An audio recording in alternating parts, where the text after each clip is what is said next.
Hodie mecum eris in paradiso. Today you will join me in paradise. It's what Jesus said to Saint Dismas on the cross. Right. But what about these numbers here? What do you make of this? Some kind of code. Or a phone number. Come on. The dates. Huh? Look.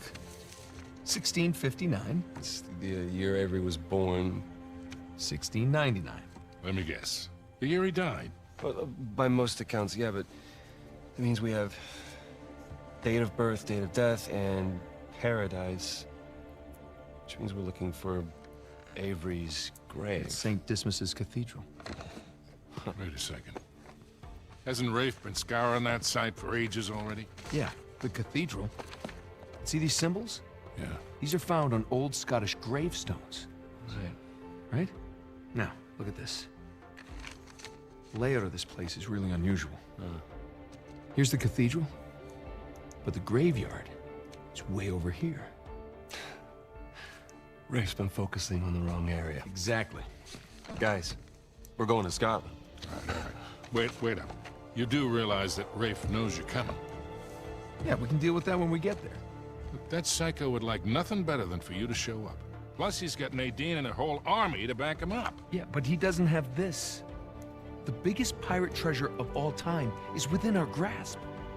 I thought this was about saving Sam. It is.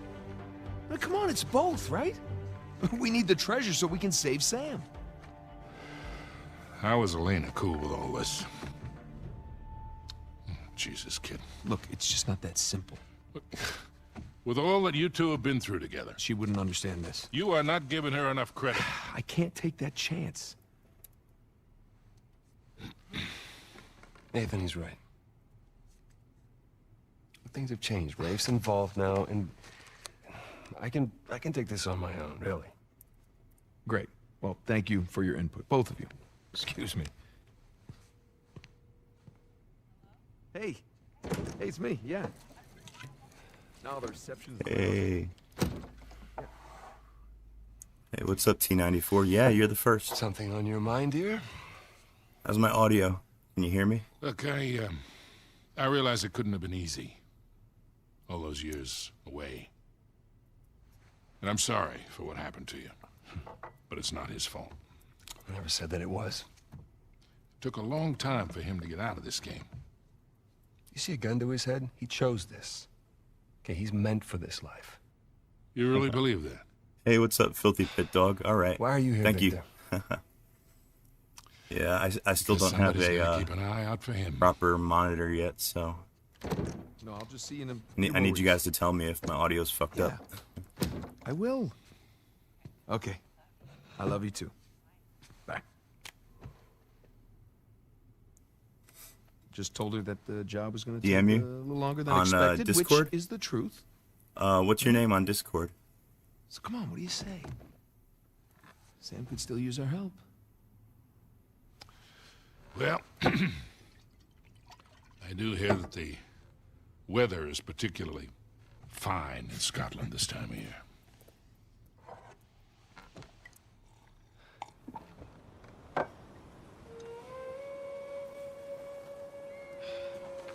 Oh.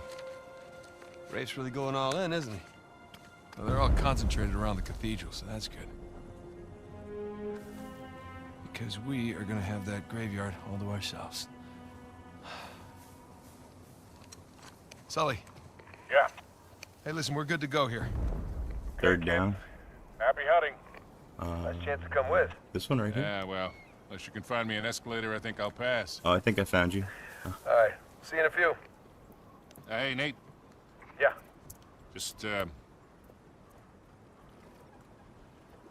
bring me back something shiny, will you? Sorry. the plan. Careful not to say anything too private, because I sometimes forget. Let's go pay our respects to And I- Captain Avery, huh? Stream while I'm checking my DMs. I really shouldn't do that. Scottish Cathedral. Strange place to bury your treasure, no? Not really. I mean, by the time Avery would have sailed here, the place was already abandoned. I guess that's true. Plus, with the massive bounty on his head, it'd be a good place to hide.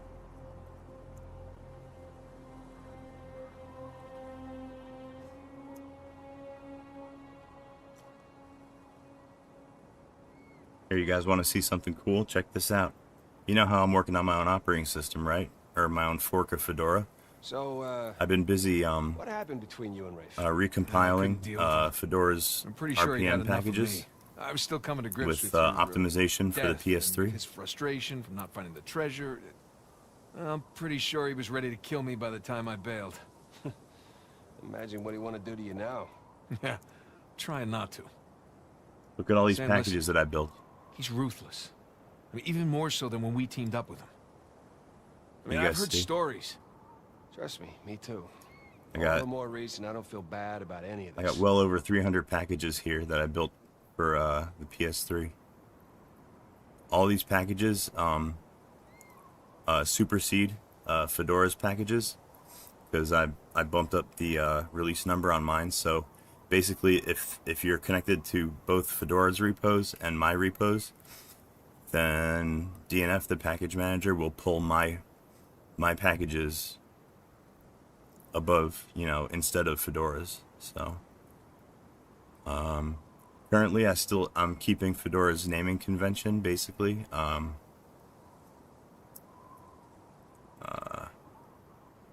just added PS3 to the name. That's how you know that I compiled it. Eventually I'm going to get rid of this FC28 and we're going to replace it with the name of my operating system. I still haven't picked the name yet, but I'm thinking about calling it Sackboy Linux, because Sackboy is like a PS3 mascot. But yeah, I got I'm doing all the important like low level kind of packages first. You know, like yeah, PS3 Linux is, you know, that's just a placeholder, a placeholder name. But I got zlib here. That's a compression library. That's a very, very highly used library in Linux. Lots of packages use it. XZ, that's another compression. I put Vim in here. Check it out. I even put SPU binutils for the that's part of the toolchain for the SPU CPU cores in the PS3. I got SPU binutils, and I also put PPU binutils in here. So, next part of that toolchain I got to build is GCC. Probably PPU GCC first.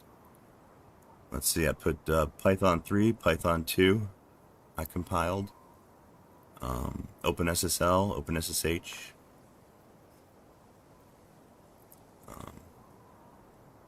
ZSTD, that's compression. glibc, that's a huge one. Very important libraries in Linux.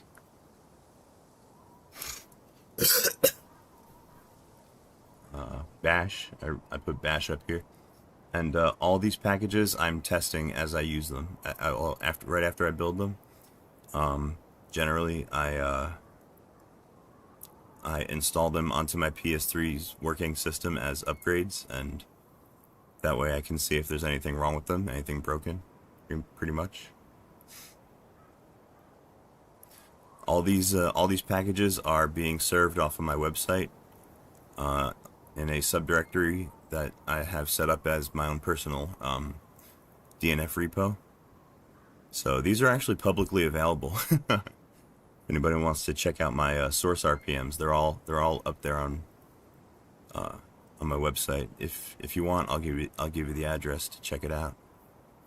Actually, here I'll just show it to you.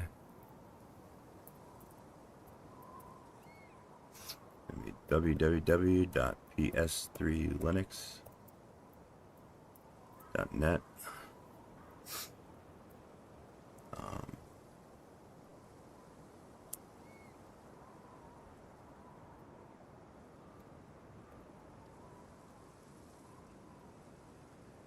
PS3 Linux repos.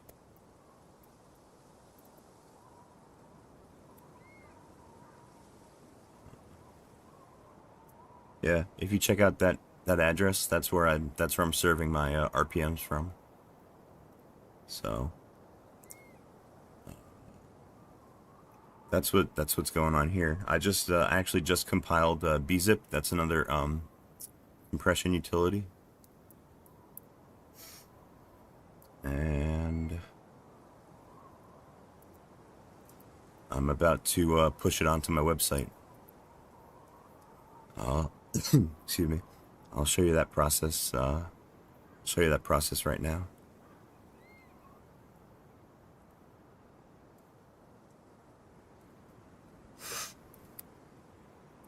Okay, so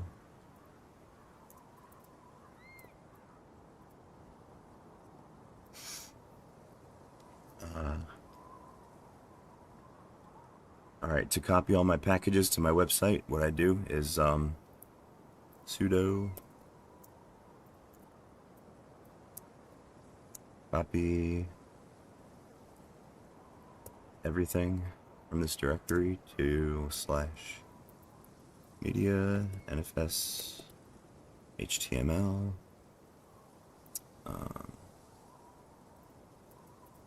ps3 linux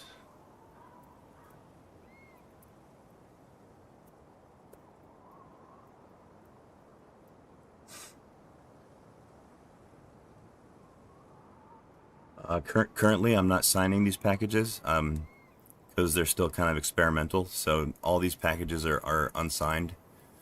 So if you want to experiment with them or anything, if you want to try to install them onto your system, just bear in mind that you have to not check the GPG key, because these don't have any GPG keys. I will add them. I will add a GPG key eventually, so that you can make sure that these packages are from me for security.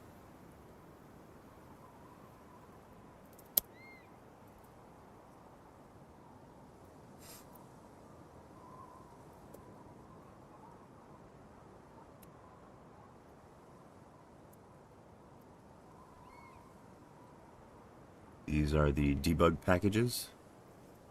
And last but not least, we have our source RPM packages.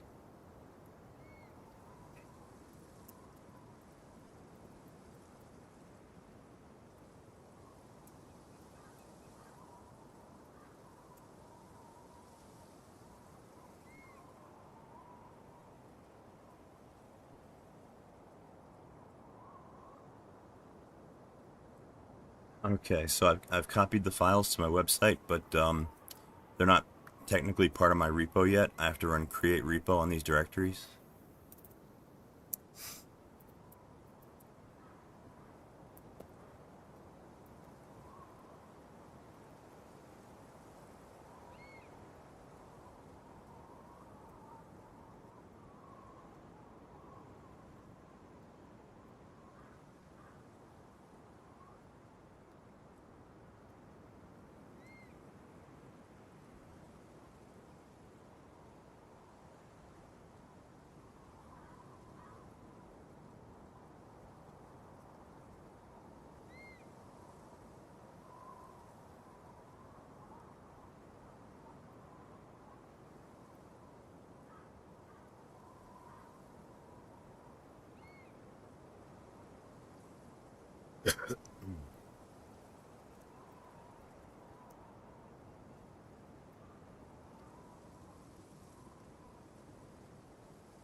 Okay, my bzip2 packages are now part of my repository.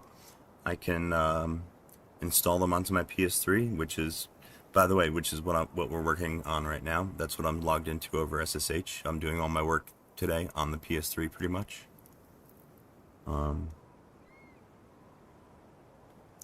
now we can run an upgrade.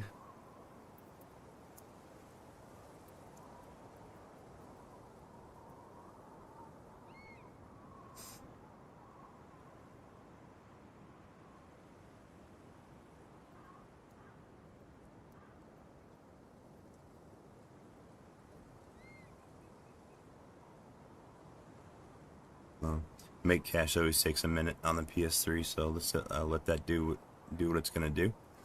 And I'll show you what else my PS3 is doing right now.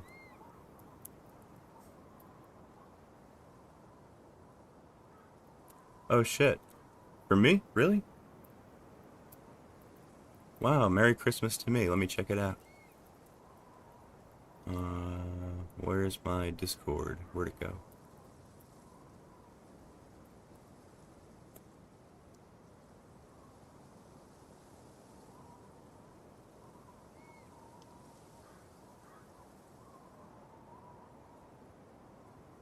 Whoa, what's this?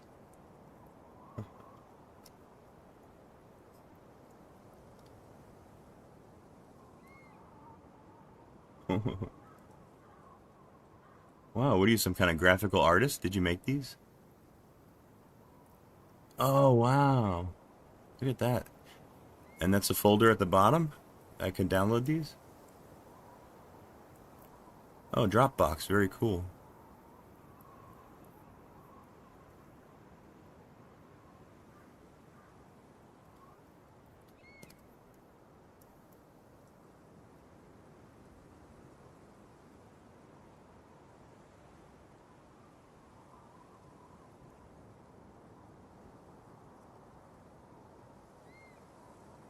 There you go. I sent you a friend request.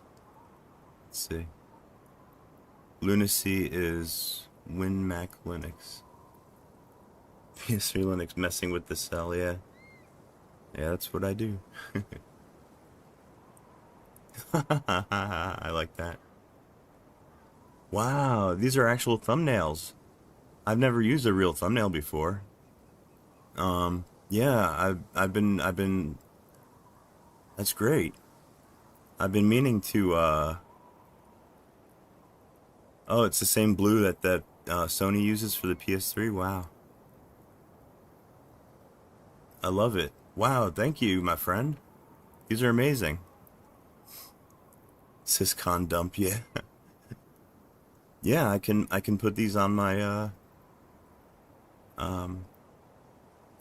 this will be a big improvement for my channel.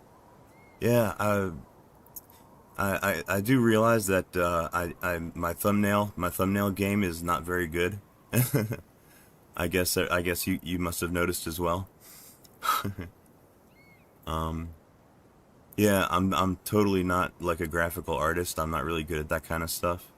But let's see if I can download it.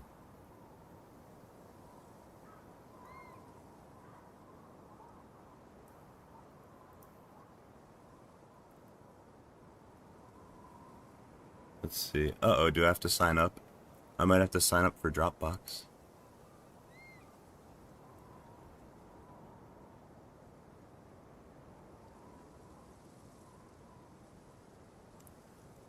Oh, cool. I don't have to make an account? Wow, that's even better. Nice. Alright, let's try this out. Oh, cool. They give you the option, continue with download only. That's very nice.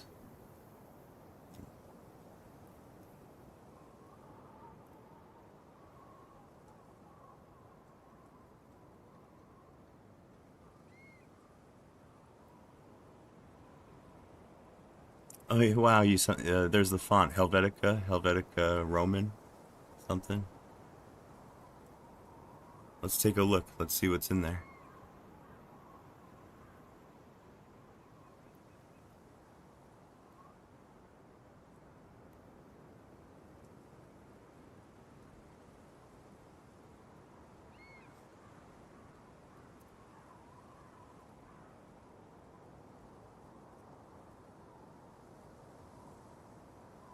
Oh, by the way, that's another kernel build that I'm running also on the PS3.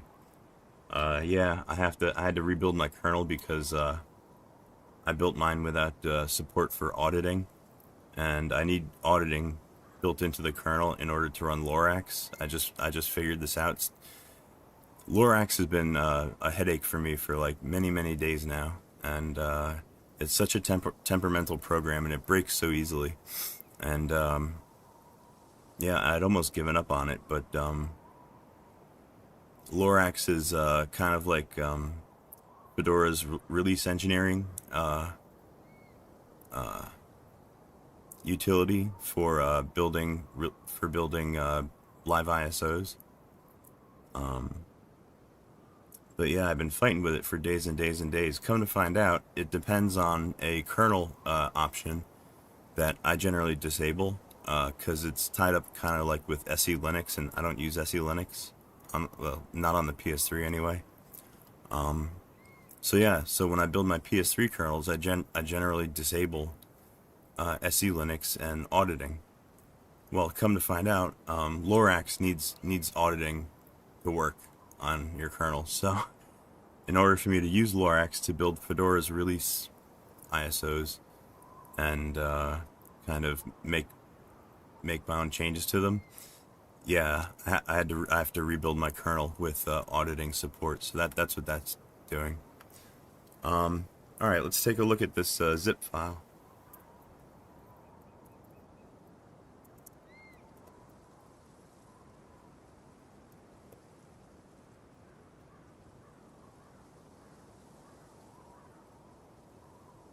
Let's see, do I have unzip installed?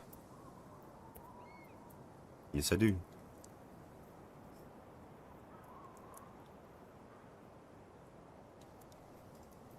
Oh hey, what's up Rudolph Minuscule? Sorry. I don't have my glasses on. How you doing, my friend? Is this running on the PS3? Well, Uncharted is running on my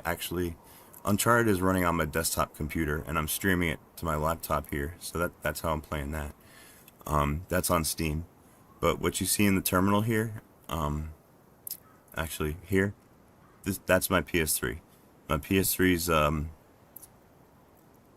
oh, root of -1. Oh, is that an imaginary number?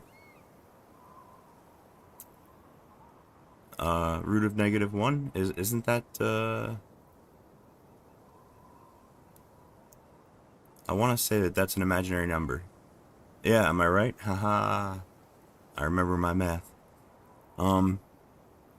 So yeah, Uncharted is running on Steam. That's running on my computer. But here in the terminal, I'm logged into my PS3, which is running Fedora 28, which is the last of the PowerPC Fedoras.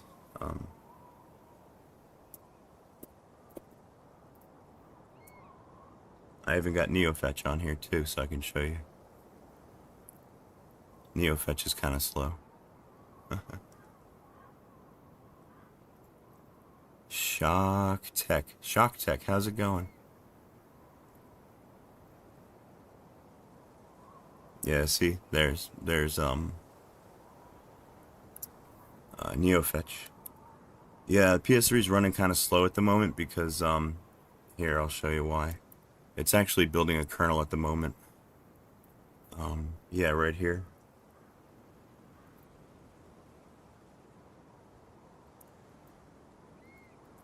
That's a kernel build. I'm compiling this kernel on the PS3 because I need auditing support for the project I'm working on, and I don't generally build it into. See, here's the custom kernel I'm running right now. It's just I called it 6.0.19-2. Well, I'm building 6.0.19-3 at the moment.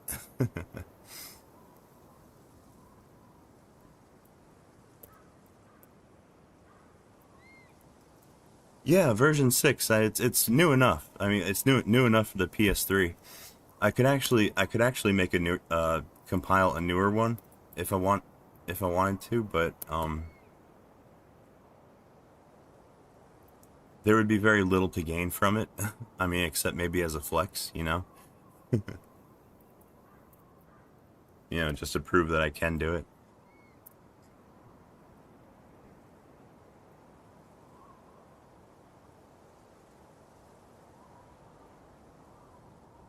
But for now, since I'm not really doing kernel development for the PS3 at the moment, I could upgrade it later if I want to. But for now, 6.0 is good for my needs. You know what I mean? Hey, what's up, Minerva? How was the weekend? Very nice. I saw my sister, my nieces, and my nephew. Oh no, you used to have a PS3, but you got rid of it? That sucks. Get another one.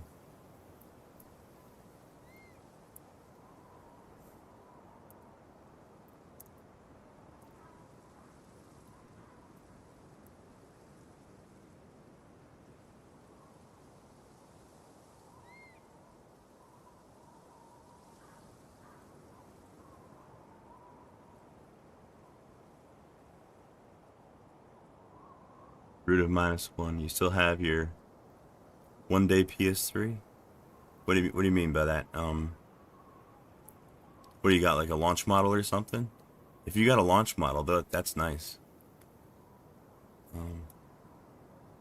Crap, I don't see a local fonts folder here. Should I just make one and call it .fonts or something? Or maybe it's under .local.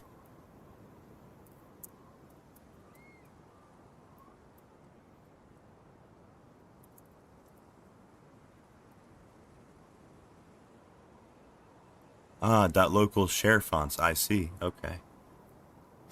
Thank you.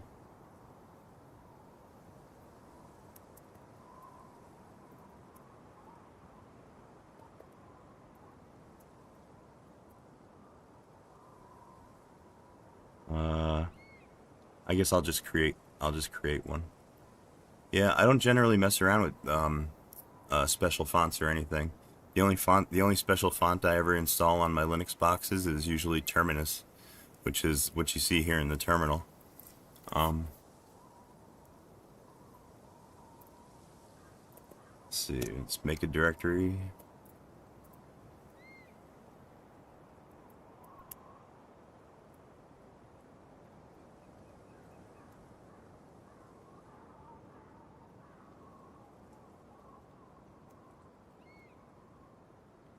There we go. That's them, right? Helvetica Neue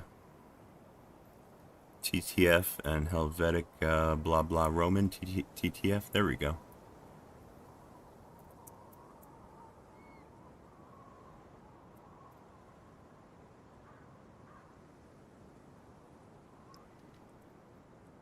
Ah, root of -1. No, your English is good. Yeah, your English is plenty good. Yeah. I can understand you.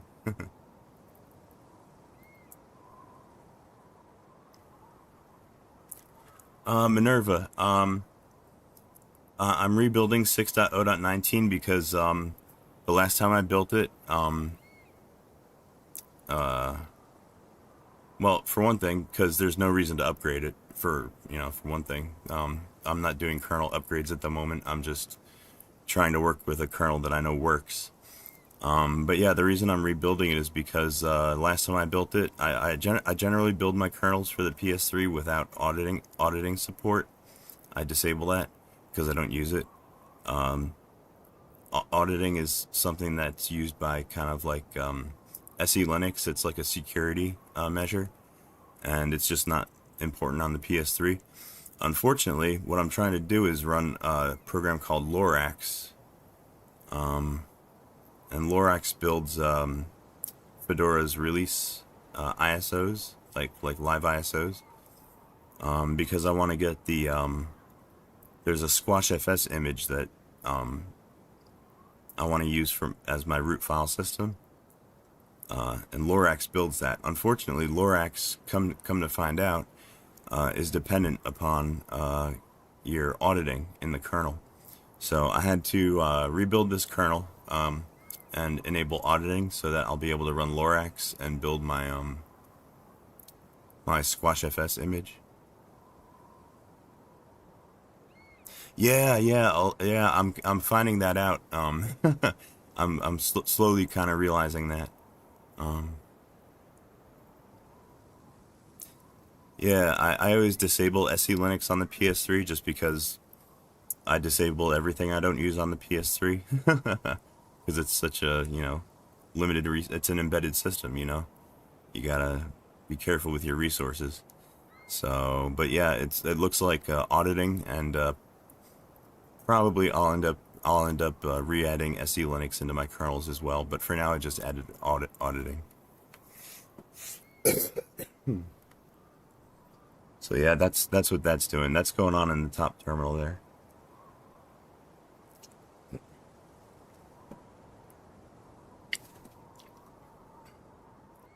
How did I get the GPU driver running on this kernel? Well, that's a simple answer. I don't. I don't have the GPU driver for the PS3. There does exist a GPU driver for the PS3 that was developed by the other YouTuber Rene Reba, the German guy. A couple of years ago, he started working on a GPU driver for the PS3 for X11, but and it's on GitHub, but unfortunately, with the way that my PS3, my Linux PS3 is set up currently, is I'm running a Sony firmware. I'm not running a custom firmware. Which, if you wanna have access to the GPU, you have to be running custom firmware. So yeah, on this setup, for my setup, the GPU driver wouldn't do any good.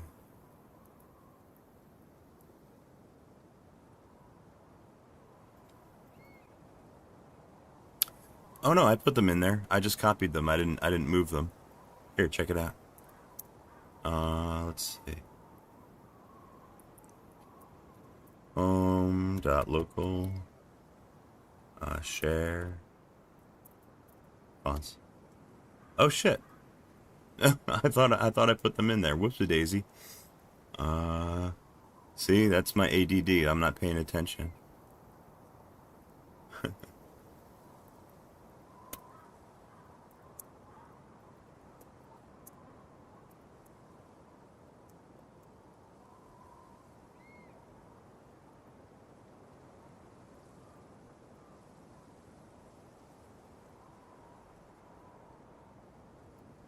There we go. Now they're in there.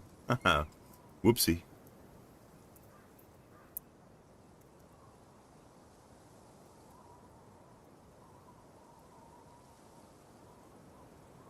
Oh, I put them in share by mistake. Oh, let me clean that up.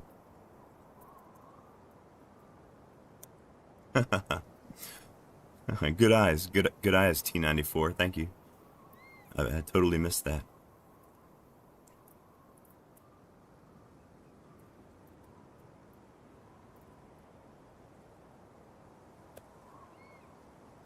Ah, yep, there they are. Okay. Let's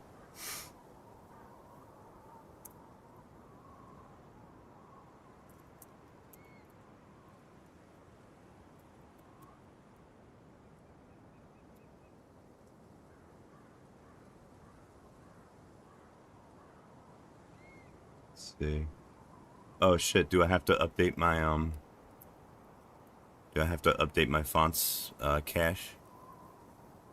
Let me make sure I got that utility.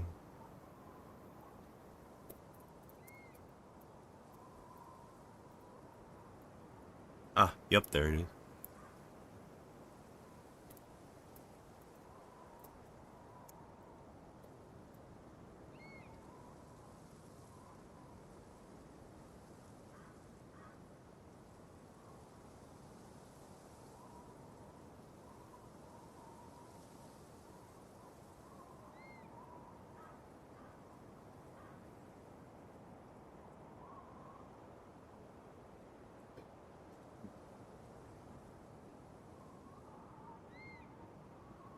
Bought the PS2 just for GTA 3. GTA 3. That's actually one of the like I've beaten that game. I've gotten to the end of it. There's only really only a handful of games that I've ever beaten in my life. That's one of them. GTA 3. I love that game. Actually, I would say that GTA San Andreas is probably my favorite one. My favorite GTA.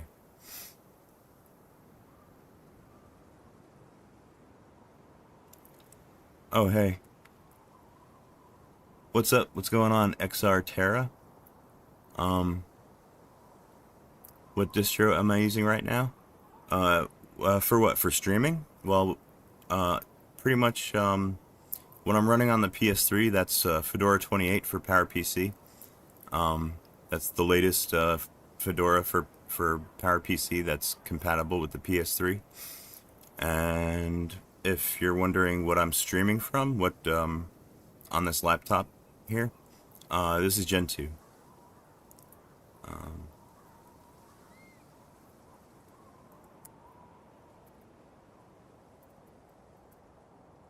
Yeah, this is my computer that I'm streaming from at the moment. Running Gen 2 x86.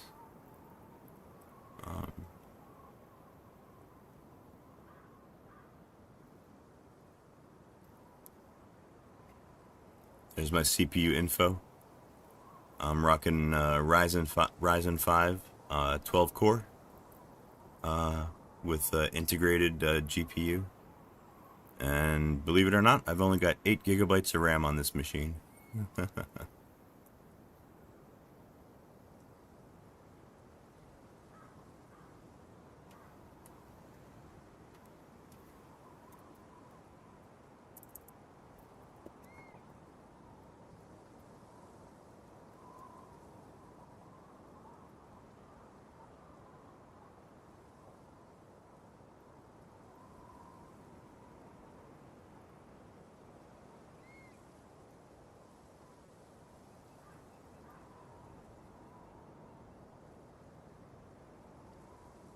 So what do I do with this last file here?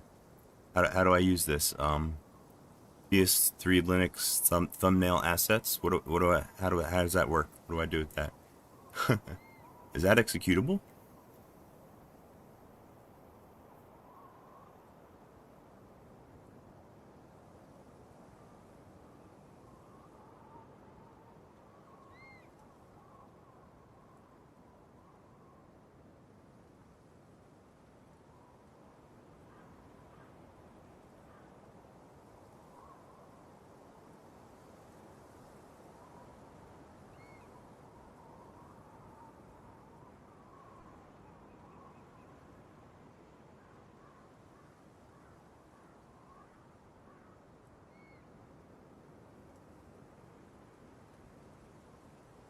Oh, here we go. Almost everything in that Lunacy free file is SVG. Okay, so it's scalable. Yeah, SVG is vector graphics, right? You avoid PNGs? Why is that?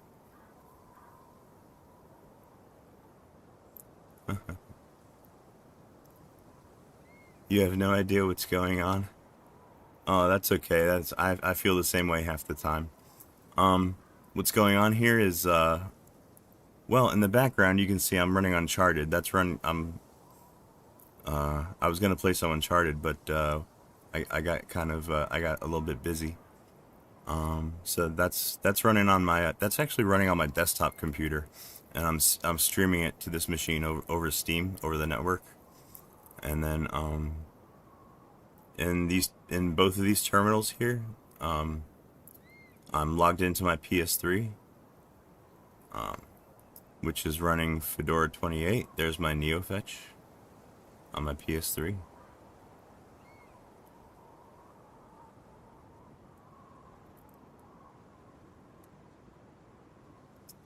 Oh shit, Linux books? Oh shit, I don't know. God damn. Yeah, personally, I don't have any Linux books. I mean, the only Linux book that I really have is my textbook for the Cell CPU. that's I guess you could call that a Linux book. It assumes that you have Linux installed on your PS3, you know, in order to do all the exercises and stuff.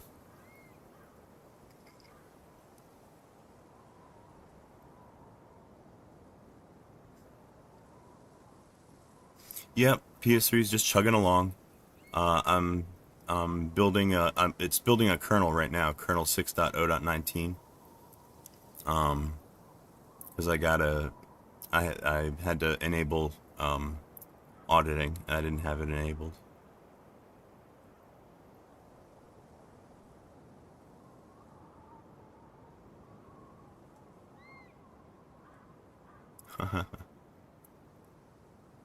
Oh, Xartera. He used to use Fedora as well.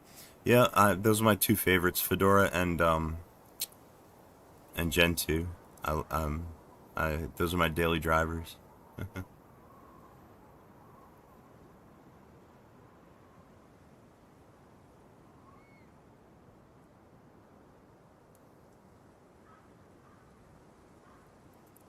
So what's Lunacy? Is Lunacy a like a graphics program? Let me see it. Let me see if it's available on in Gentoo.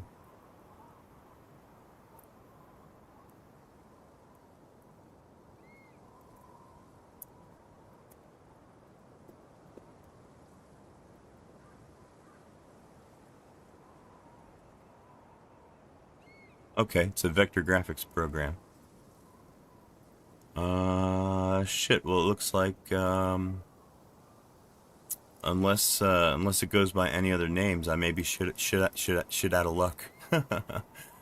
At least on this machine. It doesn't look like it's available in Gentoo. Can I get it from GitHub?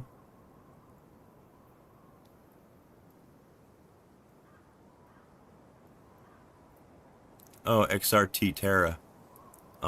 Yeah. You like KDE? I'm using XFCE. That's my favorite. I always use XFCE desktop. Oh shit, there's a flat pack.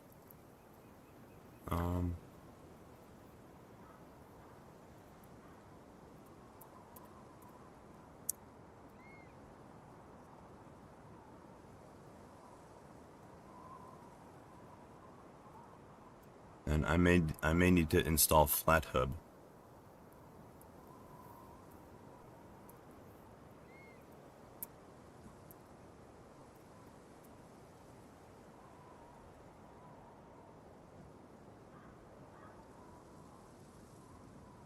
Oh, there it is. I found it.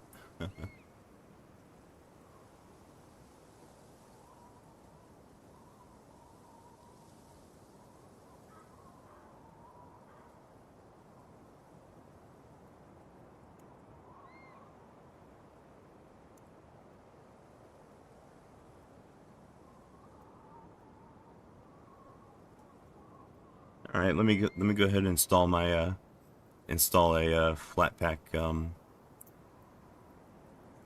program.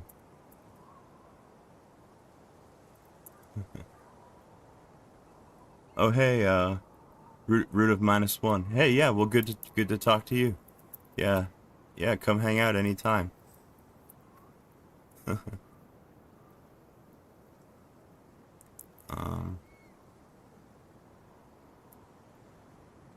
Yeah, we're a chill bunch of people here. Nice nice place to hang. Nice place to chill out. San Andreas was your favorite too. Oh wow, you modded San Andreas. I never did that. That's really cool. I never got into I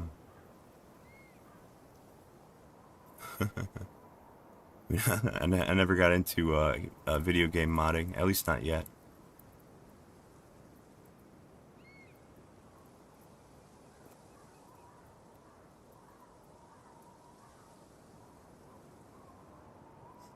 Oh, now hot coffee. That does sound familiar. I've heard about that.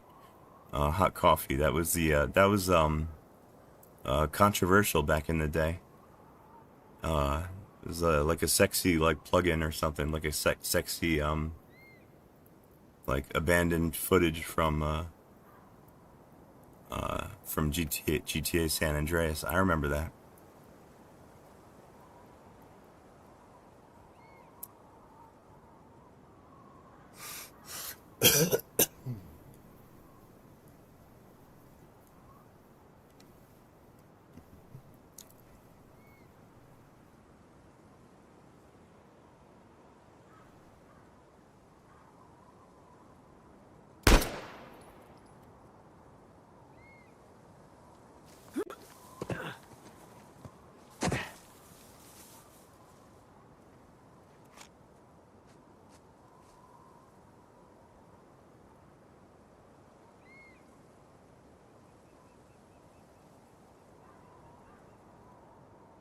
Flat Hub's Gen 2 setup page. Okay, I'll have to check that out. Thank you, XR Terra. Yeah, YouTube's weird with chat. They censor weird things, I guess.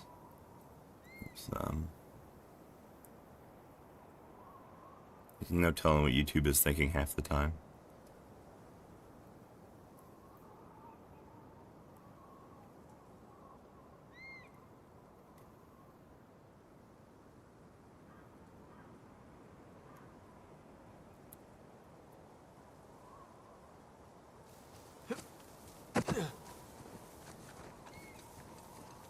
Wow, look how pretty. Whoa, check it out. I never saw that before. That's Sully's airplane out there in the ocean. Cool.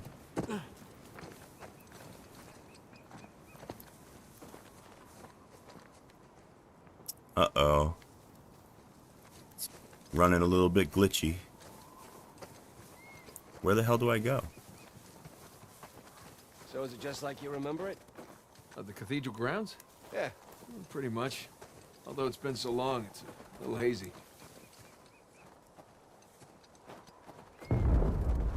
Geez, crane, explosives. I think stealing the cross might have made our boy Rafe a little nervous. Yeah, just a tad.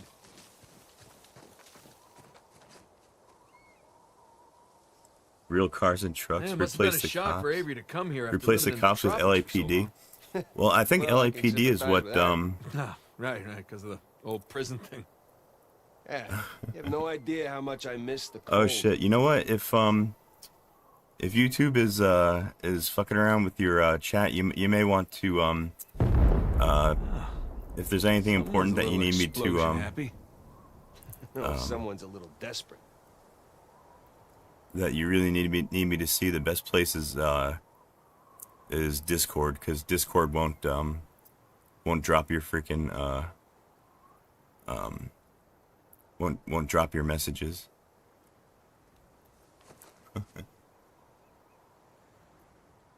Oh shit! Whoa! You mentioned Maximum Overdrive. Wow. Good mention. That's a good movie. Okay, yeah. Thank you, T94. Yeah, DMs is a better place to send commands, because I think YouTube gets kind of neurotic sometimes about you know, what they allow in the chat.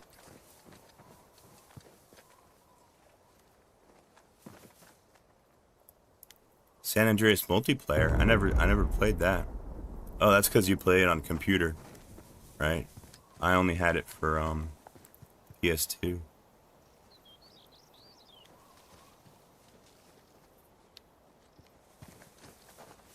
Great. Am I lost?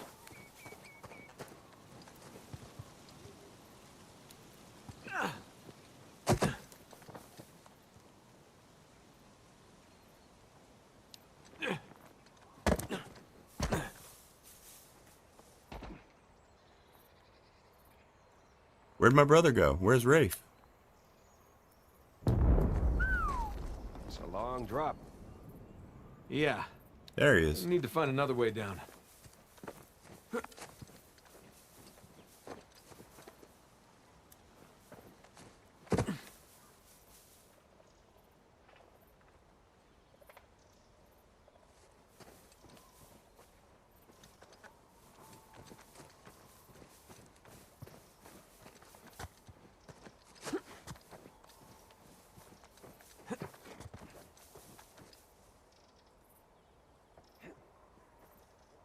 Great. I don't know where the hell I'm supposed to go. What the hell? Shit. Am I missing something?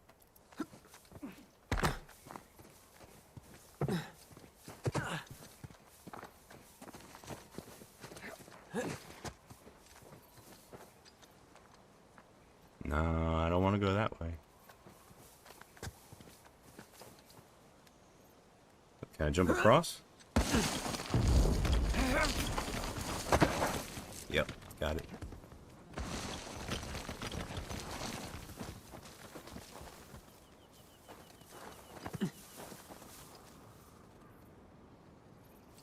Hey, this should hold. Good call.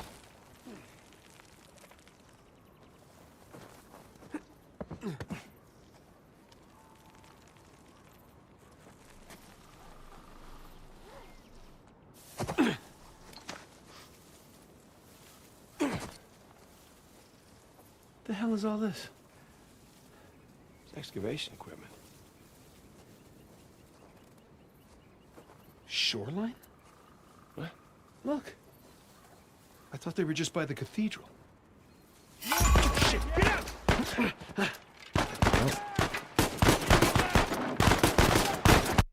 God damn it! They're already shooting my ass.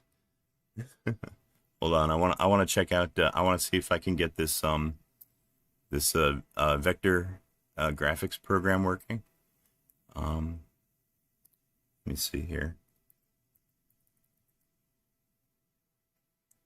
Oh, here we go. Flatpak install flathub.com blah blah blah Lunacy. Lunacy. All right, yeah, let's try that.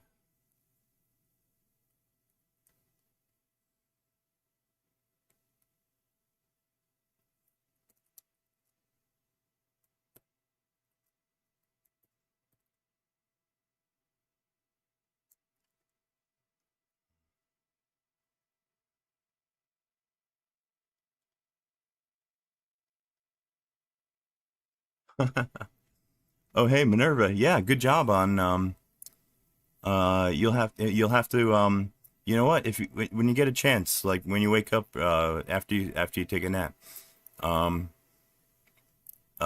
me a favor and send me those patches on Discord. You should be able to upload them to my Discord.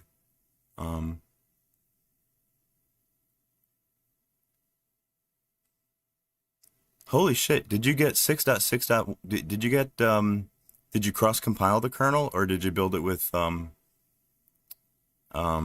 must have cross compiled it, because I don't think Fedora 12's I don't think Fedora 12's compiler 4.4.4 will build a kernel that new. You built it on the PS3? Wow. I'm telling you that the compiler 4.4.4 is a great freaking GCC. It's handled everything that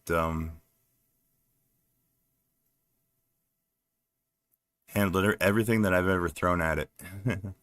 It's so rock solid stable. Not like GCC 8.0, which is what I'm using right now, where I get a lot of ICEs, internal compiler errors. Oh, okay. You built yourself a newer GCC. Yeah, okay, that makes sense. Yeah, 4.4.4 is pretty old for that new of a kernel. Okay, 5.3. Wow.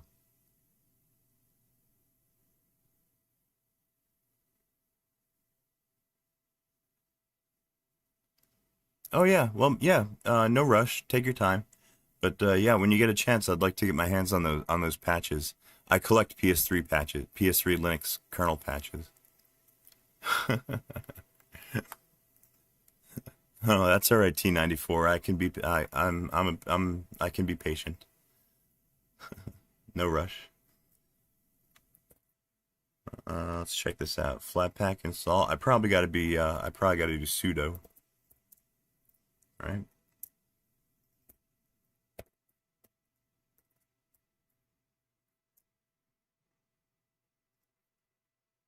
No, oh, I probably have to update my FlatHub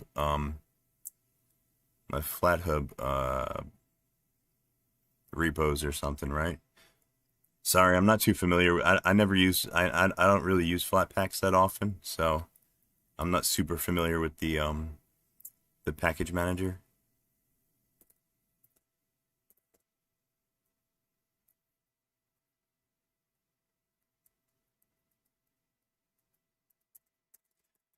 Okay, yeah, I kind of figured I have to finish setting up FlatHub. Yeah, absolutely. Petit Boot. Petit Boot's my favorite bootloader. That's what I got on my PS3. It's better than the original K-Boot implementation that was distributed by Sony. Petaboot's the shit. You should have seen the other day. I showed you guys how you could telnet into your Petaboot bootloader on the PS3. Yeah, Petaboot actually runs a telnet server, and you can telnet into it. It's amazing.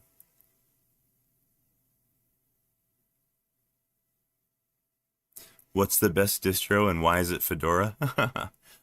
That's a funny way. That's a funny way of wording that question. Well, Fedora is currently my favorite distro. Fedora and Gentoo. Those are my daily drivers.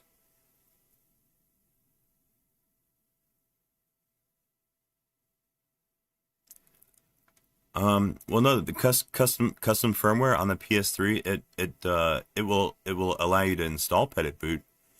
Yeah, you can install it under custom firmware. But I've like I said, I've got mine running on Sony firmware. Yeah, T94 is right. Any distro is good. You know, it's mostly what you make of it. They're all mostly the same under the hood. Some differences, you know, they'll ship with different like stock configurations for certain programs and things like that. Sometimes they'll put config files in different places or whatever. But beyond that, you know, they all run the same kernel. But yeah, for my use cases, I'm very happy with Fedora.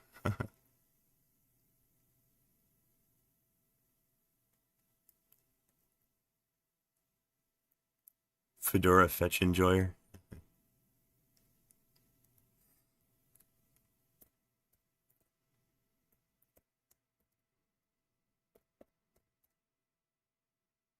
Let's see if there's a update repos command here. Flatpak install update. Oh, here we go. No, that's not it. List info history config repair. No.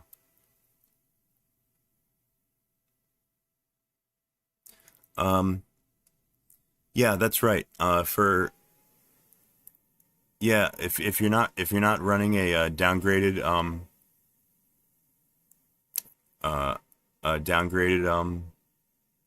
PS3 like mine is, then yeah, you'll have to install Petaboot on a custom firmware PS3. Yeah, you jailbreak it first and install a custom firmware first, and then you set up your Linux bootloader.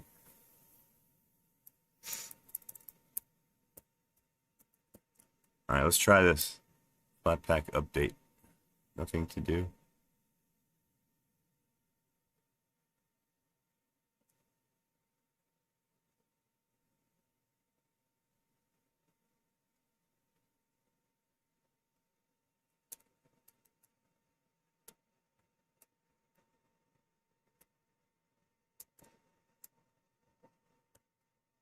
Hold on, let me check the Gen 2 website.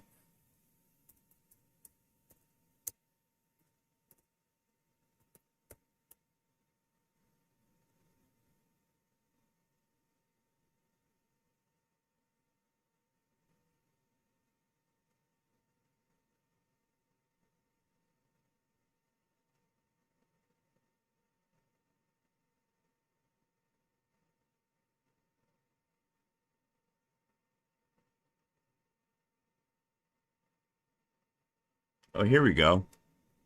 This is what I need right here. Flatpak remote add user if not exists FlatHub. Here, I think this will do it for me.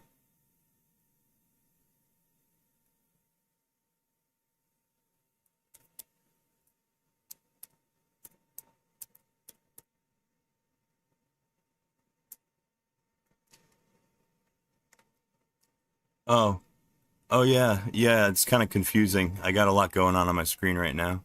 What you're looking at here is, well, behind my terminals, I've got the Uncharted video game. That's Uncharted 4. That's running on Steam on my other computer, and I'm just streaming it to this one so that I can you know, free up the GPU on this one for streaming. And in both of these terminals here, well, in the top terminal, I got my PS3 building a new kernel for myself to boot on the PS3. And then in the bottom terminal, I got 2 panels open here. That's also logged into PS3 right here. See? That's running Fedora 28 with a custom kernel. And then in this panel here, this terminal panel, this is just my local machine. My Envy is the machine that I'm streaming from. It's a HP Envy laptop running Gen 2.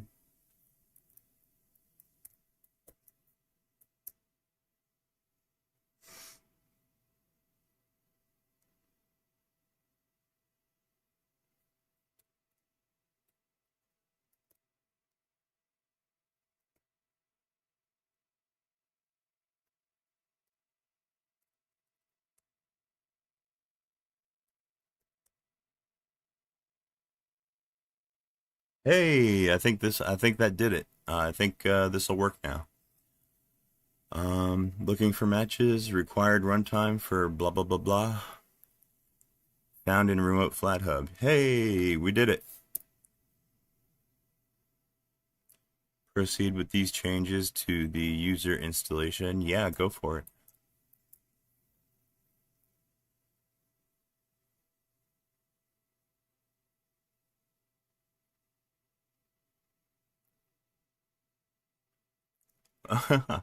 Oh no, what's that? What's a no viewer stream?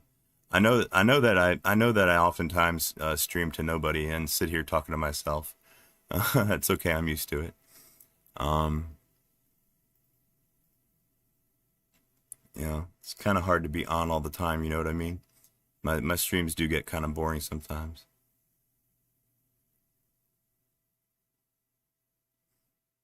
Oh, that's another, that's somebody's handle. Another YouTuber? Oh. Wow.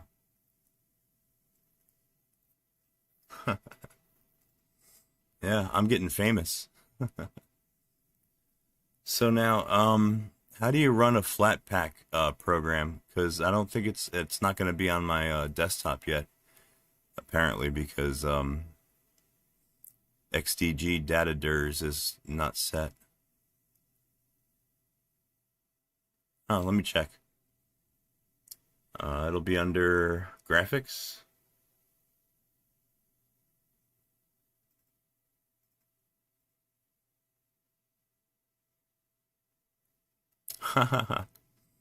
Well, mostly this is a learning experience for me. I've always wanted to learn how to develop my own operating system. And yeah, the PS3 is kind of like a perfect sandbox for me to teach myself how to do it and to learn all the like low level like OS development skills that I'm interested in learning.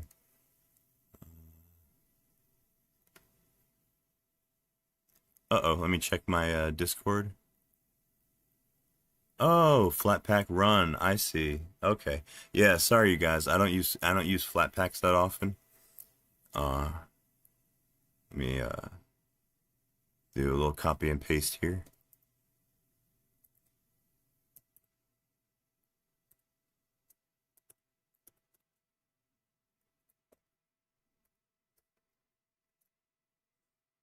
Hey, there it is. It works.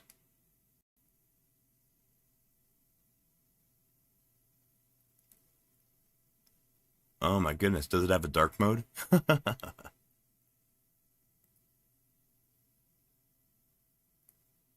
Hey, what's going on, Frost Mirror? First time here? Well, welcome to the insanity.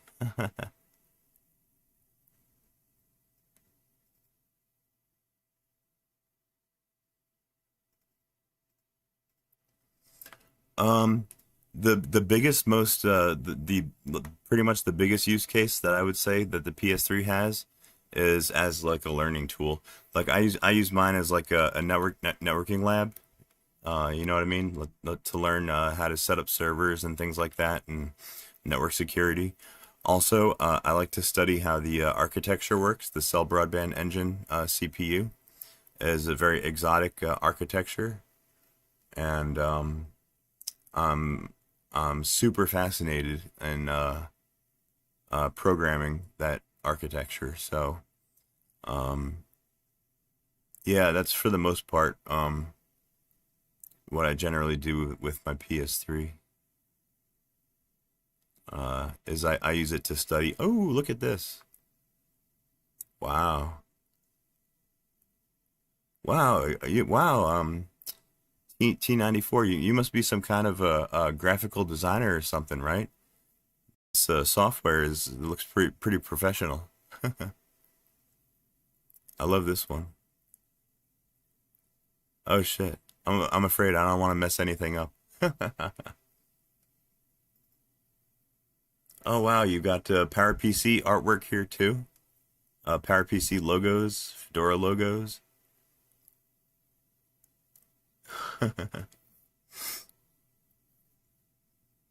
Yeah, man, this is awesome. Great work. Thank you again for putting this together for me.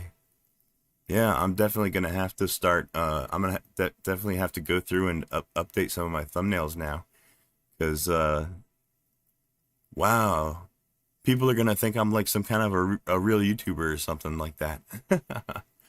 They're gonna think I'm some kind of professional.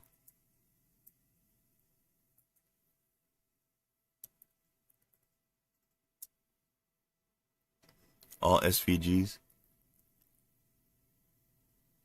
Oh, control to scroll in. Okay.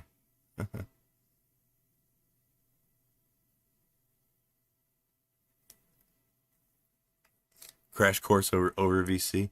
Well, actually, tell you the truth, my mouth is getting a little bit dried out here. I need to get myself a drink and probably have a cigarette. So let me go take care of that. And yeah, give me like give me like 5 minutes or so. Um,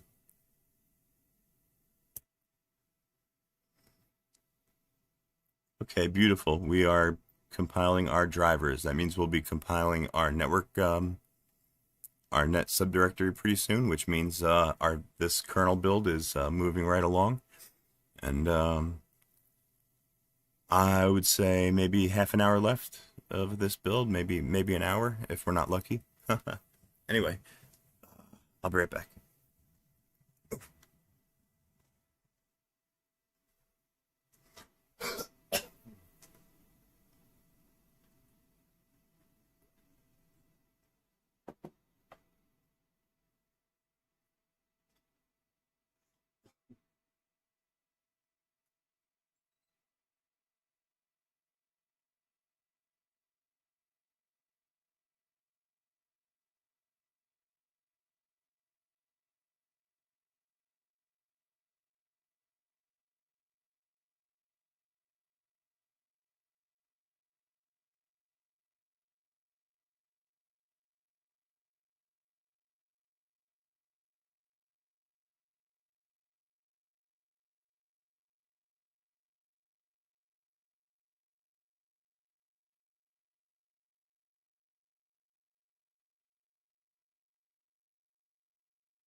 Okay, sorry about that. I also had to put some chapstick on. My lips are getting chapped. um,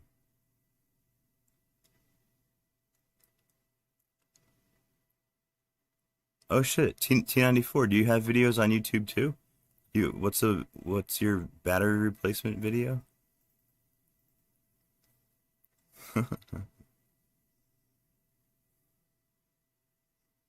Oh, is it a PS3 battery replacement? The little CMOS battery? Yeah, that thing's those things can be a bitch if you're not used to taking apart PS3s, which I've only done it once. um anyway, here, check this out. Let's see if we can't export one of these thumbnails as like a, I guess, a PNG or something I can upload to YouTube. Um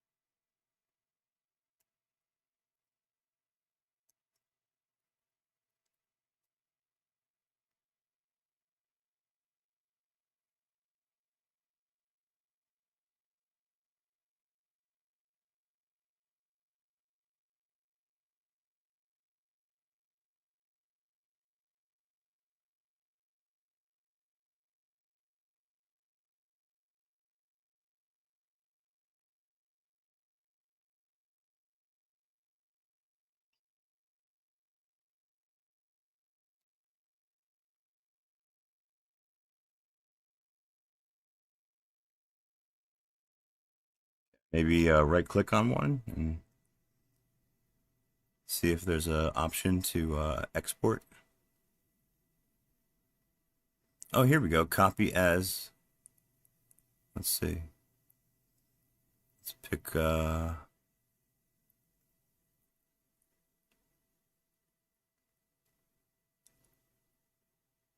pick out one of these here.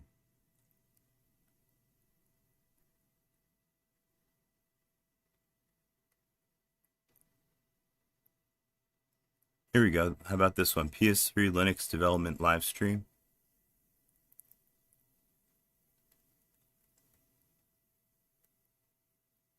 Let's see. Yeah, voice chat. Let me see if I can't. Is it this one, general? Ah, here we go. Testing. Hey, Hey. all right. Hey, So there you are. you've got a mouse with a scroll wheel. All right, let me see. I got to turn you up a little bit, but I got to be careful because I got a bit of an echo last time. All right. Oh, sorry. No, it's my fault. So control and then your scroll wheel Let's see. as you'll zoom in. If you need to export an image, just click on the title at the top. Ooh, there we go. Nice. Haha. All right, click on the title at the top of the image. Yeah.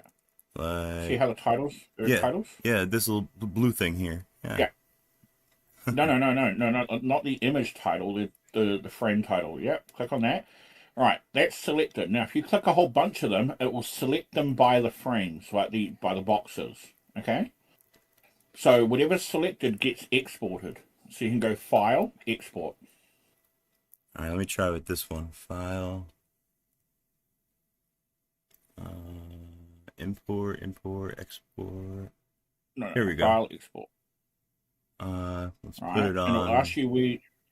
I'll put it in my home, and it's a PNG. That's perfect. Yeah.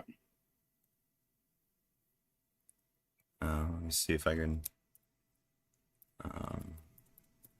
Where's Thunar? There we go.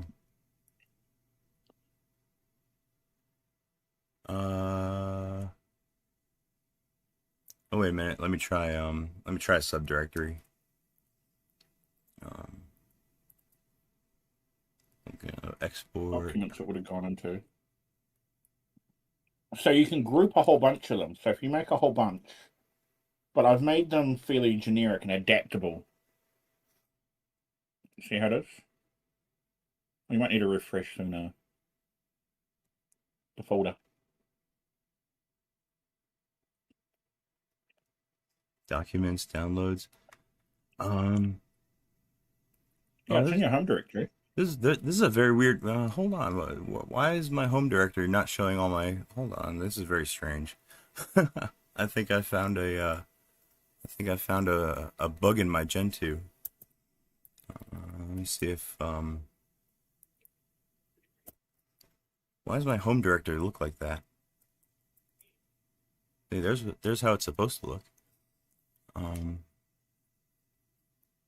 Very weird. Hold on, let me try exporting to a different directory. Oops.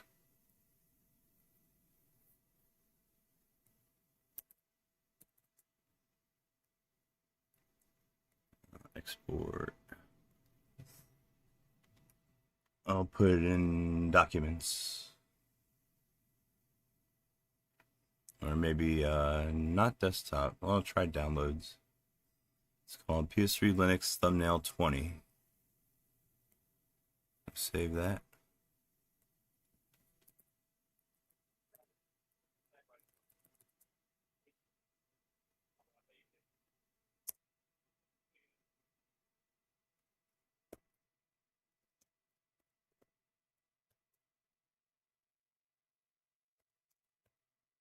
That's running your thing at the moment, yeah.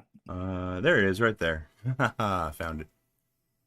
Oh, beautiful. Let me see. Let's take a look in Ristretto. Oop. So doesn't your terminal have autocomplete? Yep, there it goes.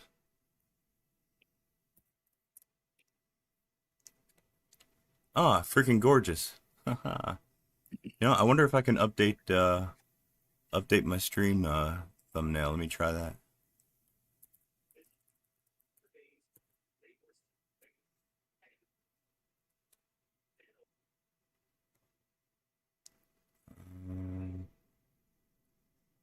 There's my options. Oh, stream settings.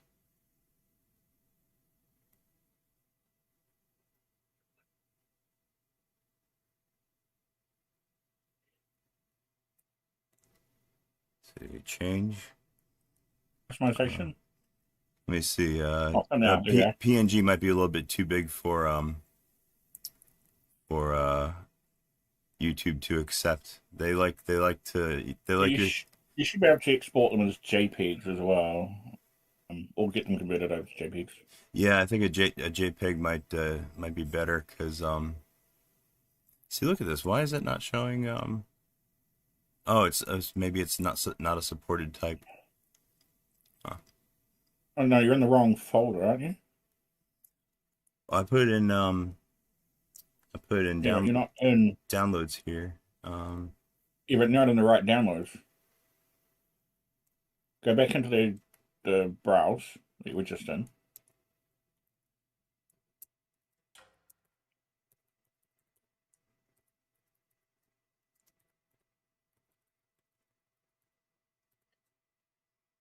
Let's try this again. Change. Not pictures. Downloads. Oh, there we are. Huh. Yeah, you're in the wrong folder. Let's see. This one. This one. So Oh, it will. It's only 760 some odd kilobytes. YouTube will accept this. Let's try it out. Yeah, there it goes. PNGs don't have to be very bad, especially when it's like, yeah, 720p. There we go. I got a new thumbnail now for my stream. Wow, thank you, my friend. Wow, yeah. I'm gonna have to. Like I said, I'm gonna have to go through and update some of my older videos now. Yeah, some of them I changed the titles slightly, but they're still like relevant to the original title. Oh yeah, that's fine. I'm not attached to, you know. But it's sort of like there's the PS3 logo, but everything's SVG. Okay, I've tried to get everything SVG. Wow. And the font, if you go into it, so I looked at the design guidelines for that Sony released for the PlayStation 3, Did you really? and yeah, and the font the Helvetica New 55 65 Roman 65 medium, I mean, that is the official font that they use, and that is that stylized PlayStation 3 font. Nice. Go back into it. Um, is move to the top right on Lunacy a bit more. Hold on, let me background it. There we go. Now,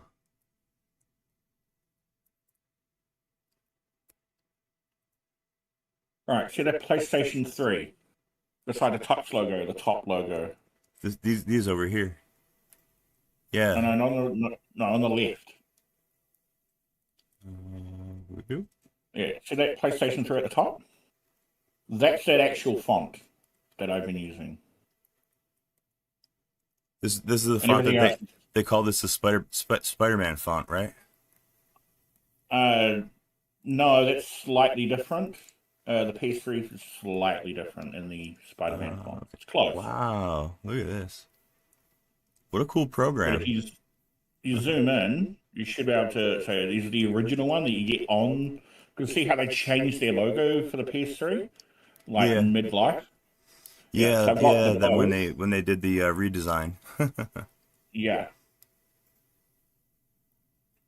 So I've got the original, and then I've got the full length, and then I've just got the PlayStation 3, which is the text, which they use a lot. But everything's scalable vector, so it can go down to a really tiny image, a really tiny thing, and then a really big thing. Same with the touch logo, cell BE. So if you're doing streams specifically like your IBM Cell Simulator video. Yeah. Well, actually, you know Yeah. what? I'm actually gonna have to do another one of those because I actually just installed a fresh new Fedora onto my other laptop, so I'm gonna have to go through and reset up the simulator again. So I'll probably do like a dedicated or maybe I'll actually do a video on that one. I should really do an actual video. They're so much easier to watch. The color scheme for the cell videos at the bottom, the white ones. Oh yeah. That's actually pulled from the IBM documentation. You know what? It does look familiar. Yeah, that's actually pulled from the IBM documentation, the same design. So you zoom in, and I've made, so I've set it up so the titles, if you click on the title, not the card title, but the title on the image. Yeah, these up Right, here. see how that one is like up to a certain point? You can actually put 3 lines because it will go upwards. No, not that card title, the text. But if you click on messing with the cell CPU. Let's see. Oh, down here. Yeah. If you click on that, it would show the blue line for that text cell. With that text with that thing. And you could actually put 3 lines of text in there. So if you double click at the end of CPU. Double click on it. Oh, like Yeah, that? just double click at the end of CPU on that text. Like that? Yeah. See how you put into edit mode? So go to the end of CPU.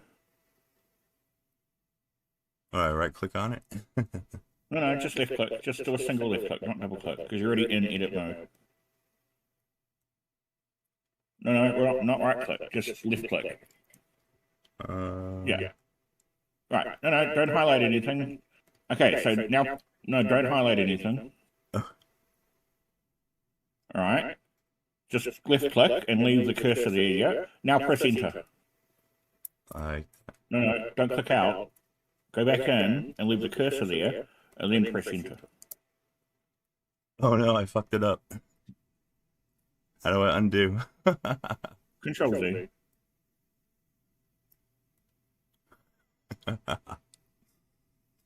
Sorry, I'm a little bit dense when it comes to graphics programs. Okay, Control Z is a universal command. You should know it.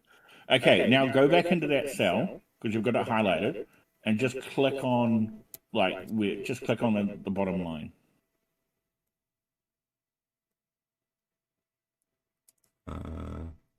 Right. Go on here. This Click blue on line line. here? No. See, we got the cursor. Yeah. Just go back in. No, don't resize it. Don't resize it.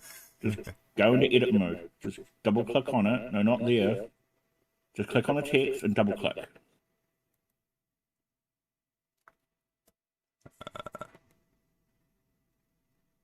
No, don't resize it. No, Control Z. Right. Yeah, that's edit mode. So click somewhere in the text there. I need to read the manual. Oh, there's a bit of a delay with the YouTube and all that. So just click. So you've got the cursor, let's say, yeah, right there. Okay, don't move, don't click anything else. Just press enter.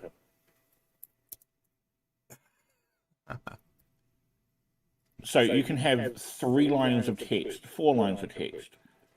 See? And if you click enter again, see, just click enter a couple of times. Oh, yeah.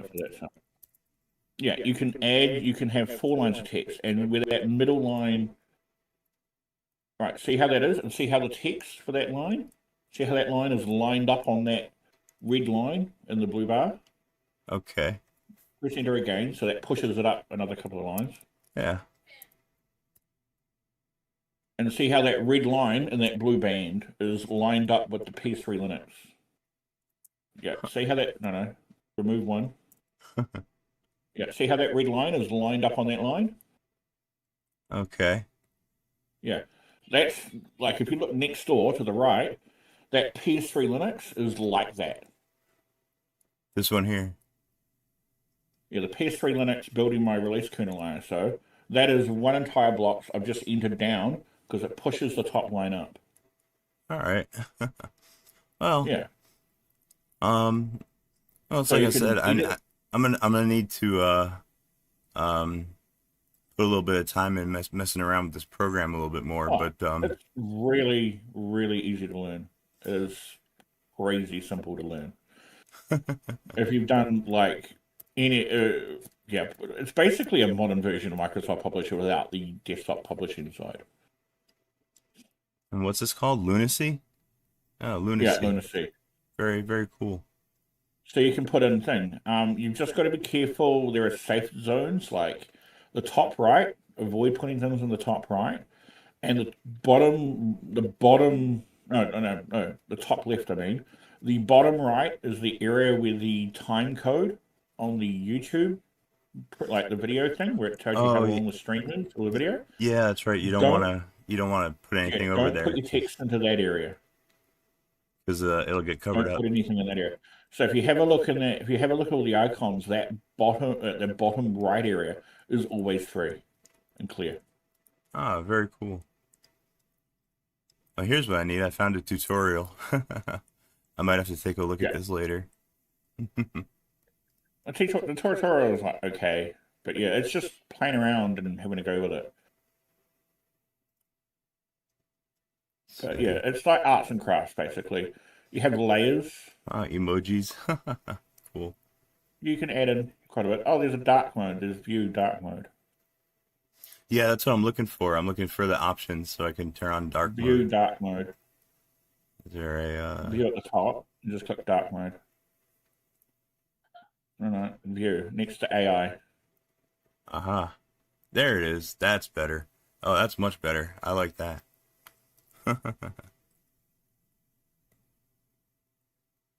There you go. I love it. Wow. Thank you so much, my friend. So yeah, you can make a whole bunch and you highlight them. If you go to the thing and just sort of like select a whole bunch of the icons all together, instead of doing the objects inside, they'll select the entire boxes. And then you export them, and they'll export, if let's say you've selected 3 entire thumbnails, it will export 3 entire thumbnails. If you don't select any, it will then export the entire lot, every image. Okay. I don't know why. Well, it will just export every image. Well, that's good to know. Here we go, Linux. But yeah, I made it fairly clean and simple, without being like, yeah, obviously, like, you're, like, violating, like, copyright or something like that. Well, no, Like, you've it's got a they're gorgeous. PS3. You got a good eye for this kind of stuff.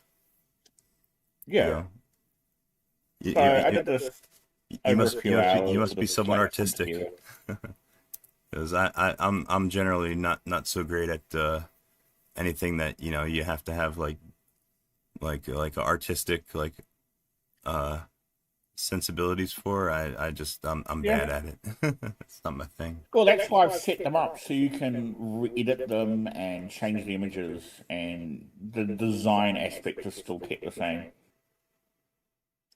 Oh, beautiful. That's fucking amazing. Thank you again. Wow. Yeah. I'm on my way to being a professional YouTuber.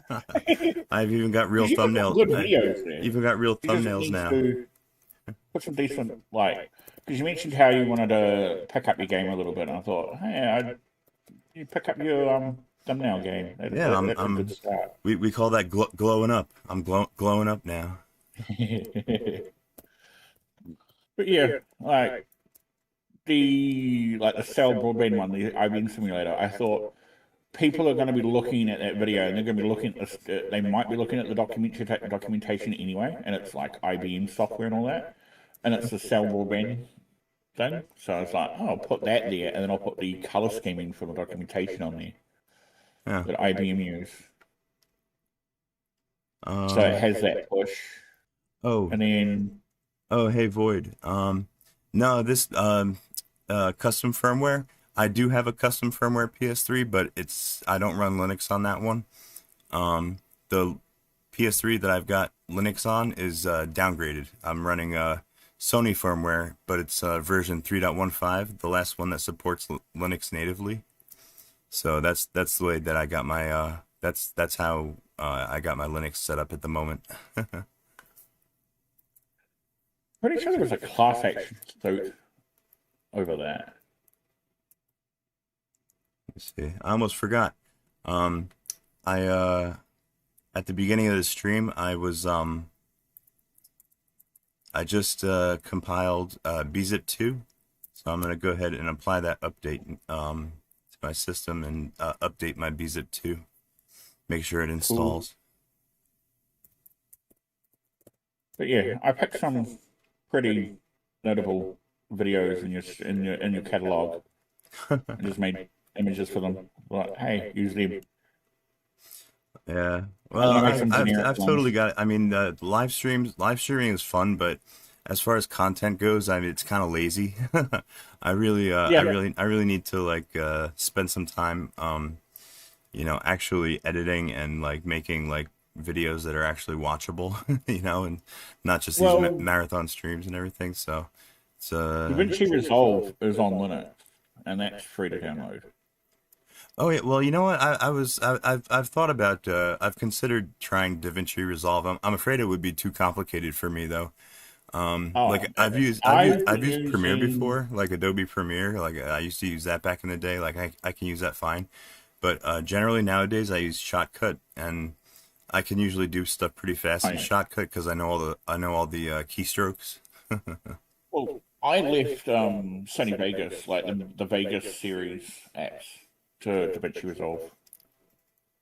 Oh, cool, Void. You got Dex set up. You know what? The PS3 that I'm logged into now is also Dex.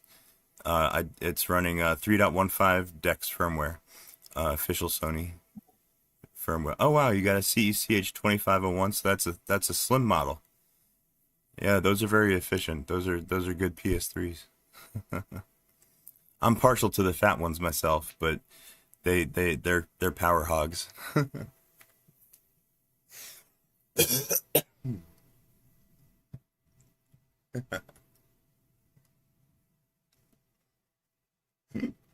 Oh, 100 fire. Are you saying my stream is fire?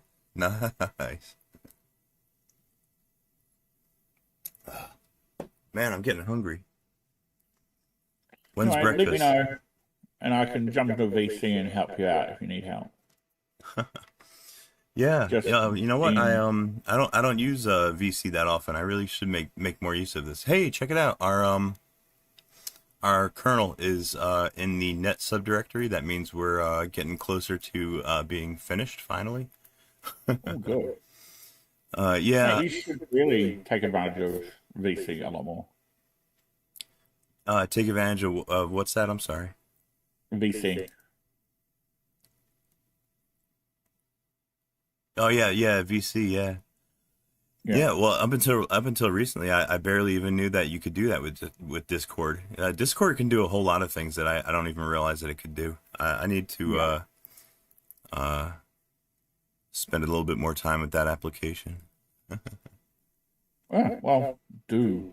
Yeah. So Well, you know what my big problem is that I've got a my Discord server, but I don't spend enough, like, I'm kind of like an absentee landlord. I'm almost never there. Yes, I tried getting your attention a couple of times. Yeah, The entire chat was like, "Oh God, please make some thumbnails, please, so we can get rid of the AI generated ones." I know they're sloppy. I know. Yeah. So.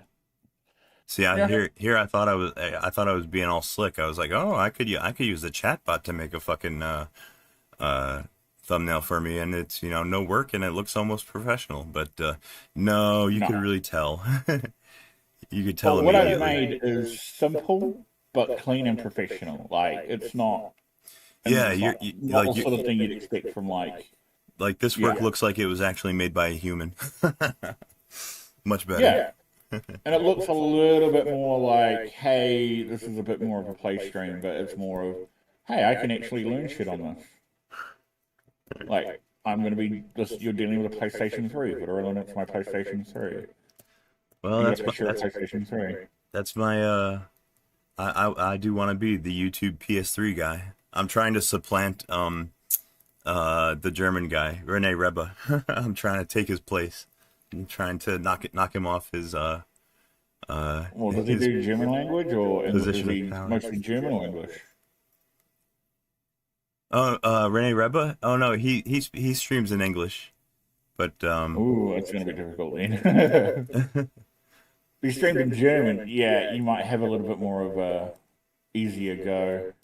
Well, I'm creeping up on him though. I'm getting there. I almost got it. I almost. He's got a lot more subscribers than me, but I'm creeping up. I'm getting there. I'm sure he knows who I am.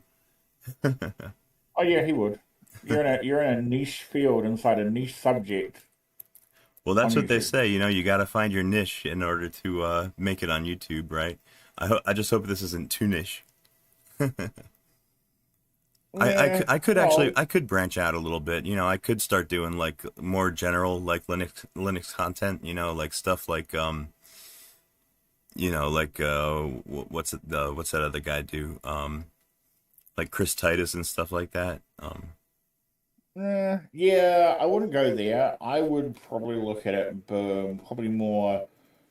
Hey, I turned my PlayStation 3 into this. Hey, I can do this with my PlayStation 3.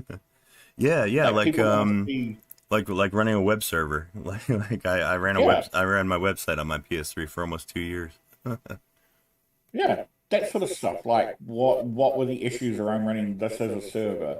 What can you do with a PS3 other than it being just straight up an educational piece of material? Like, what's something practical? Like that sort of thing would be quite good. All right, moment of truth. Let's see if my update applies. I built the bzip2 compression utility. And of course, I changed all of its C flags so that to optimize for the cell. And I bumped up the release number so that my package will supersede Fedora's. Oh, yeah. So hopefully it should install my package now instead of Fedora's. Yeah, this is I've attempted to make my own PS3 DNF repos before in the past, but I always abandoned them. But I think this time I'm actually gonna leave it up, and I'm gonna check it out. Those are my packages. There we go. Here, all right. Go ahead and update. Beautiful. Great. Yeah, I'm trying to get like all the most important like low level like and most commonly used like libraries. Trying to get All them your all. base packages, yeah.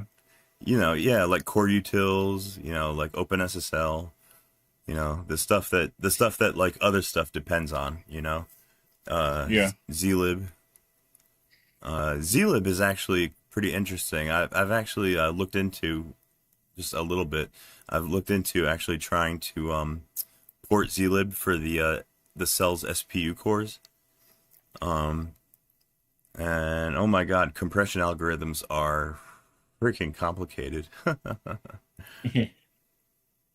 Oh, there we go. Well, Okay, now we got my brand new bzip is installed in my PS3. Now I that's can awesome. let's see. Wonder what else I did. Vim. I did. Oh, I need grep. How about grep? I think grep is its own Oh, standalone package, if I'm not mistaken. hi, Scott Tech. Watching my battery replacement. Yeah. I actually got given that laptop by someone who's now since passed. Oh, But I got a Dell Precision M3800.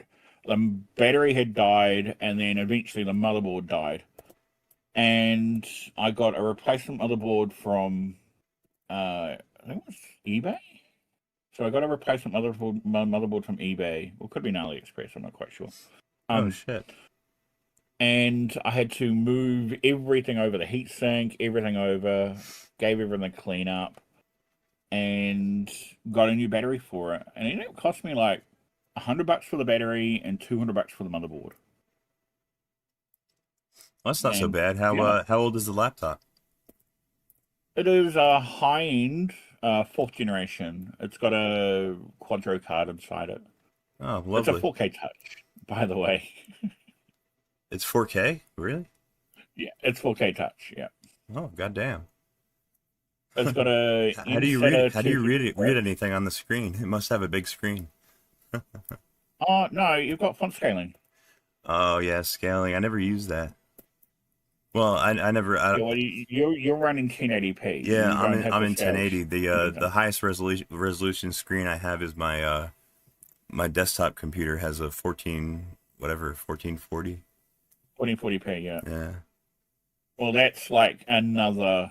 That's essentially 2K. Mine's 4K. So your 1080p screen that you're on, imagine four of them in a box. Like Yeah, ridiculous. yeah. Basically, four of these screens Yeah. all squished together. Yeah. If you do Yeah, font that's scaling, pretty. the font scalings are pretty Freaking thing. high resolution. I think The my free line. Uncharted game is actually running at it's running at 1440 on my other computer, and then I'm streaming it over here, and I guess Yeah. it's I'm bilinear scaling it down to Yeah. 1080. We'll be doing that. You can make. Oh yeah, I unfortunately being a computer technician as well. Yeah, desktops. I see less desktops now. Yeah, Very me few people too. are, They're not so very few people popular are running anymore. Only desktops. only gamers pretty much build their own desktop rigs these days. Yeah, a lot of my customers are laptops. A few years ago, there was a massive urge for laptops, and I think I went through about. So we're talking a few $100, $1,000, just over $1,000 for a laptop for like X-Lease rental, like X-Lease laptops and all that, and with upgrades and SSD upgrades and all that sort of stuff. These are pretty good. A lot of them were 1080p laptops, just home laptops. The I went through. I think I clocked up just over $30,000 worth of sales with my supplier in 1 year. Just sorting out people with laptops. You know who used Which to unfortunately, who used to do a lot of laptop repair was you watch that guy Louis Rossmann. He's a pretty big Yeah. YouTuber. He's all about like right to repair and stuff. He does a lot of like Apple Yeah. repair videos. That guy's awesome. I like that guy. He's the main proponent. He is the guy behind the massive right to repair movement. Yeah, Yeah. yeah. I'm a big I watch supporter. a lot of his content. But now he's shifted off the laptop repair into the whole politics right to repair movement. Yeah, Like, he's more of like an advocate commentary. now. Yeah. Yeah. But he doesn't do, what is it? He was talking about, somebody asked why he doesn't do iPhone repairs. And he did this whole thing like, here, thank you for your phone. Let me fix it. And he turns around and they're like, where are you going with my phone? And he turns around and just hands the phone back and like, goodbye. Oh shit. Yeah. One of the reasons why I don't do cell phones. Oh goddamn. See, this is how Yeah. this is how I download the source RPMs. Well, Fedora's source RPMs. I use this utility Yum Downloader. This is actually part of the DNF utils package, and if you pass it the source option here, then it'll download the source RPM for you, and you can you know, edit the spec file. Okay. That's basically my workflow these past few days. Between that and getting the live ISO to boot, which actually finally booted. I mean, I released that video earlier today of that hip hop video, and you know, showing how my ISO boots. But that was just a really rudimentary live file system that I booted. It's basically just a chroot that I made into a SquashFS file system, and I used it as a root, you know, just as a proof of concept to make it work. But now what I'm trying to do is I want to excuse me, I want to run this utility called Lorax, because Lorax is Fedora's tooling for building, you know, their live ISOs, and that'll build a much better like a much better pre-made like root file system that I can use for running Anaconda. My main goal is I want to get Anaconda to automatically boot, like to automatically run from the live ISO, so that you can do at least a text install. I don't know if I'll be able to get graphical Anaconda working, because I think it's going to require too many packages. My SquashFS root file system has to fit inside the PS3's RAM, along with the kernel and the init RAMFS. So, Well, isn't the basics installer like cursors? That should be relatively easy to get up and running. oh yeah, for the text installer, yeah, that doesn't have that many dependencies, but the graphical Anaconda is just a little bit too bloated, I think, on Fedora 28. I don't know if I'm going to be able to get that running on the PS3. We'll see. Yeah. One step at a time. If I can get the text installer working, then I can at least write up a little how-to on how to like pre-partition your PS3's hard drive, so that because the text installer for Fedora doesn't it's actually not that full featured. It kind of forces you to take like a default like organization of your partitions and stuff. It doesn't allow you to like customize your partitions during the install, which is really fucked up. I don't know why Fedora did that. You know, normally when you run a text, you know, the text application, you get like more options. Normally you get more features, but yeah, it's backwards with Fedora. If you run the text installer, you get much less options. So if you want to yeah, if you want to like have a custom partition layout the way that I have mine set up, then you really have to like partition the drive first. You can do that from Petit Boot, and you can format your partitions that way, and then have the Fedora's Anaconda installer will use the partitions as they exist, on the drive, but it can't repartition. Yes. I don't get it. It's one of the annoying things about Fedora. Check it out. I got grep. Well, if you put a script in the right place.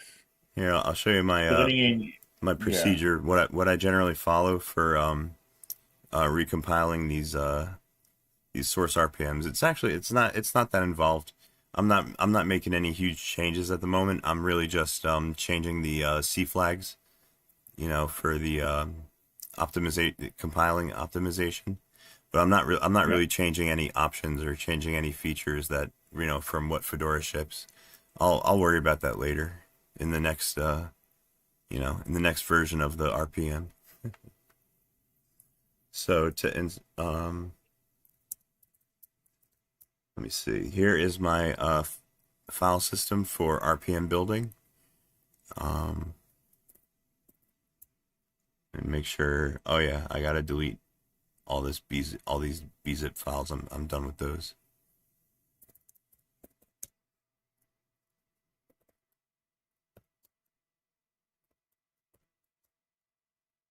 Yeah, it's a shame Sony hasn't released open source firmware for the PlayStation now they've declared it legacy. Yeah, so Sony really doesn't care that much about the PlayStation 3 anymore, and it's a shame that they don't like you said, they don't open source like some of the oh, I gotta get my build directory too. Yeah, they don't open source and their tooling for the thing. You can actually connect to PSN with a jailbroke console, and I think Sony knows it, and they don't really care. They don't even ban you anymore. Well, you're like, how many percentage of what they have? It's like, okay, they're focusing on everything else. I mean, PS4 and there was a PS5. time where you were taking a big risk if you had a jailbroke console, and if you were on custom firmware, it was a big risk, like trying to use like PSN and stuff like that. But now they don't care. You can just connect to PSN with anything, and they'll if it's a PS3, they'll just they don't even notice. Of course, famous last words. Watch me get banned. Watch me get banned next time. next time I sign. No. Yeah. Next video. Watch me put Fedora 28 on my new PlayStation 3. Ban. That would suck. Although, to be honest, at least Sony isn't Nintendo. Yeah, at least there's that. Yeah, Nintendo's a pretty shitty company. Yeah. There used to be a YouTuber. He used to cover all Nintendo. He was basically primarily Nintendo.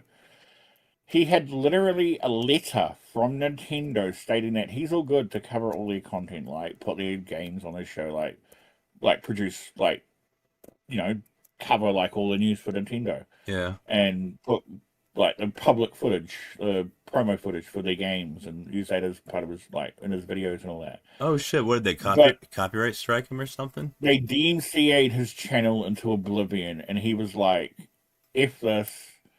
Jesus. Basically, deleted every Nintendo video he ever made. I think he probably archived it, but probably archives it. But Still, he just wiped his channel clean. That's a lot of work. Started from scratch. And now he does not mention Nintendo in the slightest. Yeah, I wouldn't mess with them. Nintendo's a very litigious company. They will not hesitate to take your ass to court. Yeah. Like we're putting Linux on an old Nintendo console that you guys don't even care about anymore. I'm suing you. Yeah, it's not even like they sell them anymore, Especially if you're working on a console that is not even on the market anymore. I mean, come on. Yeah, like I just put Linux on this. Sued. Hey, I just did this with your console. Sued. You're violating our intellectual property rights. Yeah, you're violating my possession rights. I can't do what I want with my own crap. Yeah. And if you think otherwise, they'll sue you for that. Yeah, Nintendo's pretty gangster. They are nuts. Absolutely nuts. Well, I don't blame that guy for just ditching Nintendo. Like, he literally had a signed letter. He put that in the DMCA claim, like, here's the letter that proves I have rights and they ignored it, and he lost everything. It was like he basically lost his channel. He managed to get his channel back, but he had to delete all of them. He just like, okay, I'm deleting everything, and then he got all the strikes removed and all that. They reset his channel. Imagine all that work going down the tubes. Yeah. But he just got rid of all of his Nintendo gear. He doesn't do Nintendo content at all. Doesn't even mention them. Their building could burn down tomorrow. Like, Nintendo could go bankrupt. He still wouldn't mention Nintendo at all. Well, yeah, I can't blame him. That would spook me out. Let's see. Well, this right here. This release number I changed from 5 to 6. That's the secret to how my packages take precedence over Fedora's.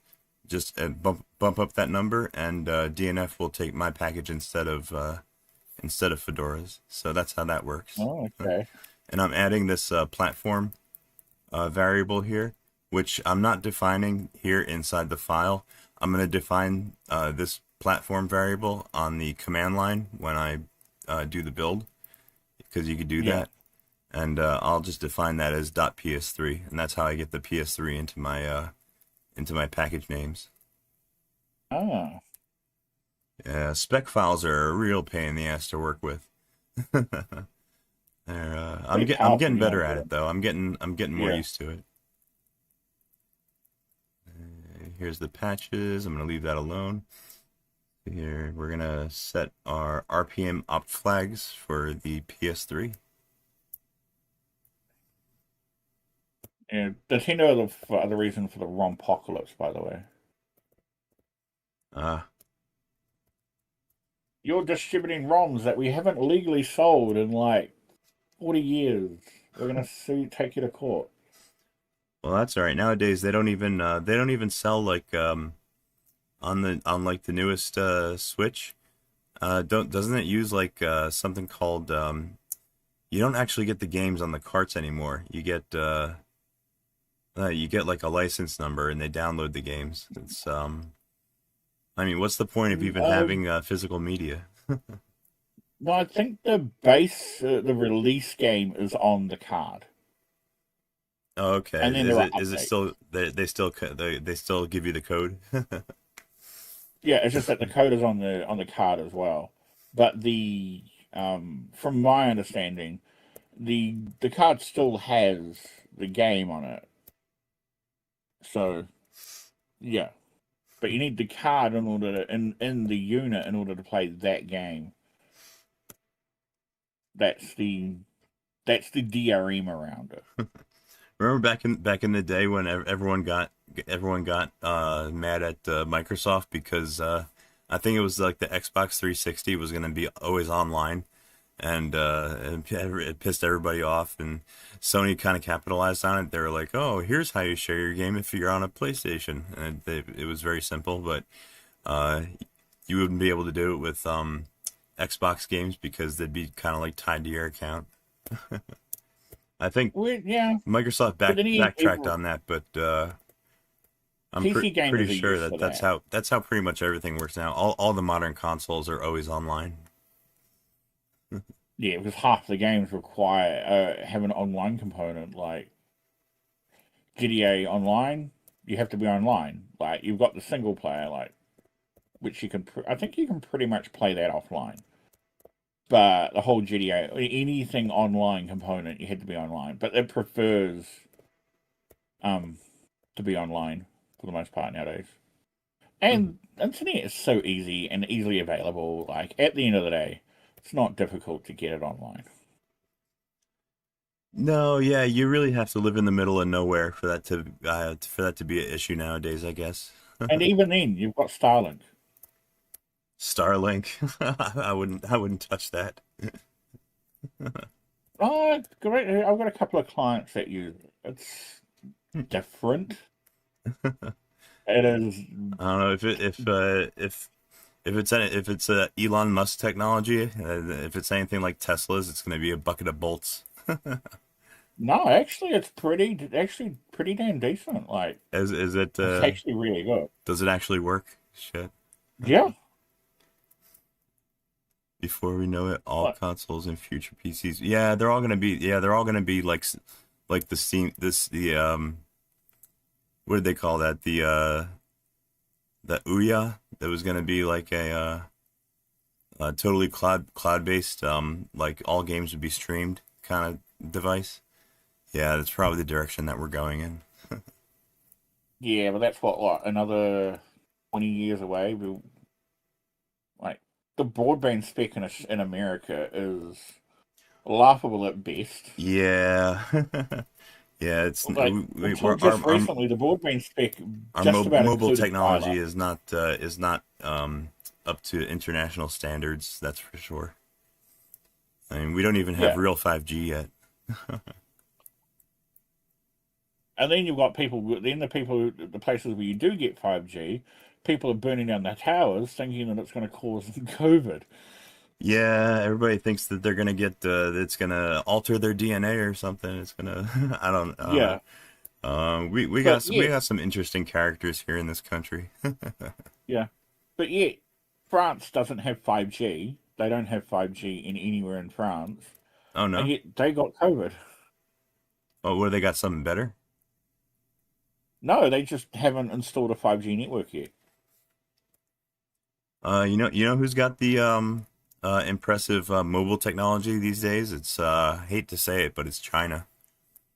Yeah, China's like leaps and bounds ahead of the ahead of everybody else when it comes to consumer tech. yeah, China. Yeah. Well, they've invested heavily into tech. Like, Well, oh, great, you we know, need this. that's We you need know this in order to do that. Great, it'll be done that's what by happens. Monday. That they're getting their return on their investment. That's good for them. Yeah. You know, too bad the rest of us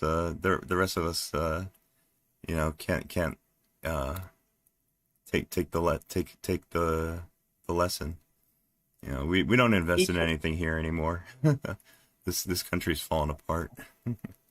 Well, not entirely. There are two fabs being built in Utah and Phoenix Oh, by really? Intel. Everything here on the East Yeah. Coast is like old and broken.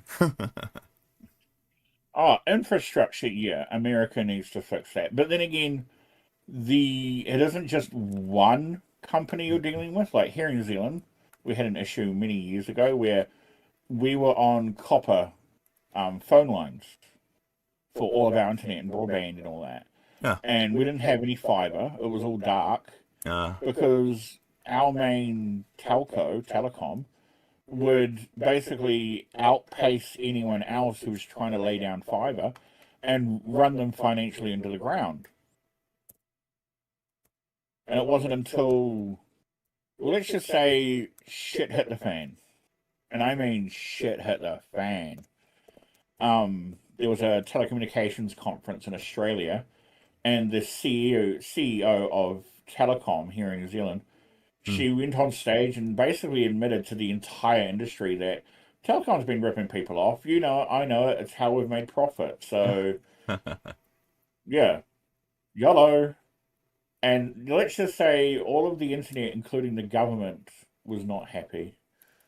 So we had a massive shakedown of basically, yeah, we had a massive shakedown. Telecom straight up tried to blackmail the government. Really? And I do mean straight up tried to blackmail the government openly and publicly. Oh, Like, wow. if you don't unbundle us, we'll spend the money on the network infrastructure. Well, And it's the good that government was like, well, you didn't let them get away with that.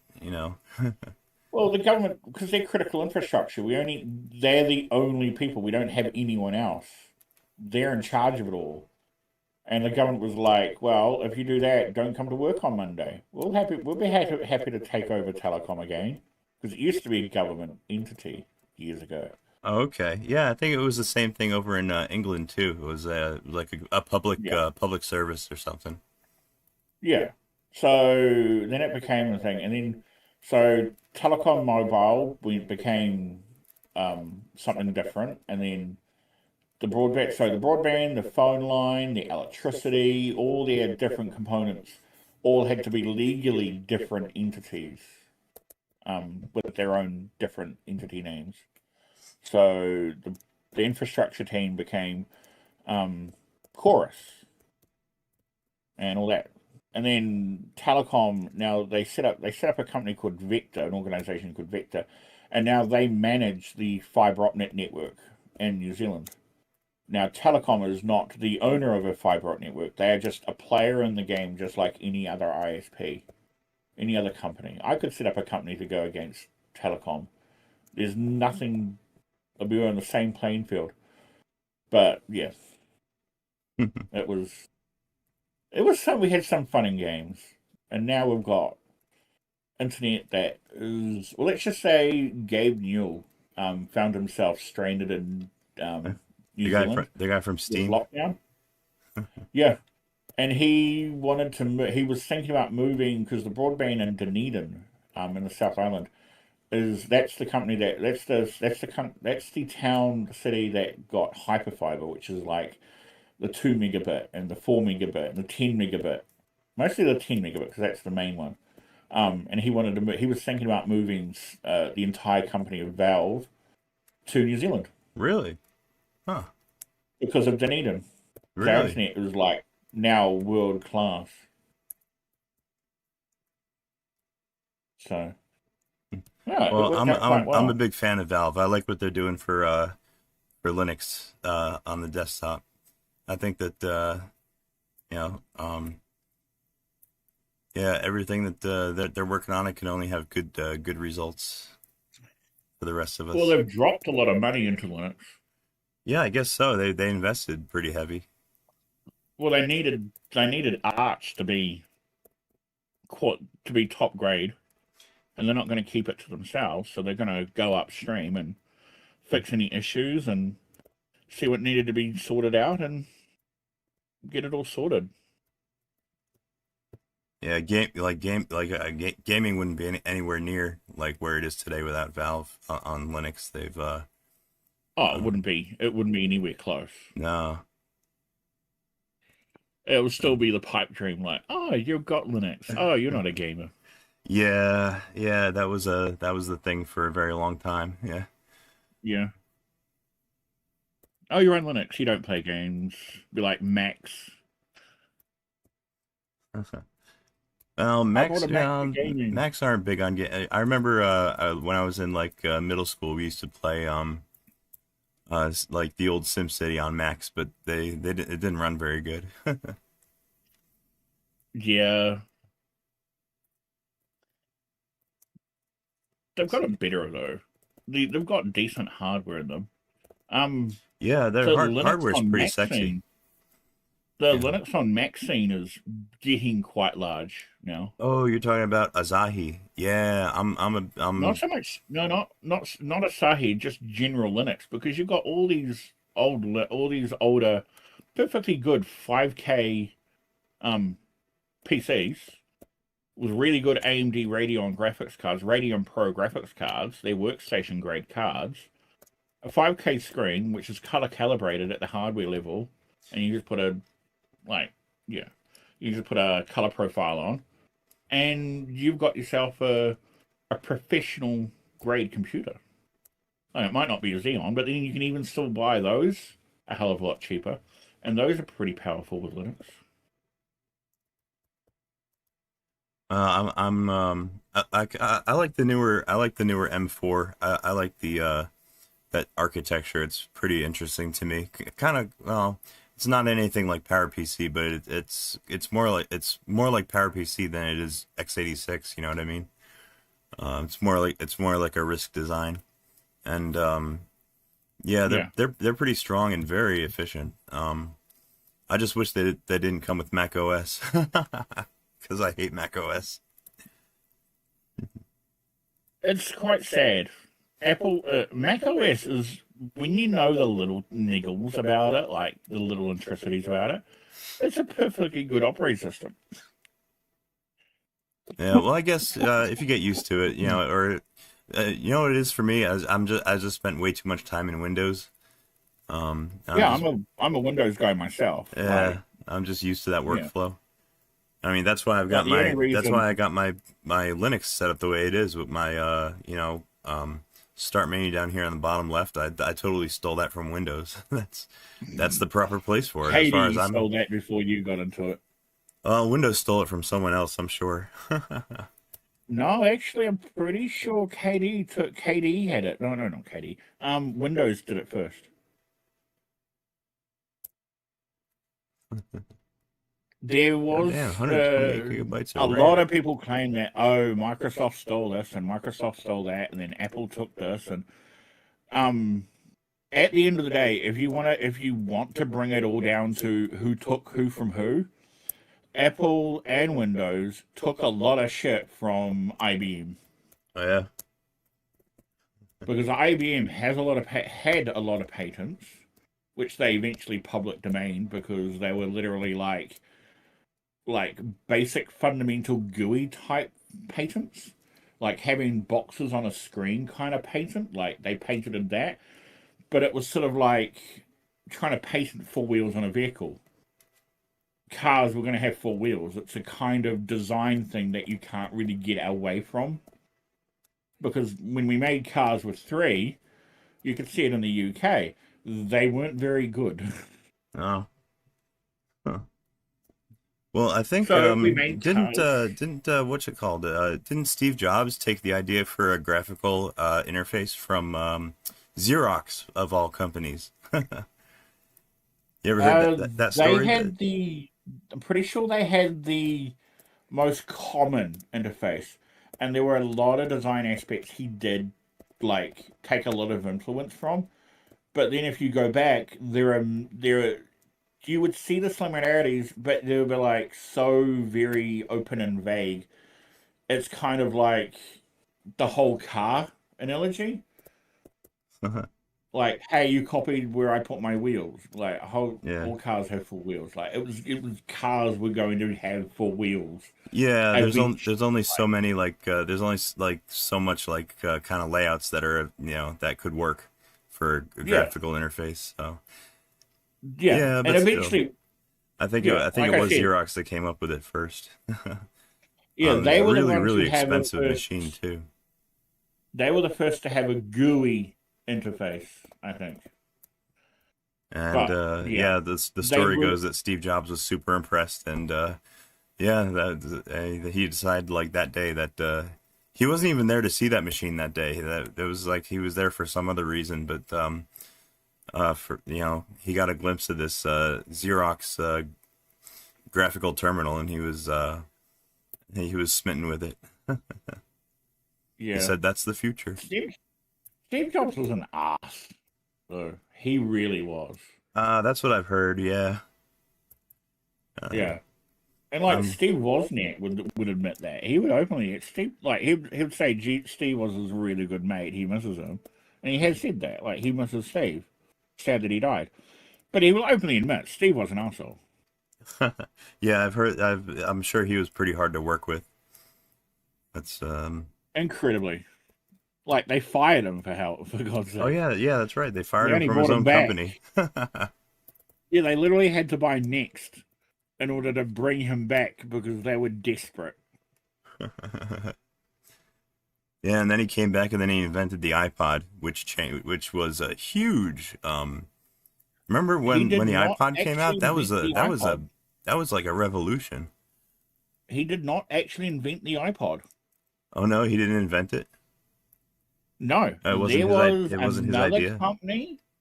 There was another company that had an iPod, like an MP3 player like device, but they couldn't bring it to market because they knew straight away it was if they put it on the market, everybody was they were going to get sued to oblivion by all the music companies. Hey, you've released a device designed for music piracy. Yeah, that's right. The only reason Steve Jobs took that idea and released the iPod is because he had iTunes and he had agreements with all the music companies. So there was a whole bunch of DRM in that. And in the end, he actually made the DRM and encrypted it. So there used to be a software package called Rockbox. You can still download it today. I think it's mostly a semi-abandoned project. But the older iPods, before they implemented the encryption on the protocol for the actual like communication, you could install Rockbox on them, and I did this with quite a few MP3 players. I even had one myself. But you can install Rockbox, put it on your MP3 player, and it turns your iPod into an ordinary MP3 player. So let's say you were a Linux user who couldn't install iTunes, you could then just slap files onto the file system as if it was a normal USB device, like a flash drive, and click play. You didn't need iTunes at the end of the day.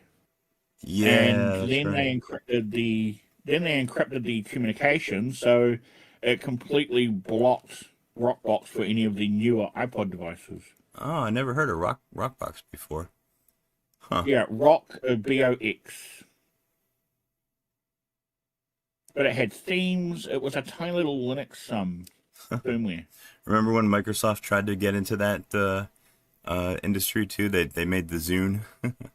that didn't last very long. Yeah, you remember the Zune? They actually had a pretty cool functionality where they could wirelessly, I think, share files with each other. I used to have a Zune. Oh yeah. Yeah. Well, I didn't have one, but apparently people were raving the Zune. Like, it had a lot of benefits that the iPod didn't have and wouldn't have and never did have. And Apple would go to extents to make sure you didn't get. I mean, I'm gonna be honest, right? I still use an iPod Shuffle. Oh shit, do you? 25. Yeah. Nice. I know a guy, old friends many years ago. He bought the original iPod, right? And a few months later, the screen cracked. So he took it back and got the screen replaced. And when I say that he theoretically owned every version of the iPod after that, I mean that he was in the shop holding it in his hand, and the number of times he literally held it in his hand and the screen cracked. So they sent it back. Then he got another device, and it was another, like, the iPod Video. And then he's literally holding it, and they were like, what are you doing? Like, how would you hold it? And he's literally holding it in his hand flat, playing around, using the dial. And while he was being watched by one of the Apple staff, the screen cracked. Oh shit, for real? Yeah. All right. So do you guys remember the one iPod that was like the iPhone 4? It was like an iPod, but it was an iPhone. Yeah, they didn't have the ability to put the phone components in there, and they made it the iPod Touch. Yeah, what was that? Like, why did they make that again? To bridge, I think they did that to bridge the people who couldn't get an iPhone that wanted an iPod. Because they didn't have an agreement with AT&T at that time. Well, at that point, just buy an iPad or something. Okay. No, because you can't just take an iPad out for a 50k run. Seems like they were You can't just slap that inside a case, strapped around your arm, and take that for a bit of a jog around the block. Pronto. Exactly. Yeah, I mean the iPad is probably one of the best tablets on the market. Yeah, they were actually pretty solid devices. They were pretty well built. Yeah. Oh, we did a little. I mean, I hate Apple, but I still have an Knowing where to iPad. look. It's like shooting in the dark. I can't stand them. I don't like them. Or like blowing shit up. The only thing Apple that I will touch is Mac OS. I don't like the iPads. The iPad now is like Mac OS. My brother is a teacher, and he was like, "Oh man, iPods." I told him this like 5 years before they all came in. I told him, you're going to have tablets. This is all going to be like, you would have the ability to record your stream, like record your lessons. And if anybody missed school that day, they could then watch the class and watch what happened in the class and what you were teaching for that day and all that sort of stuff. He's a high school teacher. He does primary. He's in a Christian primary school now for some reason. But either way, I told him all the sort of stuff that will be coming in, and it all came in. Aside from the whole like recording every class thing. Either way, they do that in universities in a lot of places. So if you miss class, you can then go online and watch class, and you haven't missed your I lesson. mean, Oh So shit, yeah, yeah. but They didn't do he that at thought my school. I didn't do that at it's mine coming either. in. But he raved like, "Oh my god, it's awesome! We get to have all these new tablets and all this new technology." And I was like, "Yeah, you're giving 800, like very expensive American dollars. You're talking like whatever the price is for an iPad. Well, the Um, iPad is so much more expensive yeah, now. but then you're giving all these devices to children. Do you think that's a Yeah, and good they're kind of idea? they were expensive too. Yeah, Like you can get an iPad Air. I think we'll just They're like find a 700 tombstone that American says, dollars. "Here lies yeah. Henry But A." would you buy, if you were the IT admin for a school, would you think it's a good, and this is a primary school, this is elementary sort of children, would you think it's a good idea to give children under the age of 10 an iPad as part of their education? Well, if you think about it, Apple usually gives like massive discounts on schools and Yeah, institution. yeah, granted. But even then, they wouldn't be like Loving $20 a tablet. son and notorious And then repairing them, I doubt they're it. No, it pretty should anal be. about It the was like repairs. Trouble to hide his tracks just to put his name on a rock. Give them a little shitty Chromebook and call it a day. That's what a lot of schools ended up doing. Like, Chromebooks were cheaper to look after, more expensive, more durable. That's what they ended up doing. That's why everybody has Chromebooks. But my brother was like, "Oh man, tablets and all this and iPads and it's all the new technology." And I was like, "No." Because at the end of the day, the schools can't bear the cost of repair. They just can't. And Apple is anal about the repair. Official this, official that. They can't be just, "Oh, it's a glass screen, I'll do it." No, it has to be their glass screen. From their store, which is their markup. And that won't be a $50 screen. That'll be like a $350 screen. And then it'll have to be sent away. You can't do that in the store. You can't just repair it on the day of. So you're going to have to collect all your iPads, send them off for repair, pay a shit ton of money. Yeah. Whereas Chromebooks, you could get a screen and slap it in the device, done. 20-minute fix. And then they charge out, and then the school will charge you out the ass for repair. Well, they tend to. Well, yeah. Well, you should see some of the Chromebooks that the schools have got come back. Like they are absolutely destroyed, but the screens are good. Like they still function. Monks I had broke several mine living from quarters. well, Main like, one being by the graveyard, of course. saying this was like Location, 2 or 3 years location. ago now. I broke the keyboard and they charged me like $60 More bucks. shoreline For something equipment. that I could have bought At for like least no $5 and shoreliners. repaired myself. They would have never Probably known should have the repaired difference. yourself, and they probably wouldn't have noticed as long as it's functional. Maybe we'll get working, lucky and like, they'll blow no, we're not themselves going to up. look into it that much further. Well, I didn't know. At that time, I wasn't really comfortable with repairing electronics. Now I know what I'm doing. Yeah. You learn. But at the end of the day, if it wasn't you that paid for it, it was going to be your parents. And a lot of parents don't have money for iPad repair. Yeah, especially No, nowadays. also, it's what you think about it. Yep. It's what I think about it, right? Dynamite. The way I think about it is that Be careful with that Chromebooks, stuff, huh? yes, they're good, they're cheap, but you're paying for what you get. You're getting Intel like Celeron and 4 gigs of RAM. That's Yeah, not but enough. it's enough. That's not enough. They're great. They will do the job. Hey, got the door open. They're not was wanting to do Blender graphics. very They're loud. not wanting to do Hopefully they didn't like hear us. 3D modeling and Hopefully CAD we just and blend in with the other in explosions. actual workhorse They stuff.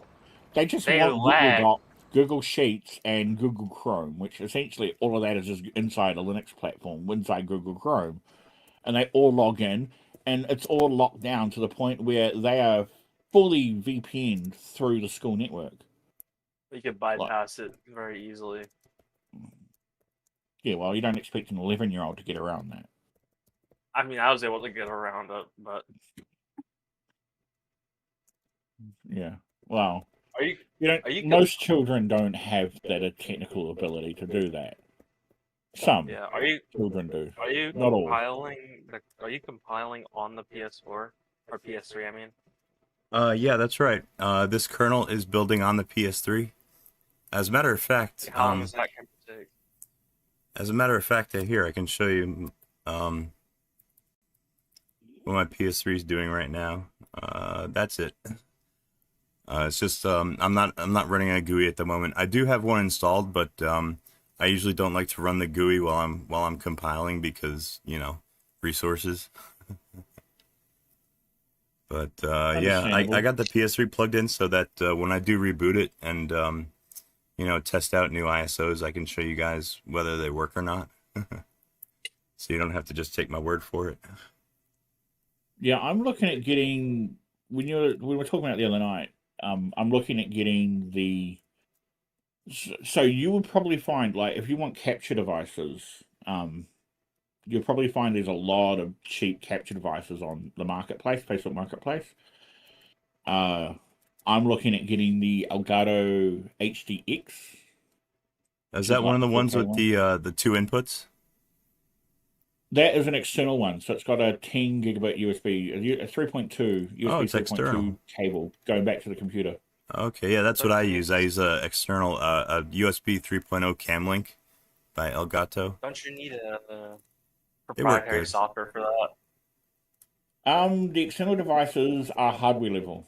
The PCIe 4K Pro, from what I can find out, they require the software to run, because I gather they probably offload some of the processing power onto the computer. That does not work in Linux. But the external capture cards, the external capture devices, they are all UVCs.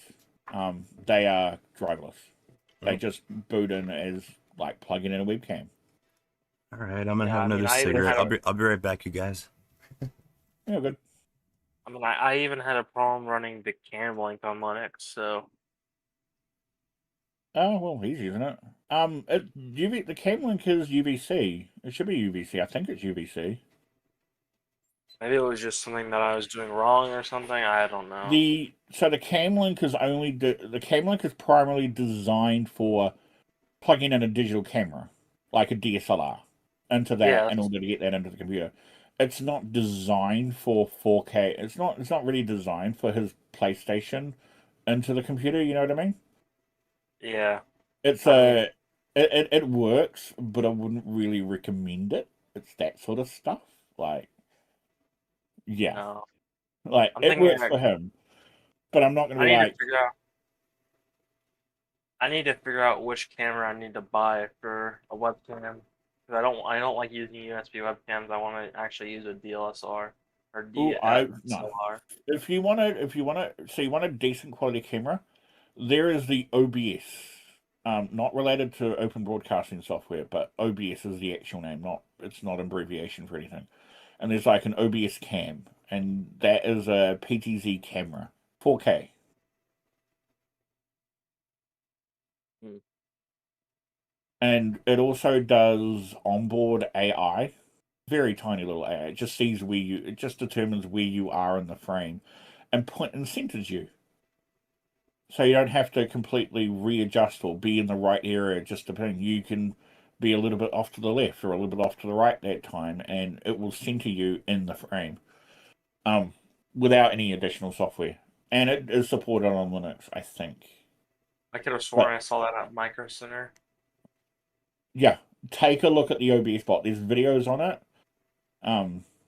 There is a do you have a Stream Deck, an Elgato Stream Deck? No, because they don't work on Linux. I don't think. They do. Oh, they do. They do. There is a GitHub repository. They have the software, and you're even able to download. I think you're even able to plug in the plugins from the Elgato marketplace. Oh, that's funny. So all the Elgato plugins that you have for Windows on the Windows software, it's not as nice, it's not as clean and polished as the Windows software, but it's functional. And it will allow Well, you to use your your Stream Deck on Linux. Well, I'm using Razer, and if you know anything about Razer on Linux, it's pretty bad. There's absolutely zero like actual support from Razer. I use Yeah, they Community don't Track. care. They don't give a shit about Linux yet. Well, eventually they will. Yeah, because like especially when you got increased Steam Decks and then you got the Steam machine, Linux will be a pretty major part of their like user base, and eventually they're going to have to pay attention to Linux. I mean, look at Zorin OS, like 1 million downloads in one day. Yeah, within a full 24-hour period from release, and that was I like mean, a couple of days after the end of life for Windows 10. they crashed the entire the entire Mirror server, I believe. Not just one. I think they crashed 3. Oh, that's funny. Their own and 2 others. That's And actually between all 3, they had well over 1 million downloads. Micro Center has a deal going on for a Ryzen 5 4500, not X, just 4500 for $60. Yeah. Oh, that's not so bad. Clearance stock? It's I'm AIM 4, guessing. isn't it? Yeah. Well, I might Yeah. buy one and just throw it in a little. What I need a Windows computer to play Windows games. I don't want to install that malware on my personal computer. Yeah. Although DDR4 has gone up in price because everybody's buying DDR4 at the moment because DDR5 has shot to the moon like bloody Bitcoin did back a few years ago. I mean, money's not a problem. I have a Threadripper, so I already spent $3,000 on my CPU. Nice. Fucking hell. What are you compiling the Linux kernel every other day? I use Gen 2. Yeah, now we just need the guy in the VC and we're like, I use Arch. Well, those guys don't exist because Arch Linux is 2 dog turds and there's like flies flying around it. Yeah, the Easy Capture EP, I don't know the USB 3.2 capture cards.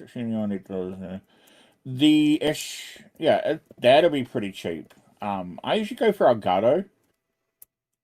Just looking in the chat, by the way. I usually go for Elgato because the external ones are UVC devices and make life a lot easier because there's a shit ton of documentation with Linux and Elgato devices.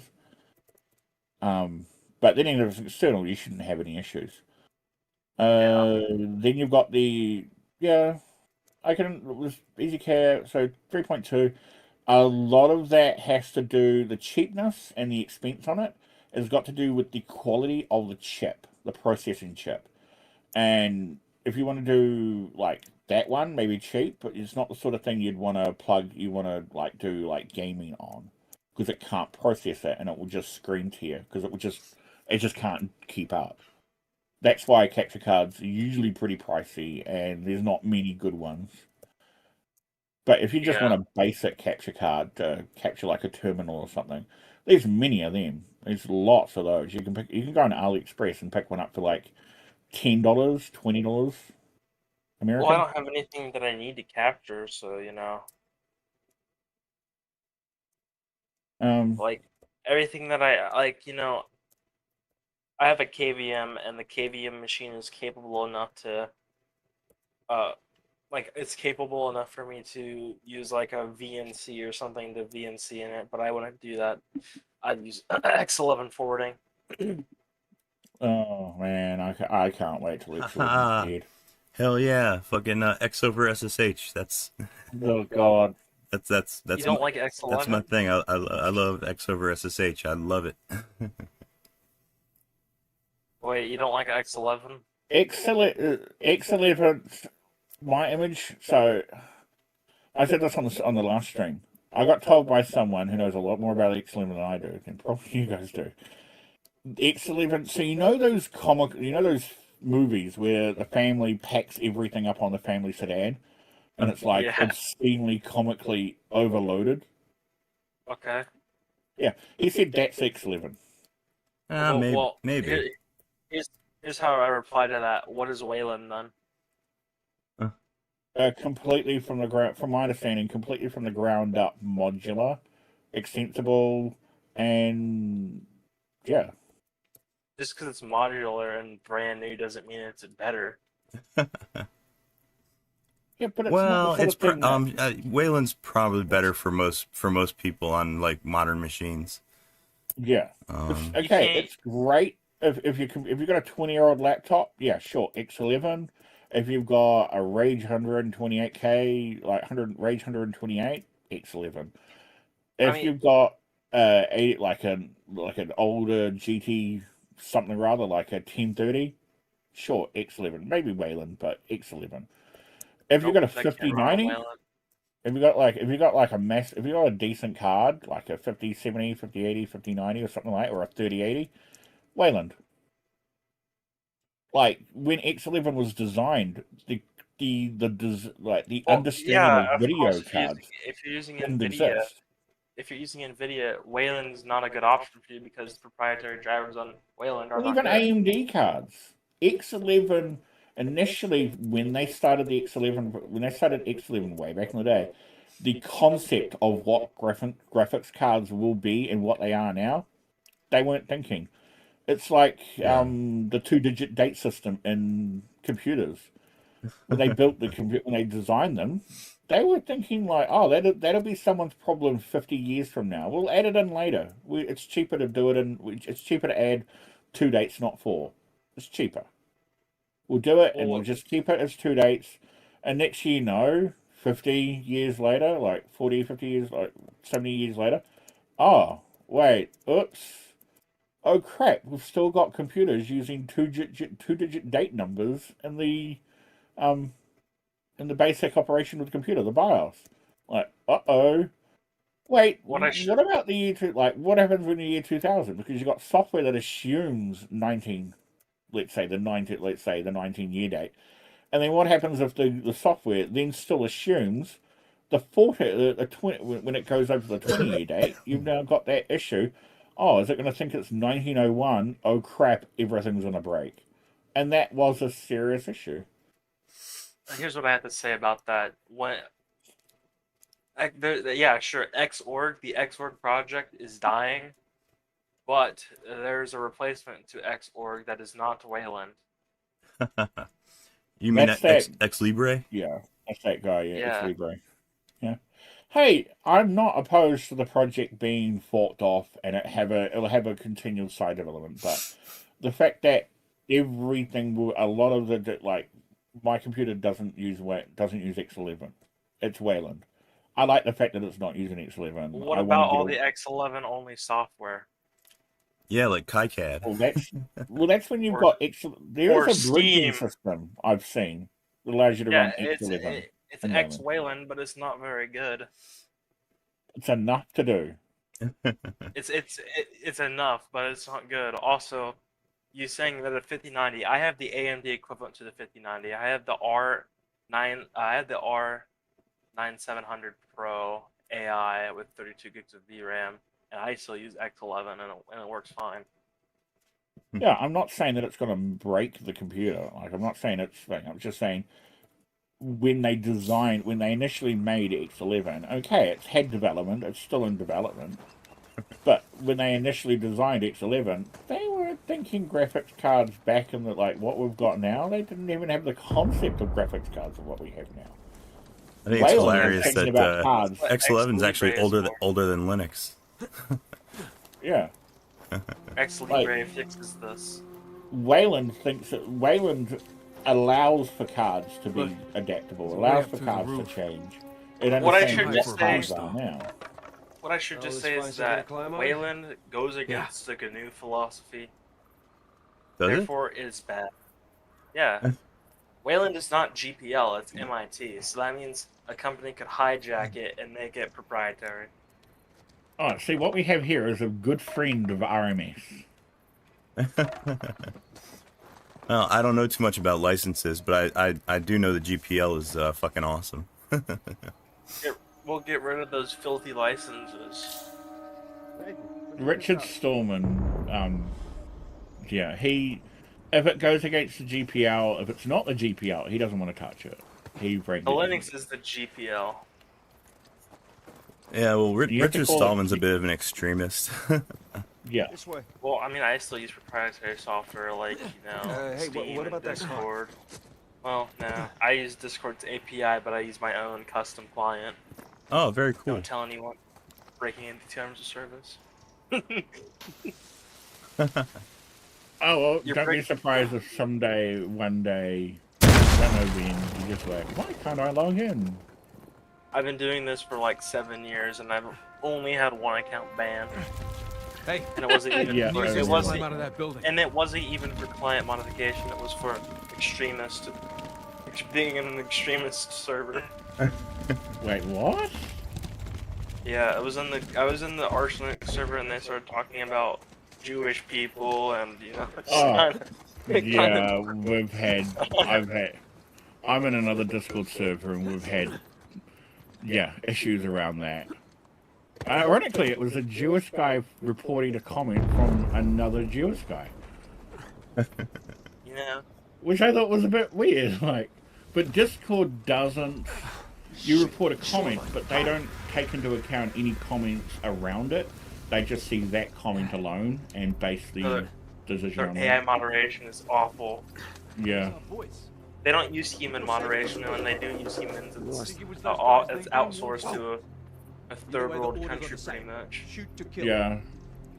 Report like 50 comments, you may like 5 cents.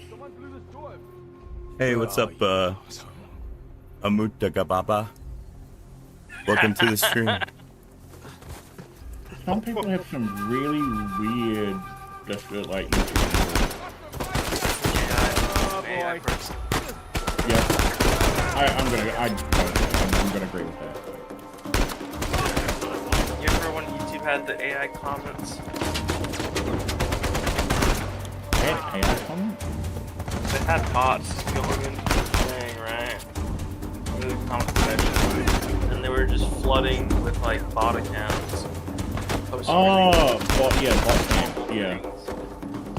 Theo Joe made like a script that went through and just mass banned everyone on the YouTube channel.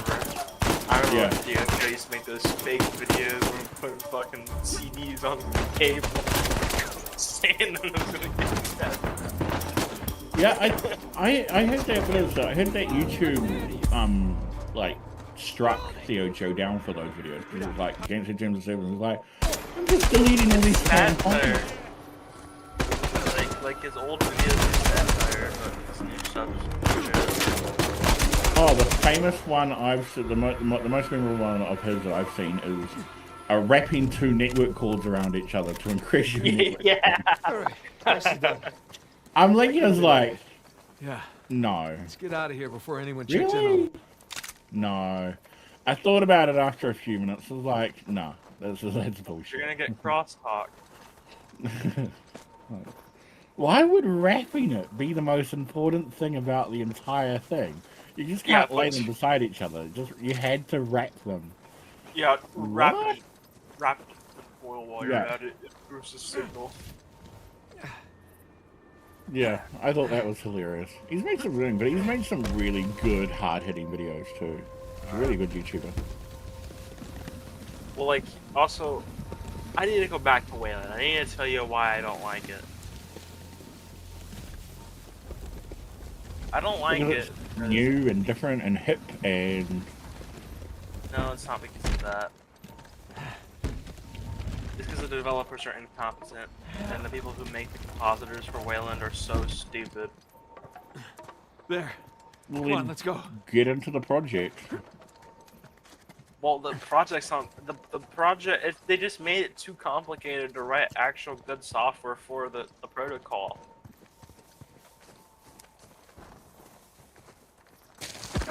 And they uprooted what X11 did by making it simple and easy to develop something for X11, and they turned it into something horrible. They made it so you had to write 50,000 lines of code for a single working compositor, instead of like 10,000 lines for a working functional desktop on X11. I bet you're the. I bet you're the. You supported Apple when they made that. So web like Safari has less lines of code than Mozilla, and did this whole. They basically did this whole. We're gonna go with Safari because Mozilla has too many lines of code. I think Safari is dog shit, honestly. Yeah. But I also think the Mozilla project is no good either. They've lost their way. Yeah, I'm not a big fan of Safari either. I got it on my phone. No one's a fan of Safari. Oh, careful.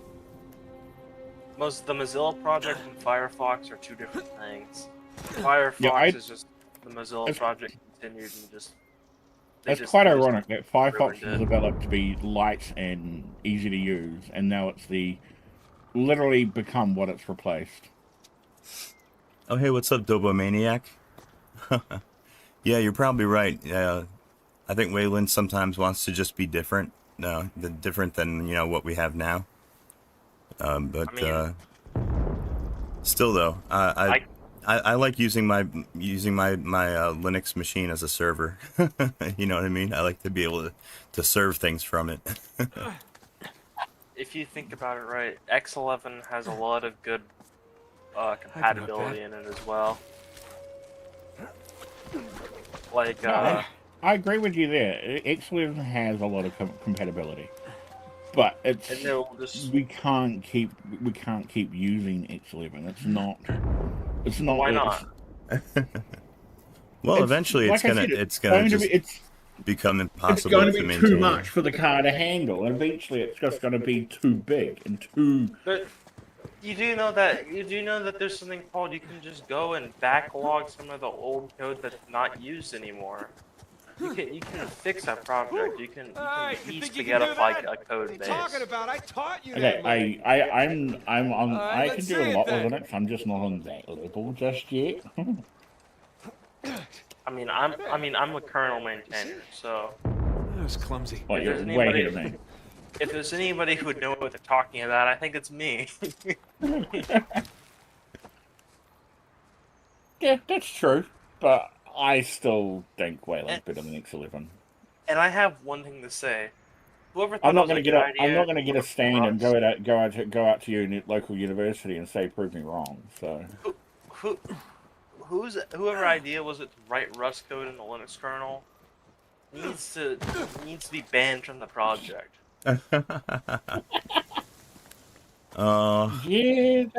Yeah, but memory safe languages are probably going to get more popular. The memory safe language that had a bug. They just rewrote sudo in Rust. Apparently that fixed a couple of problems. Nobody uses sudo anymore. I'm gonna be honest with you. I do. Give me a boost. I'm using doas. Yeah, I think probably if it's not going to be Rust, it's going to be something else. Some kind of memory, quote-unquote, memory-safe language is probably going to be the way of the future. If you want a future-proof like yourself, like you're learning, you might as well pick it up eventually. I mean, I know Rust, but I absolutely hate writing in it because it doesn't let you have total freedom. I just hate the compiler, and the code itself is ugly. But that's just because bitching at you when you probably because I don't understand it that well. Unsafe. It just starts bitching at you when you write something that's quote unquote unsafe in its eyes. Like you shouldn't be doing this. But what if I want to have 8 pointers that point to the same thing? Yeah, you should be able to do that, right? If you want to. That's what I think. If I know what I'm doing and if I know how to make something memory safe that is quote unquote by nature supposed to be dangerous, then I should be able to write it. Graphics drivers, you cannot write a graphics driver in Rust because you're doing too much shit in memory. It's gonna be unsafe. Yeah, but also, that'll be too complicated though. Rust is not a silver bullet for bug-free code. But again, there was a guy who wrote some insane program in TypeScript. So even though something isn't designed to do it, somebody will eventually do it. I mean, you could probably write a whole kernel on Python if you put your mind to it. I mean, Hey, give they it a wrote few a more years. Somebody probably will. No, they wrote a that'd be whole something. package Also, a manager. kernel in Python. That'd be so You've slow. now They got a wrote a whole whole. you've now got a whole generation of kids learning Python at school Down we when they go. used to learn Java. I don't know why on God's green earth why they thought Burns a little. Java was a good idea. Those are fun. At my high school, they taught me Java. And I'm that's how I sorry. learned. And that's how I learned C, and then I learned Rust. Now I'm learning ASM64. So Could you eventually, I'll imagine be a able to look Java at kernel? Ticket Master. Yeah, I Theoretically, took be my possible. the class. I took my data structures and algorithms courses. I took those in Java, which it wasn't so bad, but Java's not my favorite solution. Java isn't a solution. C# is the replacement. I was good. I used to be good friends with a Java developer, and I said, "Hey, is Java a good language to learn?" He was like, "No." Oh, no, it's He's not. like, "But you run Java. You do Java." His little name was on the IRC server was actually Java, and he's like, "No, do not ever get into Java. Just learn Python or C. Just don't get into Java. No, just Oh, save me a whole bunch of hassle." Dobomaniac. I think it was a security. I guess I think it was a security kind of decision that Wayland made, as far as not being like the best at remote desktops. Oh no, that they say that they're never gonna actually truly support remote desktops in Yeah, favor of that's security. yeah, exactly. What about? That's a good question. What about not so much not so much RDP itself, but remote access like Rosdisk and all that. Nope, it still doesn't work under Wayland. Uh, yeah, that's the one It, thing I it, really can't wait for. the thing about Wayland is that it sandboxes every program. Every program has its own sandbox.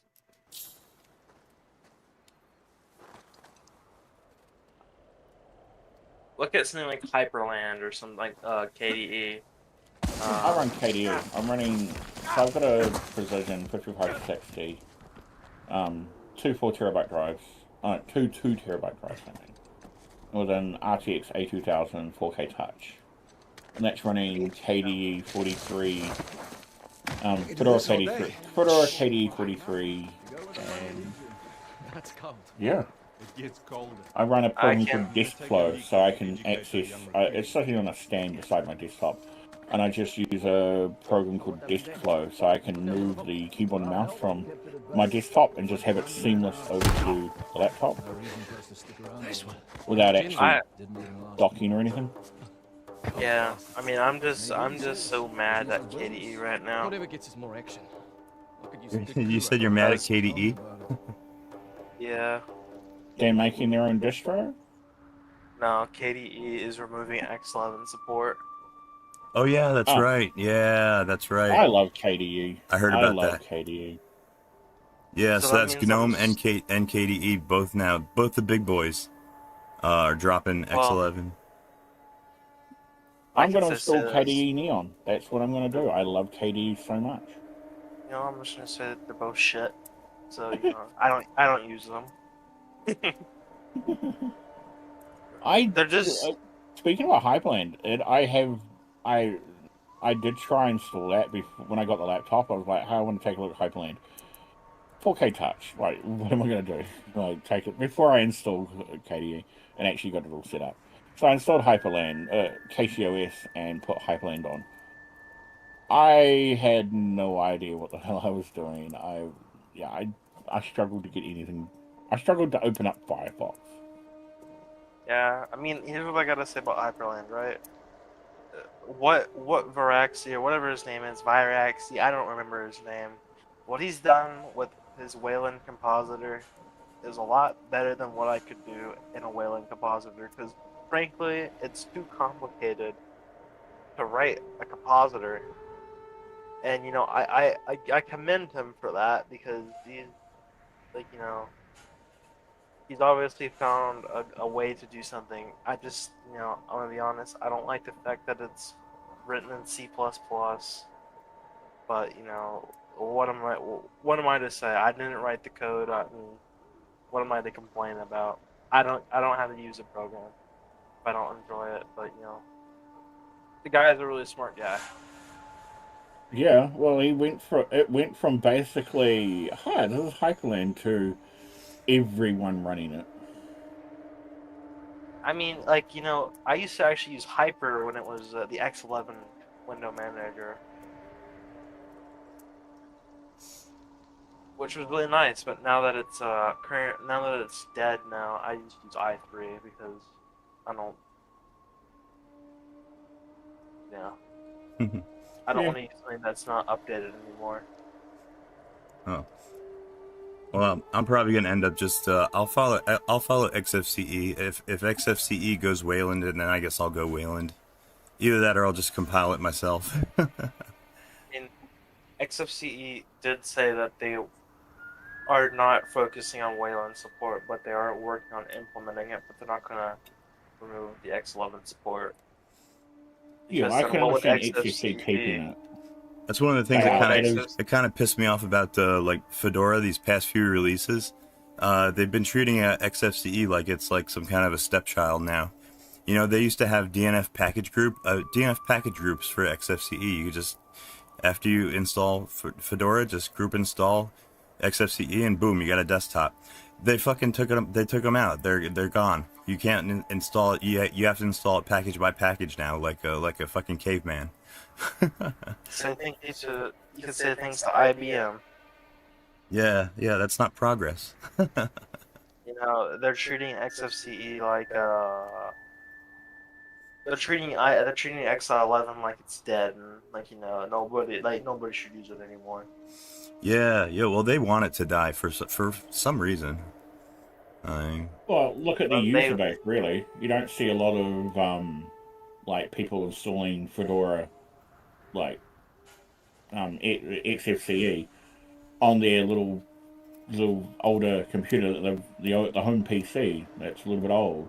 Like, they're usually running like lighter distros like Xubuntu and Ubuntu and all that sort of stuff. Ew. Yeah. Well, I know XFCE kind of has a reputation as like the desktop for the older computers, but I think it's fully featured. I think it's the most beautiful desktop the most beautiful DE that's available in my opinion. Well, I say that there's something that's even more lightweight that is still functionable, 2025, and it's Window Maker. Window Maker. Isn't Window Maker you open the next step UI? Huh? Window Maker. It's like NSCDE. Oh. It's the next step user interface, though. It copies it. Yeah. You dock it apps. It's really cool. I was never able to figure it out though, so. Yeah, you have to be a very old, a certain generational computer in order to get that sorted right. I mean, I know somebody who's younger than me that uses Window Maker on his Gen 2. That's pretty cool. Usually, when I want to mess around with a window manager, I like to go with OpenBox. OpenBox. Yeah, that hasn't been maintained in a long time, but I can't think of anything that I would add to it. I think it's just it's good the way it is. You can actually use OpenBox with XFCE. Yeah, you can actually do that. Yeah, you can make it a little bit more lightweight if you want to. You would lose some features like the dock and stuff. Oh yeah, that's right. Well, I don't really use a dock in my desktop. I don't either because I don't use a desktop environment. I have a bar. That's it. Yeah, that's all you need. I started out. You know what? All I need the bulk of my Linux experience was on my server. I only just recently, since like August, got my Linux laptop. I did all my work on my server, which was running Debian testing. Good to use Debian stable or Debian SID. Oh, that's good for a server. Debian's good for servers. Yeah. I like something Well, I that I like don't have to update like every other day. You know. Yeah, I I rem- wanted Ubuntu, but I didn't want I wanted the milestones. I just didn't want like the version releases. I didn't want to do a dist upgrade every well, basically 6 months. Ubuntu is really gone downhill. Yeah. Yeah, The, well, you the know what? They went all in on the snap kind of thing, and they're kind of doubled down on the whole thing, even though it sucks. They Yeah, it invented does. Snap and they made it proprietary. Yeah, and it's corporate. Yeah, I'm I'm not a big fan of it. I should talk. I use Fedora. Everybody bend down to the corporate overlords at Canonical. Yeah, but the structure of Fedora, because it's the Red Hat, you got RHE, you got CentOS, and then you got Fedora, and that's basically the Red Hat family, isn't it? CentOS is dead. Pretty much. Yeah, unfortunately. Yeah, what do they call it now? It's, CentOS Stream it was for a while, but I don't even know if Yeah. that's around anymore. It is, but it's not updated anymore. Oh yeah, that's It gonna is disappear. End of life. the first time I heard about CentOS and when it was part of the Red Hat family, it was when that mayor of some small town in the US threatened legal action against the CentOS people for hijacking his website because the hosting company messed up something or other, and it put the CentOS default page up on the town's website. Oh. So he went. He blasted CentOS for hacking his website. Oh, So they God. don't put his website back. He's going to take them to court. Oh, Jesus. And they're like, we didn't do anything. Fedora is okay. Here's what I say Fedora is. Fedora is Red Hat, and Red Hat Enterprise Linux. It's its testing ground, and Yeah. then, Yeah, and then whatever traditionally that's what it's successful in been. there goes into Red Hat. Yeah. The one thing I like about Red Hat is not Red Hat. The Red Hat RHE is slick. Like RHE like that, the wallpapers and the whole look, the UI. It is the most single polished OS that I have ever seen in my life. Like that is, oh man, absolutely just. Well, yeah, mint. it's well put together. Extremely, always has been. Like I put Red Hat 6 on my old desktop computer years and years ago, and I had a spare IDE hard drive that I used, and even then it was slick. Like that for what it's for that period of course, it was slick. Like that was like, yeah, this is what you'd find inside a business. Like this is a professional operating system. This What I isn't should sort say of like about the RHEL community is- level bullshit. What I should say about RHEL is that it's you're not paying to use the actual operating system. You can download a RHEL for free anywhere on the internet. It's on the Internet Archive. The ISO for Yeah. RHEL 10 is on the Internet Archive. Yeah, well, there's Rocky You Linux, are- and there's another Wait. couple of package distros that are binary compatible. What you're paying the $10,000 a year for is the support for RHEL. If something Yeah. doesn't work on your RHEL machine, you can just call up IBM and they'll assign somebody to fix the bug or literally write a driver for your personal computer, and they'll put it into the RHEL kernel or the package manager. Yeah, I mean, they did good as a distro for. I mean, up until they started shitting on the GPL, which I know that they're like technically, whatever. Technically, yes, the source code is still available to the users, even though now it's behind a fucking subscription. Paywall. Yeah. Yeah. Well, you Which could goes get against you GPL. could join for free, but Yeah. Well, that's why Rocky Linux exists, to make that, like, RHEL binary compatible. What I should say is that if you want a good server operating system, you just what's that one called? It's really lightweight. Am I blanking? I can. Sorry, hold on. Let me load up my Proxmox real quick. Alpine? Yeah, Alpine. Use oh, Alpine. Alpine. Alpine, that's not System D, I think, right? Nope, it's OpenRC, I think. OpenRC? Well, There's two different ISOs for it. It's either SysD init or OpenRC. Oh. It's one of those. Yeah, I Yeah, didn't I'll like find... like everyone else. I didn't like systemd at first, but I got used to it. And then, like, you know, here's what I have to say about systemd is that it's just in everything. It's in every distro. It's in all the popular ones.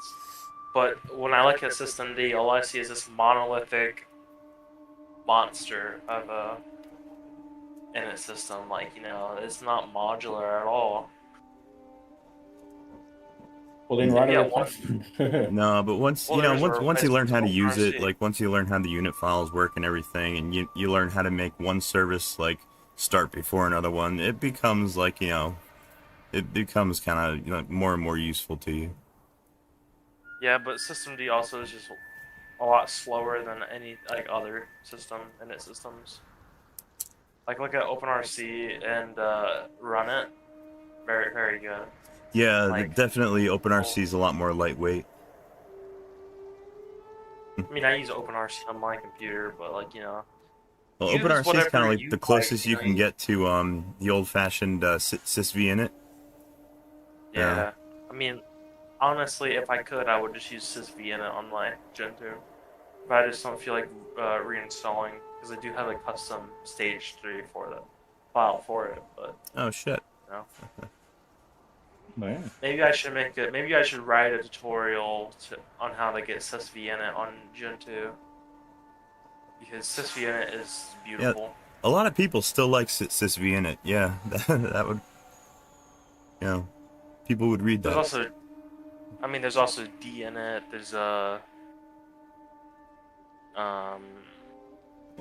what's that? BusyBox something. It's run it, I think. Oh hey, BusyBox. That's what I'm using in my init ramifs. On my boot ISO that I'm kind of working on right now.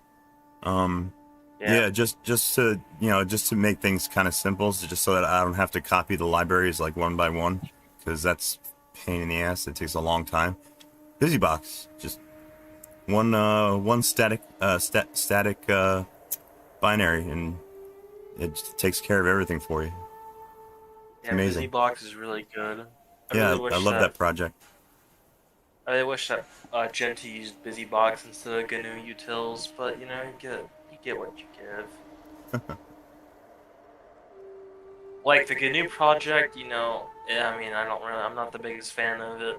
You know, I like the GPL, but the GNU project is just not my forte, I guess.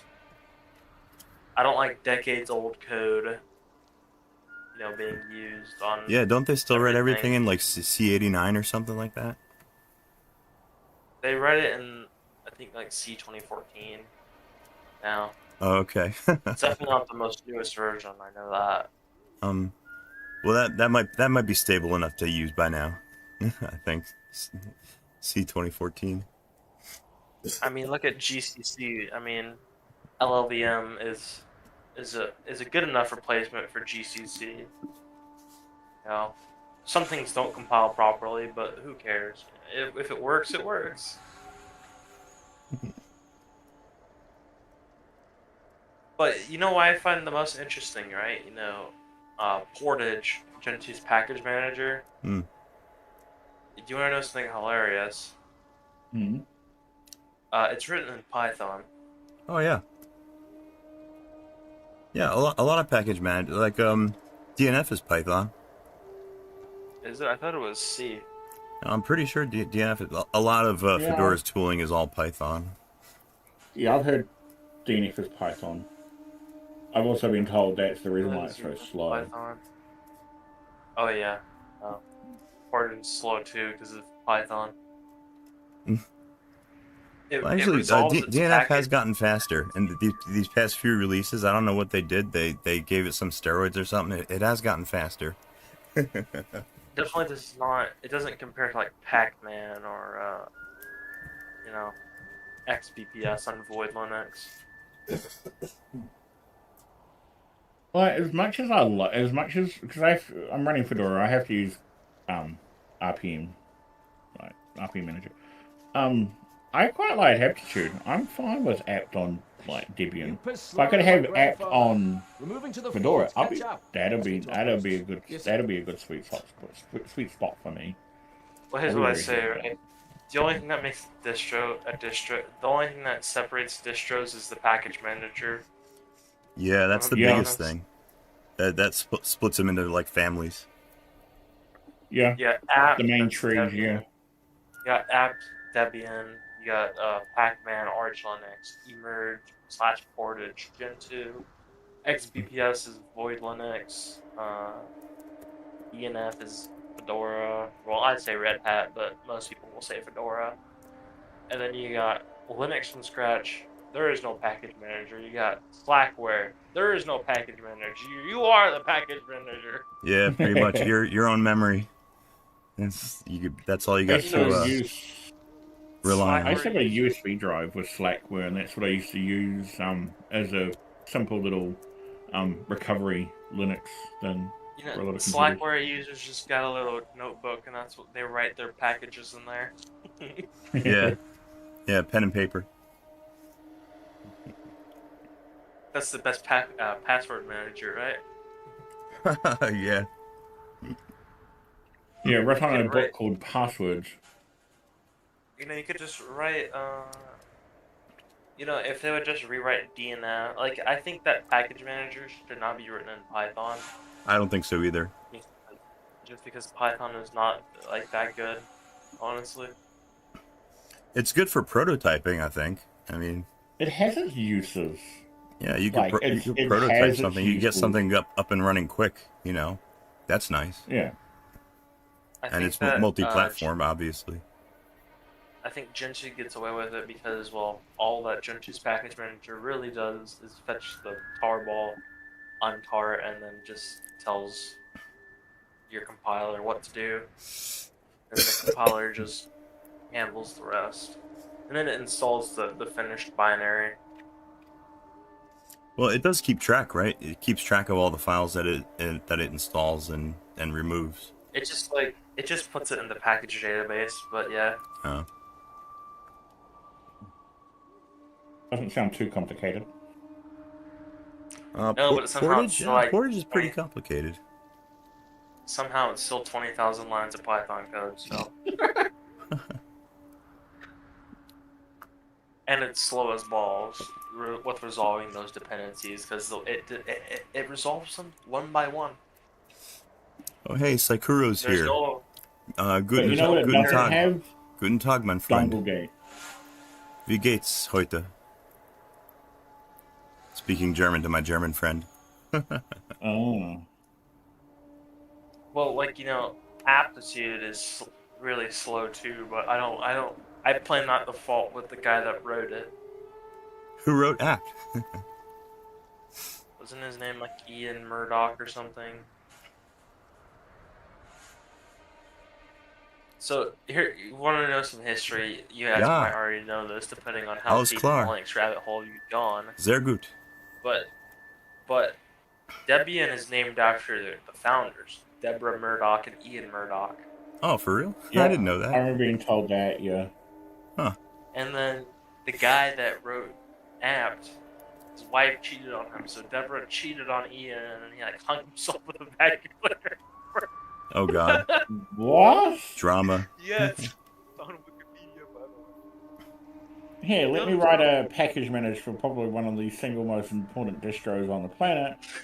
And let's just include some cheating on the side.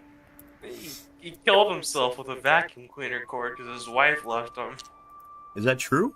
Ooh. Yeah. Oh, my God. That's morbid. It's true. Oh. I know, but it's still morbid. Like, good God. It says it in the Wikipedia page, okay? He died 2015. Here, I'll send you a screenshot in the side chat. I'm not questioning how the version. I was like, oh my God. I don't know. Just.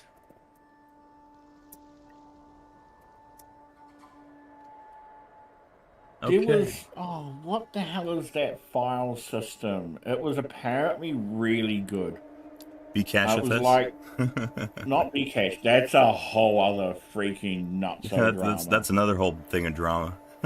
I personally think if he stood back and stopped antagonizing Linus, if he stood back and shifted how he manages the project and assigned someone else to be the communications person between the project and the kernel, like between Linus, he could have saved that relationship.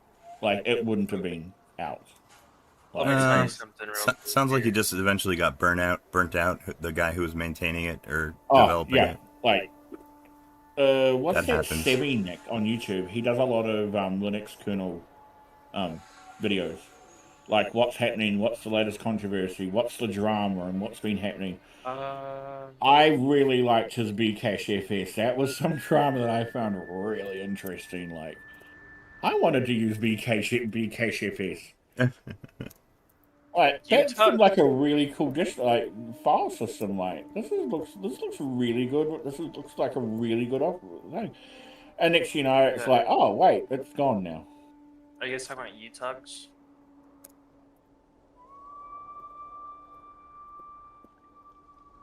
Utux? Yeah, the YouTuber guy. Hey, check it out. I think his My name's kernel. like Sebi Nick or something. Oh, okay. He does the YouTube. Some else have like the yellow border, and it's usually got the big tux. Oh, Brody, that guy. I like Brody. He has Sebi- a good channel. He No, has some Sebi good Nick. takes. Yeah, Sebi Nick. He does like the big. I know the big orange borders. Never heard of him. But you guys want to talk about init systems? SAVVNIK. You guys want to talk about file systems? XFS is a really good file system. I actually just built that into my kernel. This kernel. Let me just drop that into. I'm just dropping that into general chat. The link for I've heard that the XFS was good for managing like large files too. large scale Yes. file systems. Yeah, Yeah. like if you've got a server with like 50 hard drives, that's the sort of shit. That's the sort of file system you use. But this guy, creator of Linux, is not happy.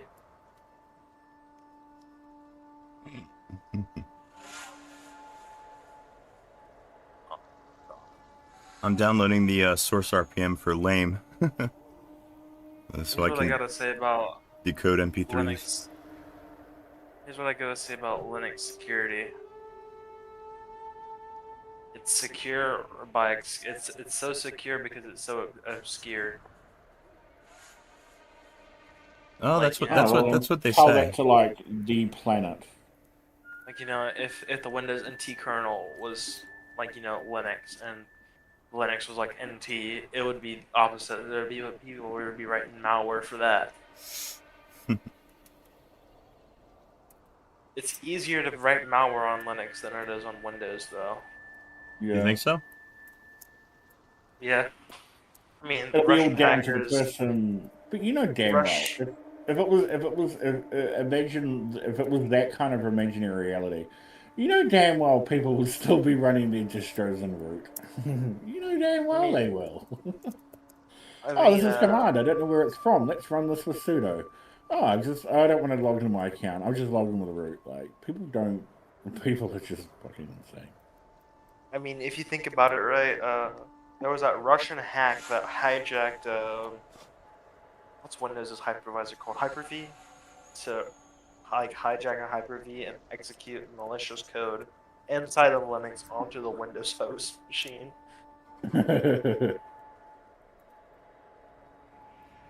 Yeah, so this guy, he makes some really good videos. That's where I've Yeah, picked up. He says I that was- he hates X11, so I don't like him. So I was watching all the videos about BKCFS from him. And they're really good. BKCF responds to Linux. And then a couple of weeks later, Linux removes BKCFS. I mean, here's what I gotta say, right? All I gotta say is that I use ext4 because it works. Yeah, Same. that's what I'm using too. It's the standard for Linux. ZSH or ZFS, whatever people call it. Yeah, ZFS is okay if you want to do disk encryption. If you don't do disk encryption, don't bother with it. When I was installing Fedora, I was trying to figure out. This is the difference between me installing a Linux server and running that for years, and then finally getting down to installing my own Linux machine, like desktop Linux machine, on my laptop. I mean, but when I was trying to figure out, why there was a boot partition just for the boot folder, and then you got your main Fedora partition, because you got your EFI, you got your boot, and you got your EXT, you got your ButterFS or EXT4 for your main operating system.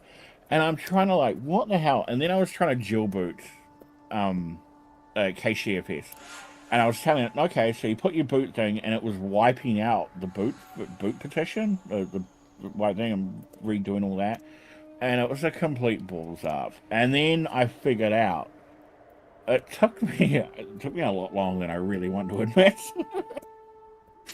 I was trying to figure out why I've never seen the boot partition on any other computers. Like, why is it not on my server? And that's when I clicked, oh, you need the boot partition in order to decrypt the main partition for the operating system. And if you don't have that, and you can't encrypt the main operating system because the EFI can't decrypt the operating system drive. Yep. That's a bit of a learning experience. Yeah, that's how you absolutely destroy your drive or your operating system. If you can't decrypt it, then Hey, good Yeah, news, it was a clean everybody. install. My kernel's finally It was a clean done. install. It's done cooking. Awesome. Yeah, it was a clean install, so I had nothing to lose. But I did reinstall my computer a few times, trying to figure that out, and then trying to install KCOS and jailboot it, and then realizing that I don't need to put the boot onto the boot partition because it would wipe out the thing, and it would just either way. Eventually I'm like, yeah. Then when I did get it set up, Hyperland was so freaking confusing, and I'm like, yeah, I can't do anything. Yeah, it sounds appealing, and I've seen other people use it, but I'm like, yeah, obviously I'm not ready for that just yet. I mean, I know it's not Hyperland, but I'll screen share my beautiful i3. It's not Hyperland, of course, but it's just good. Yeah, I like it. I like Hyperland. I like i3 because I could do this. Oh, let's have a look. it'd be great if I was on the right monitor. It's absolutely the workflow is just nice because it just tiles open Yeah. up terminals, and then I can open up Firefox. So So that's like Hyperland. So is every window in that tiling manager, you can't break out of that and make your own, have something layered on top, and they're in its own. Ah, so you are able to break out of that. Awesome. You just turn on floating mode. I call it normal mode. Normal mode. Yeah, because that's the one thing I was really curious about. Because I like the Hyperland look, and I like the user interface, and the fact that I was reading. Someone mentioned a video I was watching. It mentioned that it was CSS in the back end for all the design, and I was like, hey, I know CSS. That'd be right up my alley. But then when I got into it, it's like I am lost. Yeah, it's kind of like CSS, I guess. But you also have workspaces, so I can. Hey, there we go. All this fucking work just so I could turn on auditing in my kernel. Anyway, because I need it for Lorax. Alright, I'm gonna reboot the PS3 now, and fingers crossed, hopefully my kernel will boot. Fingers crossed? Did you go in and go onto the menu config and they'll like disable the shit that you don't need. Oh yeah. Like, Yeah, oh yeah. Rush. Well, that was the problem. I built this kernel, but I built it like way too stripped down. And I needed to turn back on auditing, so that's why I had to do this fucking kernel build that I was doing today. So that I could this program that I'm trying to run from Fedora called Lorax. It's what builds their live ISOs. There's a Squash FS image in there that I want to have access to because I want to pick it apart and see if I can't shoehorn it into my own my own ISO because I want to run the Anaconda installer. All right, let's see if the PS3 boots up. You know, I would just, like, I get recommended weird stuff all the time. Like, you know, the other day I got recommended this video of this guy installing Gentoo on a PowerPC MacBook. Well, he's one of my good friends. His name's Yop. You know, cool guy. But like then, just out of the blue, just one day I was just on my YouTube homepage, and you know, I just see this live stream, PS3 Linux. So I was like, well, you know, tune into it. You know, I want to see what's going on here. And now I'm here. Hey, yeah, good news. I stuck it in the background My kernel behind works. all my windows and just have it like sort of half watching or half playing. Alrighty. Hey, you guys want to see the desktop that I got installed on my PS3? Here, while I'm here, I'll show it to you. Okay, but it could not update the flash ROM. That's fine. I hope my wallpaper's Don't worry about safe it. for YouTube. What is it? A picture of a woman? Yeah, I got a bunch of those. You get a lot of those, actually. I do. You go to your wallpaper thing, you're like, wait, that's just an like, yeah, drawing picture of a girl in a bikini, another girl in a bikini. You're like, yeah, this is what you expect out of a 13-year-old, 14-year-old boy's desktop. There we go. That's sick for you. I've seen a lot anime. worse. Yep, that's and if you give it a minute, my Pulse Audio plugin will start in a second. That takes it a minute, but yeah, that's my desktop. There's no GPU acceleration? No GPU on. You could do it on custom firmware, but I'm running a Sony firmware. So if I get the right PlayStation, is it any specific PlayStation I need to use that custom firmware? Or is it just a generation, or? Yes, it has to be a certain firmware version to hack it. Well, yeah, you definitely want to get a PS3 that'll take custom firmware. You can't put Linux on a hen PS3, a homebrew enabled PS3, the newer ones. You have to have custom firmware. Could I technically buy a? Can you like mod ship a PS3 like you can to an Xbox 360? I've never done anything with the PS3, like hacking wise. Only the Xbox. I wonder. I installed some multimedia applications. I wonder if I could test them out really quick. The PS3 Linux channel. Yeah, what is it? If I got one, my main goal would be setting it up as a Blink machine. Oh hell yeah, George Hotz. I'm a big fan of George Hotz, GeoHot, the guy that came up with the first jailbreak, the first exploit for the PS3. Fucking amazing. They actually found a way to run they found a way to run Linux on the 360 recently. Yeah, I heard about that. I wonder they made it like really easy to jailbreak it too. Yeah, with the Guitar Hero Rock Blitz or whatever exploit.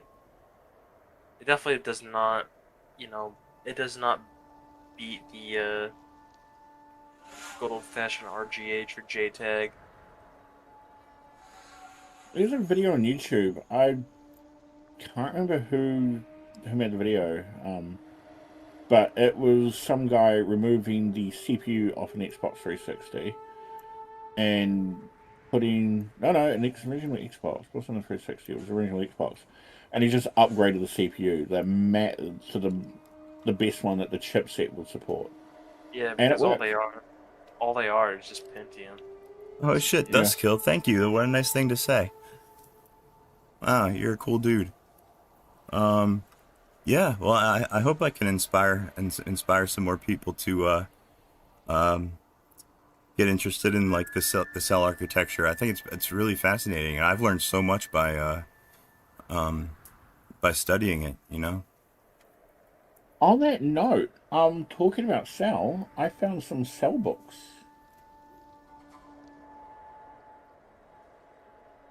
Where did I find those? The PDFs. But do you think that somebody's gonna revive PSN on the PS3 when it inevitably dies? Probably. Everybody loves reviving a shut down service. They revived the Nintendo thing that Nintendo shut down, and they had that revived in what, a week? Oh yeah, Nintendo Wi-Fi connection. I mean, the Wii is probably by far the best console to homebrew. It's so easy. You do so much on it. It's another cell. It's another cell architecture. PowerPC, I think.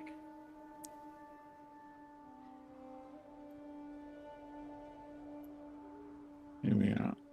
Uh-oh, what's wrong with my music player? I think my music player's broken. What am I supposed to do with this black window?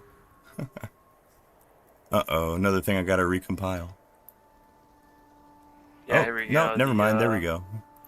It was just being slow. The Nintendo Wii, Broadway. 792 megahertz, 64 megabytes of RAM. Yeah, the Xbox 360 definitely has more RAM than the PS3.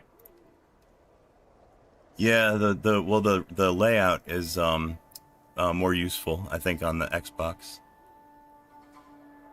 It has half a gigabyte. Yeah, well, technically so does the PS3, but half of that's for VRAM.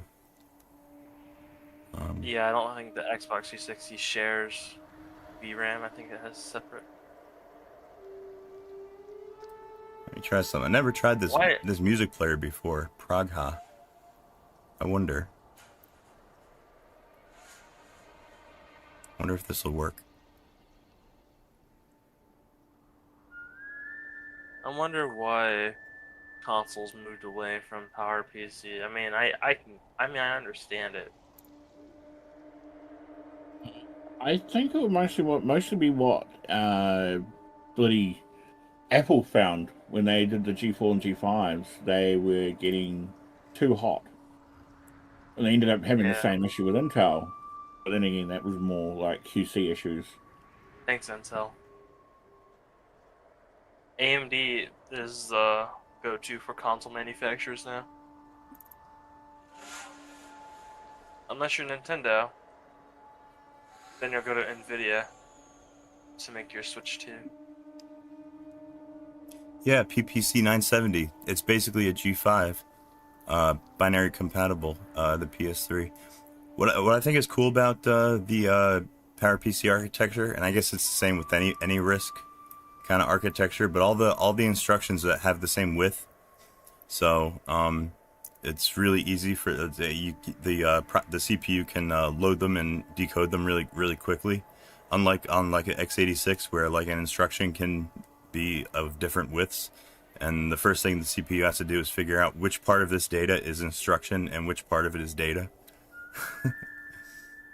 So, couldn't you technically install Gen 2 on a PS3? Well, I normally have a Gen 2 installation on my PS3. I don't have one currently, but yeah, I have 4 different partitions that I use for operating systems. It's just I've got them all tied up right now. Okay, so yeah, what stage file did you use? The big Indian, the little Indian one, or the time?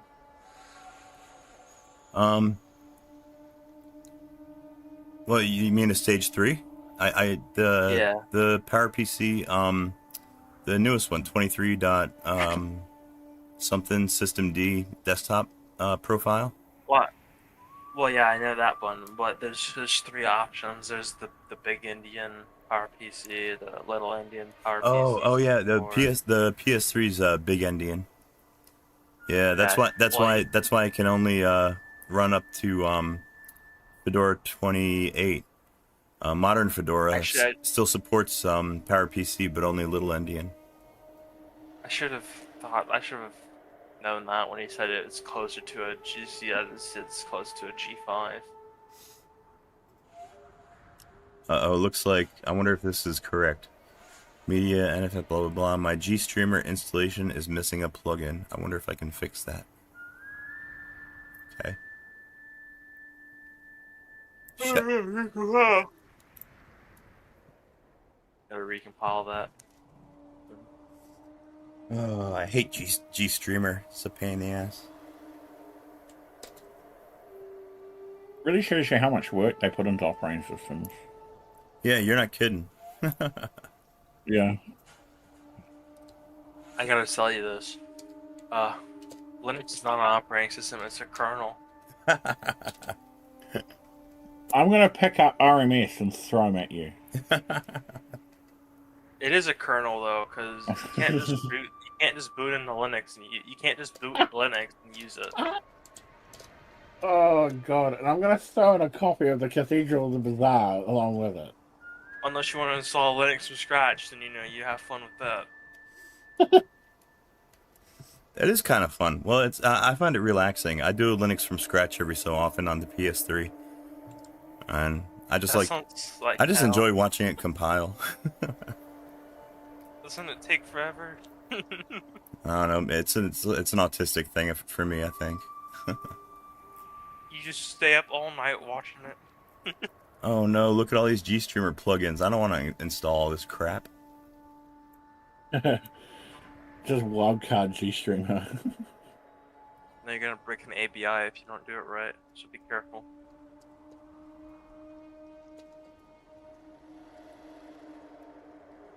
I think you only need to install one to make the sound work, wouldn't you? You need an MP3 codec? You don't need to install the Vim one, I don't think.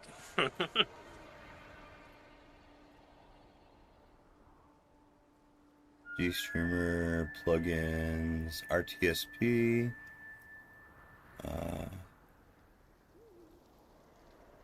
Oh shit. See, if this was Genti, you could just search for the one that you want.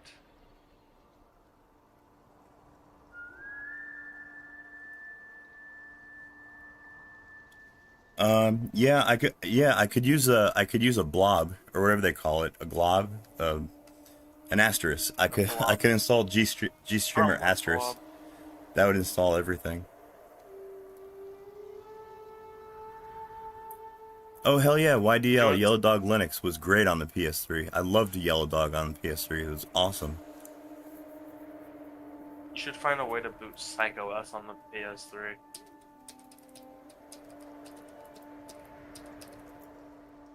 See, I wanted to try out, if I'm not mistaken, I think I have Kava on here too.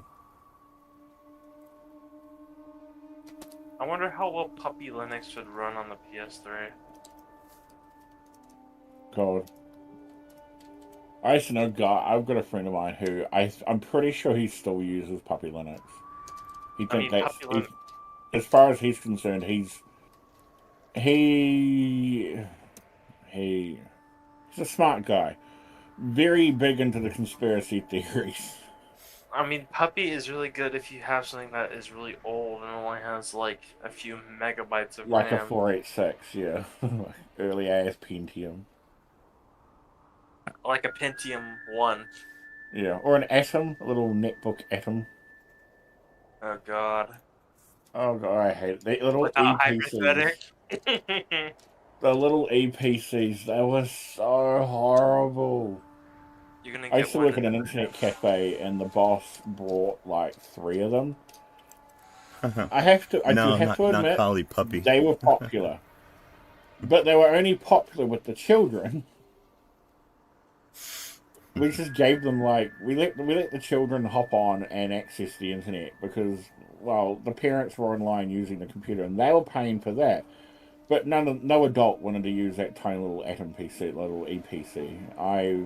They were horrible. They were absolutely horrible. Oh, the person that just said Kali Linux in the chat. Well, I have a problem with Kali Linux. Okay. Do you? Kali Linux is literally just Debian stable with bloat installed onto it to make it HackerMan OS. Well, Hey, yeah, it's a little bit gimmicky. Hey, Like, it has its uses, like you can install the same tools on any distribution. You know, you don't have to. Install it on a but it's all that work. Doesn't have to be. If you want to be a hacker, install Cubes OS and then just install your tools on that. Don't trust anything around anything else. I mean, that's what hackers are, right? They want to be secure, so I think you would want to use Cubes OS or Tails or something where it just like can't be traced. You got to use Graphene OS on your Google Pixel. So Yeah. Make sure you're writing this down. Then when you're finished with then after a couple of days, you take out the memory and take out the SSD, and chuck them in the microwave. Well, if you're using Tails, once you pull out that USB, it's gone. Yeah. Everything Tails is actually really useful. Yeah, if you're doing illegal stuff. Yeah. I like booting up and going on a tour and then seeing what I can find. I mean, yeah, I use Tails for Torx. I'm not running that shit on my computer. I don't. Yeah. You guys, fun fact. I haven't found. I actually tried buying ecstasy on Tails. Well, not Tails, but on dark web. I got fucked though. I got screwed. I never got my ecstasy. Did they steal all your Monero? They stole my money. They stole your Monero. They stole my Bitcoin. I just lost like $270 with New Zealand with a crypto the other day. What did you do? Try and buy it? Like no, I had it in Coinbase. Oh, no idea how. I got a secure password on my Google account, my Gmail account, and all that. That's secure. Had no other logins, no suspicious logins from anywhere else that I could see.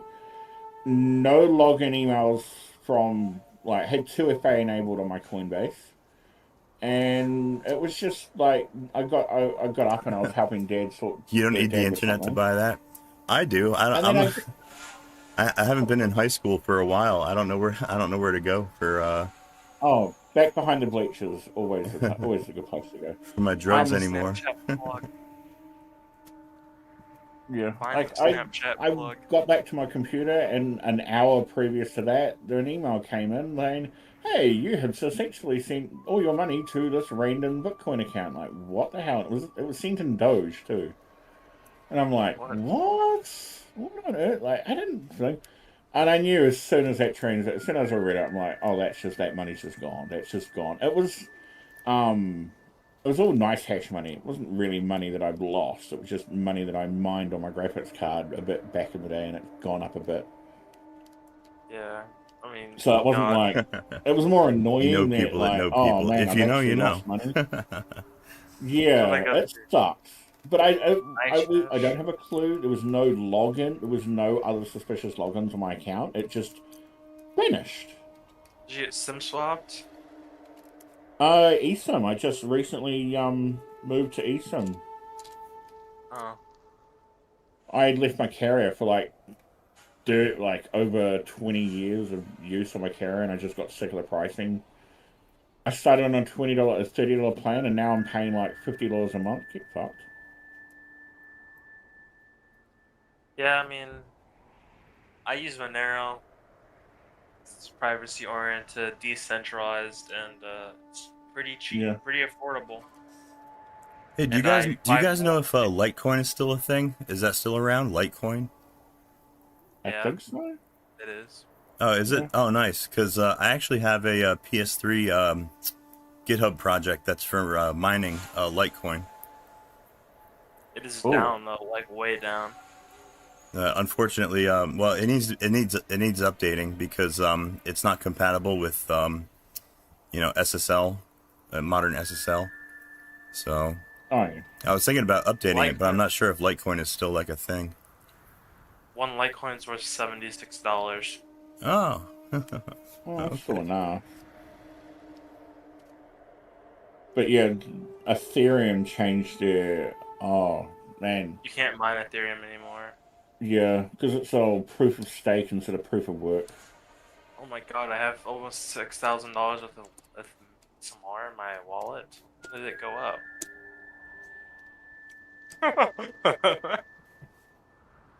I think I need to sell because it's down right now. Or should I just wait? Should I just wait for it to go back up? Diamond hands, man. Diamond hands. I got 6,000. I can go. It can go up. It could be 7,000 tomorrow.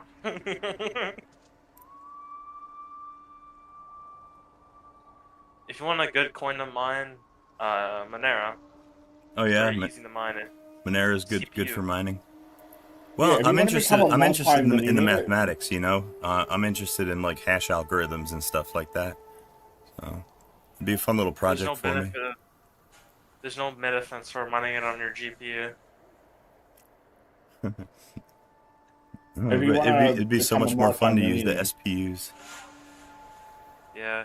Well, they also designed it that way to make it so ASICs won't be able to mine Monero. I'm gonna Really? try this again. God damn it! My G streamer is missing a play. God damn it! Fuck you! Fuck you! Let me try to play something else. You can mine Monero. Man, I hate G streamer. Also, for anybody who's in the chat watching, and if you're under the age of 18 years old, you can't buy crypto in your current country, like I was like 4 years ago. What you need to do is you need to start mining Monero now, and if you get lucky and you win a block, then you get 0.1 of a Monero. Huh. So you can start buying shit with Monero, and you could do all your illegal activities. Buying that cocaine, right? Yeah, on the Silk Road. Seriously, I've not spent a hell of a lot of time on the Tor network. Mostly because I just give up. I can't find anything like. I just can't find anything. I struggle to get to even the main websites. Like the hidden wiki is about as best as I can get. Yeah, Hidden Wiki. Yeah.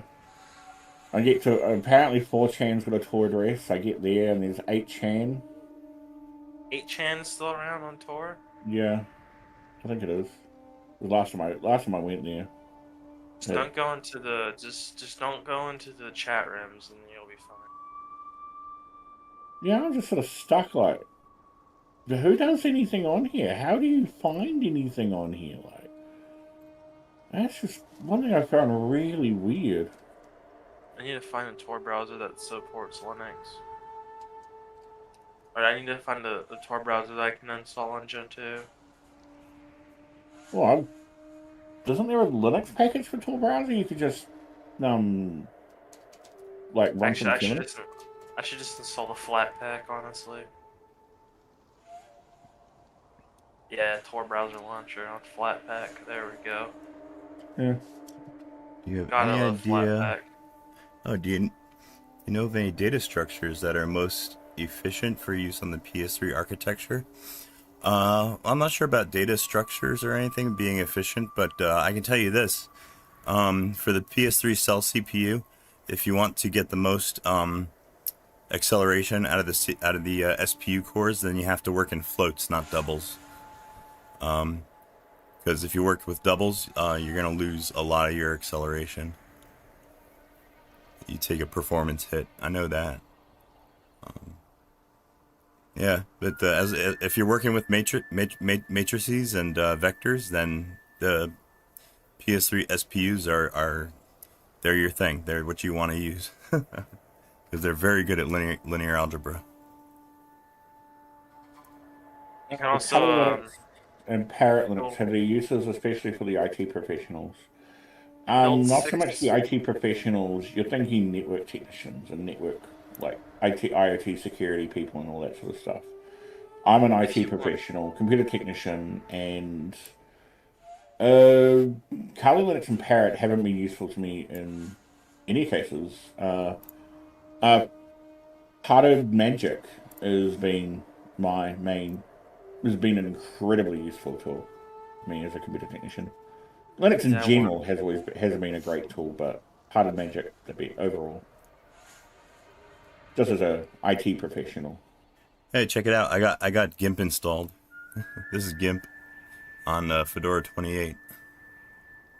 Oh, that's gonna run amazingly. It's not that. It's not that bad for the PS3. You guys want to go on tour? Going on Yeah, I tour don't mind right buying now. some cocaine. Can I order it by the sub or By the kilo. yeah? I'm on Careful, tour. they're gonna scam you. It's a scam. It's all a scam. I know which websites are legit.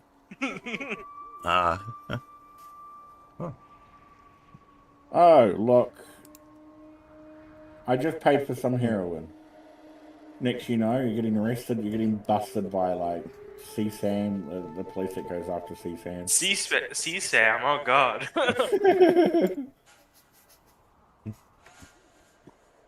Yeah, I don't want that, so that away from me. Oh yeah, you got to be careful on the dark web. Web, you never know what you're gonna stumble across. Do you know of a YouTube channel called Viva La Dirt League? Yeah. It's a New Zealand crew. There's a video of Adam. I think it's Adam. He turns the color scheming from light to dark on Windows. And he's like, I prefer it dark. I just switched over to dark mode. And he's like, are you on the dark web? Well, Dusk Skull. Yeah, well, you know what the thing is? Why you have to use floats instead of doubles? It's because of the width of the SPU's registers. They're 100. The SPUs have 128-bit registers.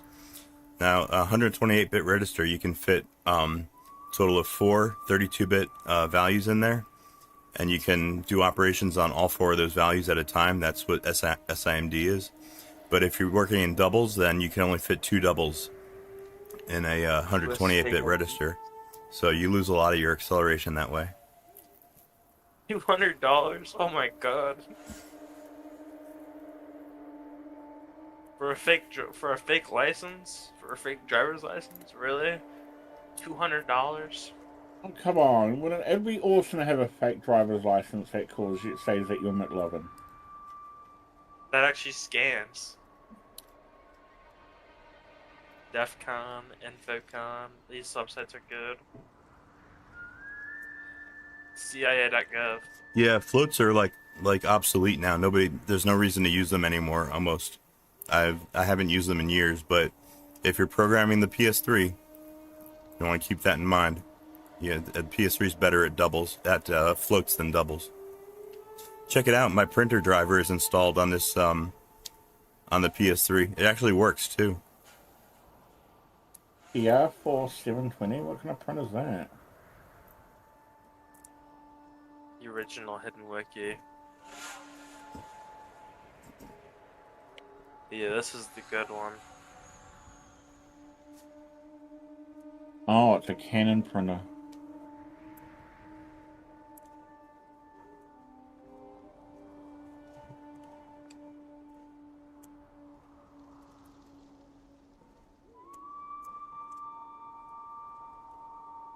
Tor is it's a really cool tool. Oh, Parrot. Yeah, I've heard of Parrot before. That's another like hacker distro, kind of like Kali. Yeah, it runs on Mate. Oh, it's got Mate. Yeah, it runs Mate. That's a good desktop. When I last looked at it. All right, let's give Lorax a try. Let's see if this fucking Fedora utility will actually run now that I got auditing enabled in my kernel. Hopefully this will freaking work finally. The DEF CON hacking con. I do IT for a living. Yeah, I do IT for a living too. Well, part of it.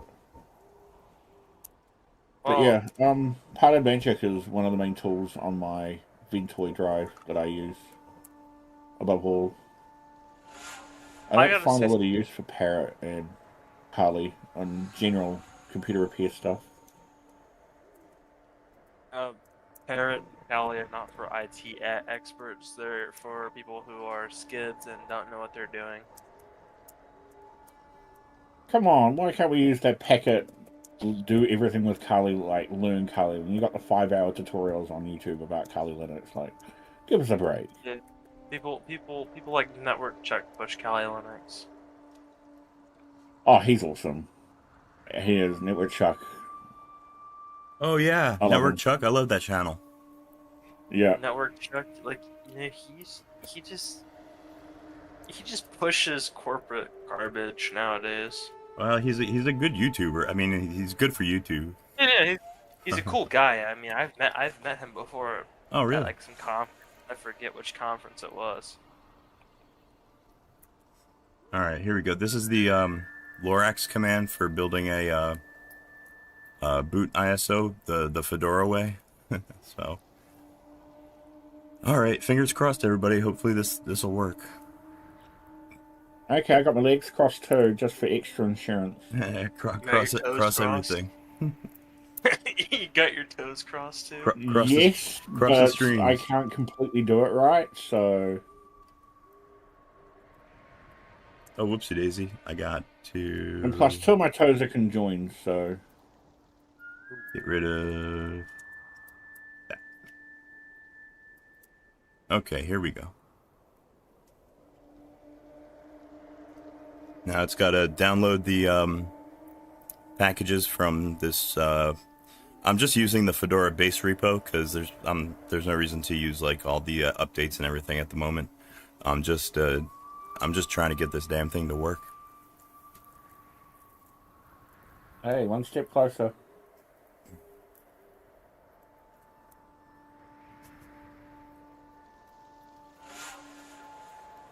But yeah, Departed should be one of your main tools on your Ventoy. Scott Tech. Departed, yeah. Yeah. I've got like a massive library of Departed repos, Departed ISOs. If you get big enough and you like open your own shop, I recommend like setting up some network boot server that runs Ventoy.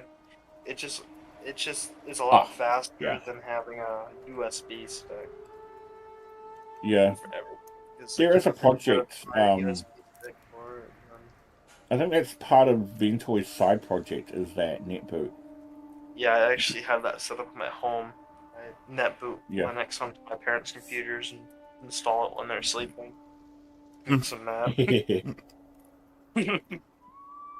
I tried getting my dad onto Linux years ago, but he is Microsoft has now killed Microsoft Publisher, so we're now shifting, because my dad's a Mason, like the Freemasons Lodge people. He's the secretary.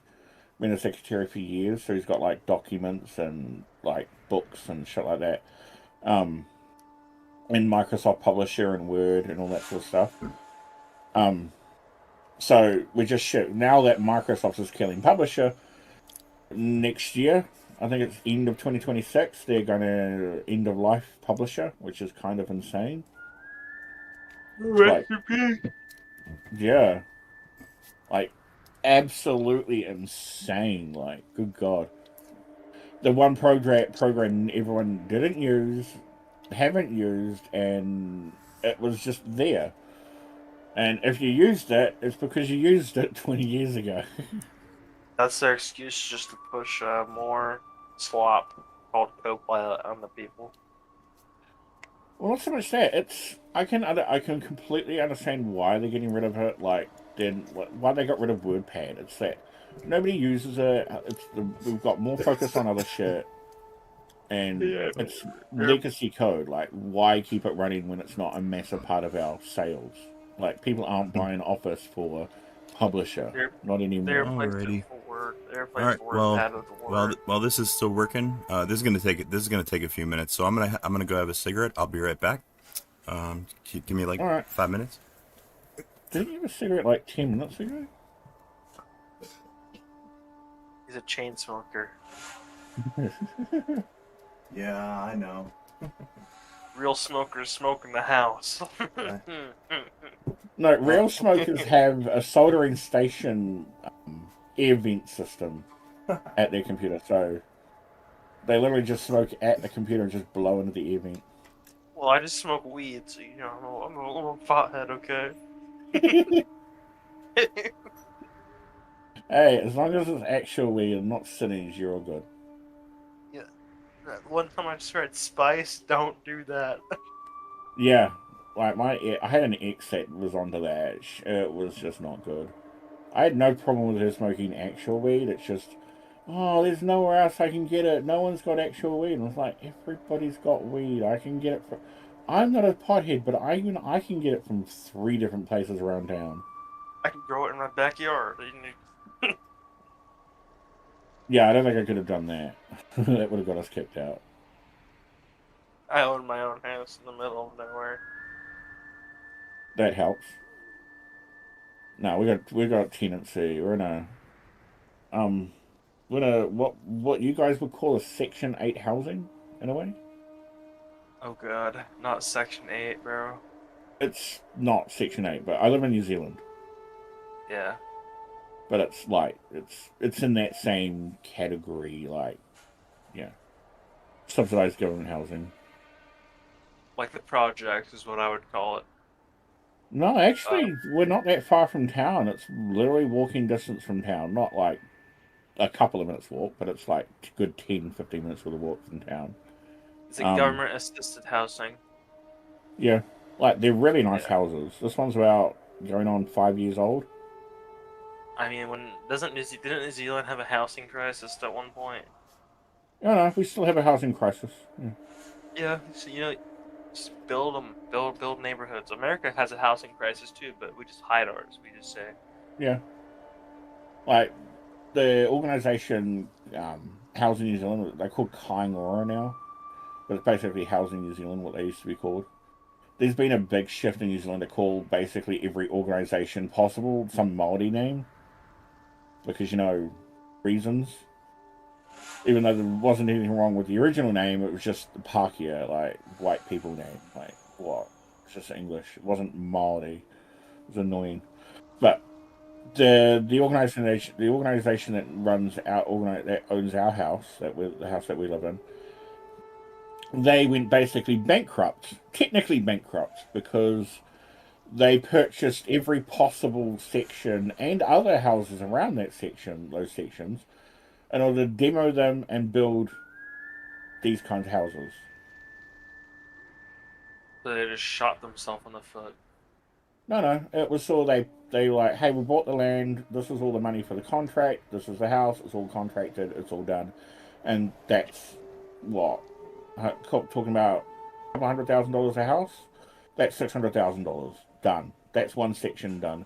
And then it's another $600,000 for another section. And you do that 5 times around one small town.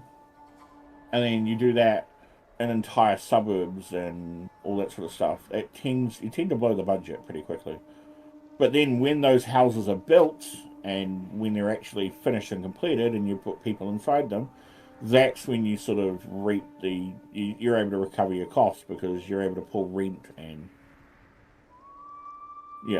all that from them. Here's what I gotta say, right? My land that I live on is worth $2.5 million. When I bought it 5 years ago, it was only $1 million. Yeah.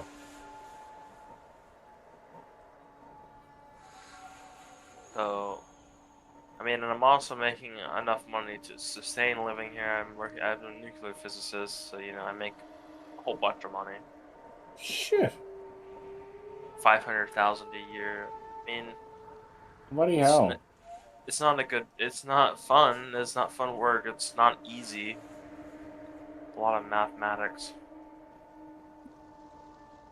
Yeah, I really suck at math. Unless it's memory calculations, and I'm really good at that. But unless it's if it's not inside a computer related like calculate, unless it's not like 2 for like 2, 4, 8, 16, 32, 100, yeah, all that.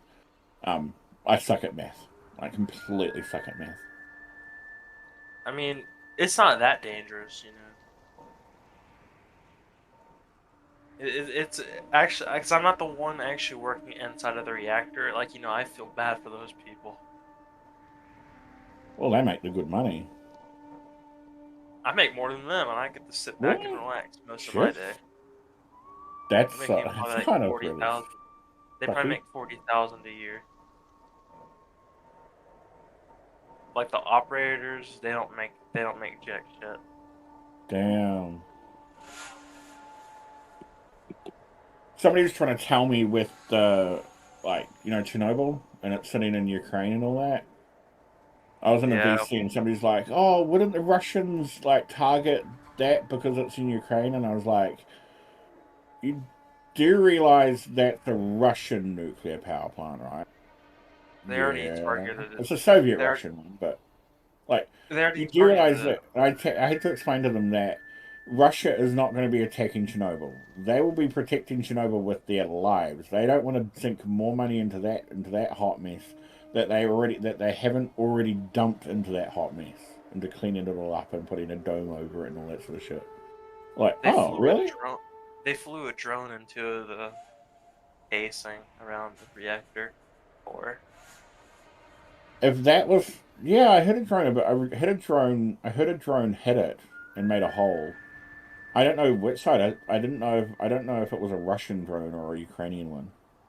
It was a Russian drone. I do not want to be that guy. You know,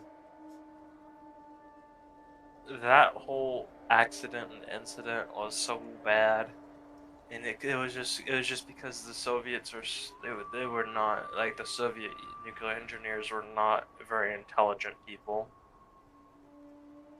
But they did what they could with the money that they were given, so Yeah. you know we can't Have blame them you for seen? design. Did you watch the Chernobyl series? I've actually just started watching that. It's really good. It really is. Some of the scenes, and I do Some of mean them are, some of the scenes, are literally photographic accurate. yeah. I mean, like the guy with acute radiation syndrome. Yeah. I mean, They did make one accommodate. They did make a few accommodations. They couldn't like the lady. Um, yeah, I know the lady didn't is not a real person. It's yeah, she is the combination of a whole bunch of nuclear scientists, but they just yeah. couldn't include 200 plus nuclear scientists in that kind of series. There I was mean, I some think they should. there was some accommodations, but it is as historically accurate as you can make it. I mean, they like Sometimes scarily accurate. the helicopter crash. It was like months after. It wasn't 3 days. It wasn't like a day after. Hmm. All we know, I do know that they're talking about reopening Fukushima. There's talks about reopening it. Yeah, I heard about Pretty that. safe. It's safe Um, now. but Is there as any I nuclear was, power plants in New Zealand? there is a no, we're nuclear free. Uh, Uh, we had so yeah, so the main power line to Auckland accidentally got cut and severed, and we had an American nuclear sub sitting in the harbor. Oh, for real? And yeah, so at the time, Auckland was no power for a week, like completely dead. Some contractors completely severed one of the main power lines, the buried power lines in the ground, completely severed it for the entire city or something like. I'm pretty sure. Yeah, I remember it being severed in some kind of way. Even though we had an American nuclear powered sub sitting in the harbor in Auckland, they couldn't. where it is illegal. So basically, we're nuclear free. It was illegal for them to run the nuclear reactor at 10%. That would have easily powered the entire city. Yeah, but why? Nuclear power generation is really good. Really efficient. I know, but we're, nuclear free. So how do you guys generate electricity? Geothermal, mostly geothermal, hydro, and wind. Wow. Like, most inefficient ways of generating electricity. Got it. When generation is so stupid, I'm gonna be honest with you. You have to have thousands of fields of. Well, I'm gonna do my Trump voice real quick. It's gonna be the biggest, beautifulest wind farm. Oh God. Oh yeah, he hates windmills. Not gonna be able to use it. Wind farms. Yeah. Oh, We're gonna yeah, use we've got a couple. 3 Mile Island. We're gonna use 3 Mile Island. Reopen it. Yeah, our islands, like New Zealand is consists of 2 main islands and then like a 0.1 island. Haben Sie eine And the Frage? other little islands around us are basically volcanoes. You have a question? Really? So you guys just don't believe in nuclear? It was made illegal in New Zealand many, many years ago. Although the Americans who come visit here do see the cooling towers. And because the cooling towers are the same kind of design as nuclear power stations, they think that we've got nuclear power stations. We got those here in New Jersey. We got nuclear towers. But it's that sort of, they're cooling towers. Oh, inline assembly, like in C. I'm not an expert, but if I know anything, I'll tell you. Russia's still using the goddamn RBMK 1000, so. Oh, talking about that, so on that show, Dream. You may not like AI. You're gonna love this channel. Okay, I'm gonna. I really don't know about AI. Okay. It's there. This channel, they love ripping on DA. Comrade Dyatlov. Like all the Russian ones, when they start doing all the specifically Russian ones, there's always a reference to Dyatlov, and it's like, we're gonna, what is it, and it's all these RBMK powers. There's never been it's physically impossible. And they don't end the video, they were like, Or cannot explode, it's physically impossible. Okay, well, Dyatlov in the show and Dyatlov in real life. I've watched Dyatlov, and he apologized. He generally thought that it couldn't explode because, the Soviet Union said, well, it's impossible, so you're gonna believe the party over, your gut. That's the Soviet way. What some of the GH051, I'm pretty sure he...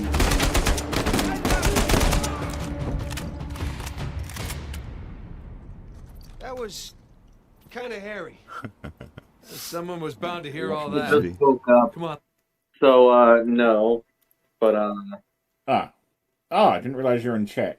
You should watch some of the videos. Like, when they rip on Dyatlov, I mean, like, they shoehorn him in into just about every single Soviet version video that they've got. It is funny as fuck. You guys learned something very interesting. Inline assembly works on the PS3. Works fine. Chernobyl's other reactors, so 1, 2, and 3, continued to run after Reactor 4 exploded. Oh yeah. Because they're needed completely separate units. Just all in the same building. Yeah, but like, still, you're still gonna have all that radiation. On the outside, but they would have been self-contained. Well, from what I've heard, that there was still radiation leaking in from the exposed core. Really? I mean, when it was when it's cesium-137, that can penetrate through anything unless it's lead. Well, the main worry there would be contamination, not radiation. Well, yeah, but the radiation still kills you in a horrible way. Yeah.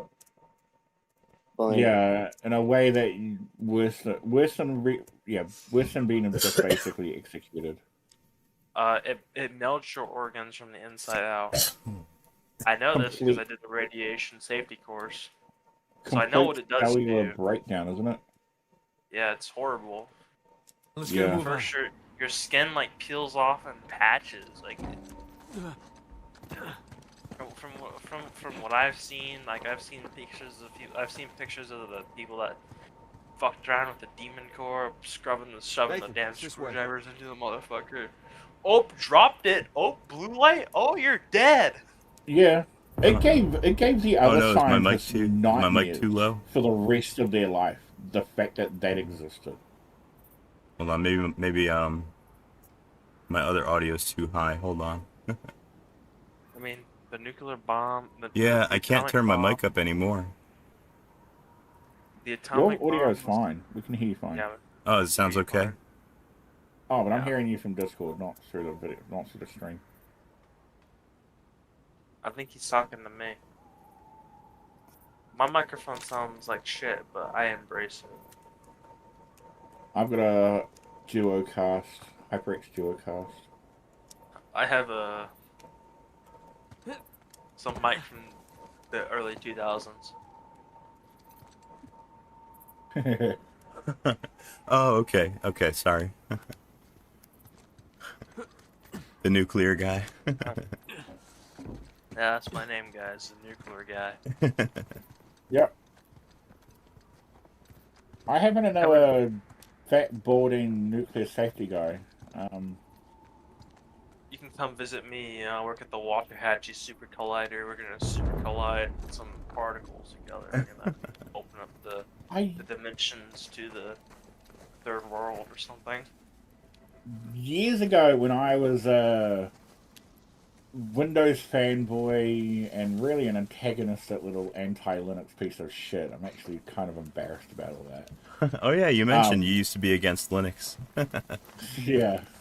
Like, it's embarrassing. Like, I was cringe up the wazoo.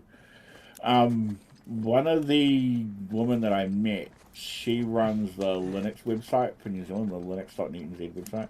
And her sister, she had cerebral palsy. I met her and she'd just been given a new iBook because her laptop was stolen. And she got a signed letter from Steve Jobs. What? Because she worked at CERN. Now I gotta say something about Steve Jobs, okay? He was an asshole? He's a lunatic.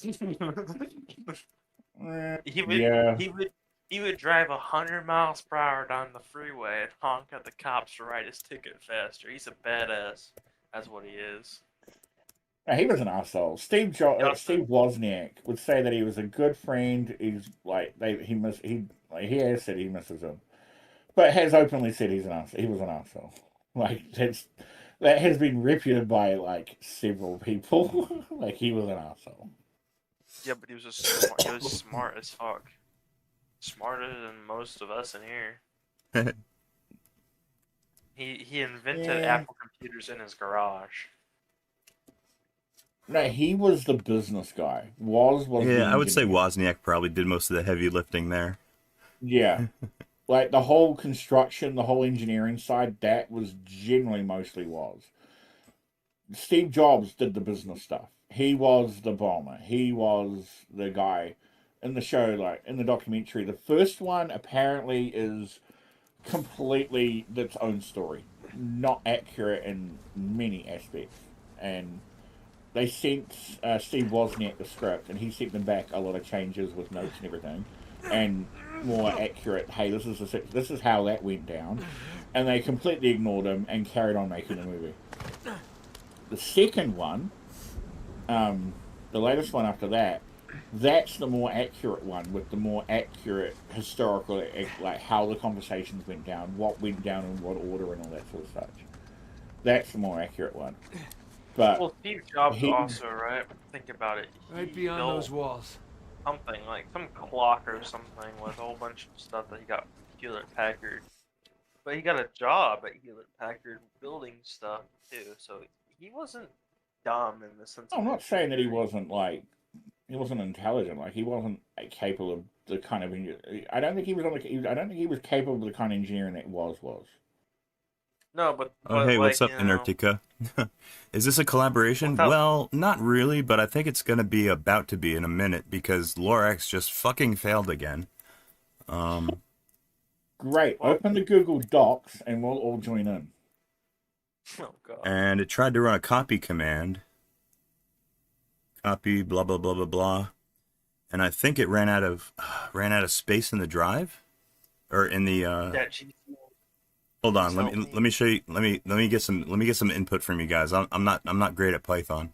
I'm gonna show you the log from Lorax.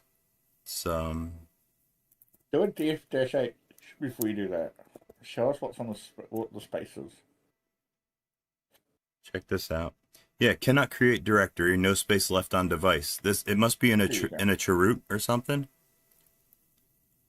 Oh yeah, might be it. It probably is in a cheroot. So why is there no space in this fucking device? All right, hold on. Like, there's the command that failed. Is the VAR-temp, is that the RAM drive? If it is, then it's probably capped by that damn 200. Here it is. Creating files. Yeah. Okay, this is a format right here. This formatted file system. Here's a loop device that it mounted, right? Yeah, I think it may be RAM. You filled up your memory. Make a swap file. Well, I should have plenty of swap. I've got 4 gigs on the hard drive, and I've got also using my VRAM as swap. Yeah, but I think they're not. I think the script takes into account that it's probably not being run on a device with 256 meg of RAM. It's being run on a computer with probably a hell of a lot more than that. I wonder. Like, how many people are going to be running Lorax on a 256 meg RAM system? Like, at the end of the day, no one. Literally, one person comes to mind.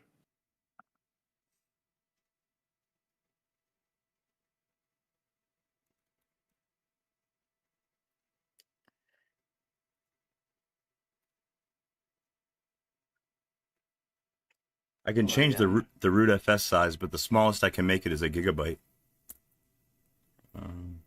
Oh wait, I set that already. Hold on. Oh, maybe I need to unset that. Okay, let me try that. Okay, here we go again.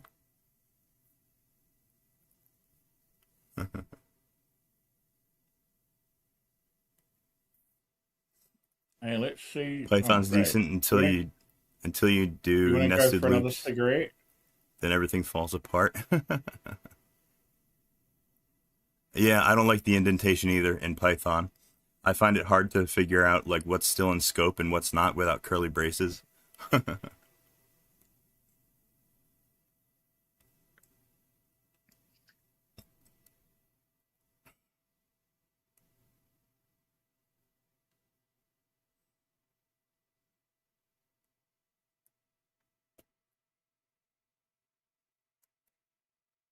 All right, you know what I think I'm gonna do? I'm gonna tail that log so I can watch what it's doing. Lorax is very not noisy. It doesn't make a whole lot of output while it's working. So if you want to micromanage it, you have to tail the log file.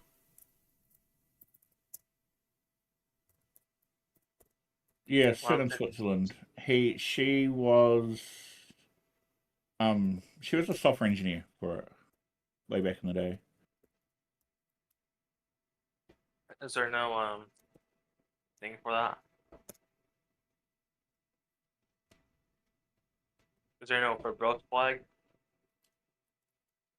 No, actually, believe it or not, I'm pretty sure I've looked for that before, but there's no verbose. So let me Weird. yeah, that is really weird. Okay. Program log, Lorax log. Oh, here it is, Lorax log. Let me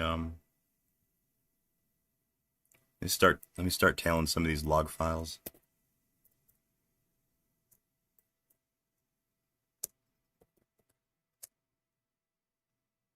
All right, nothing in there yet.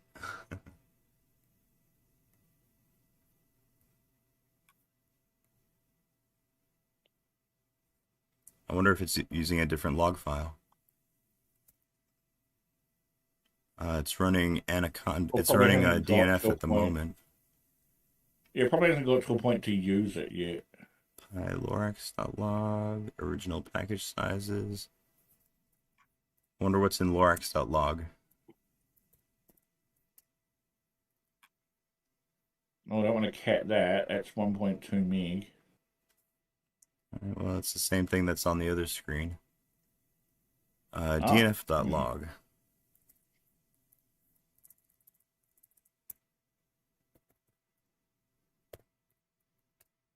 What is that one?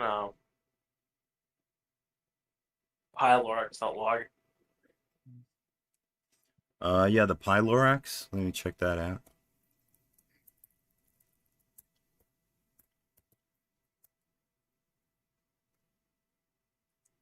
Let's see.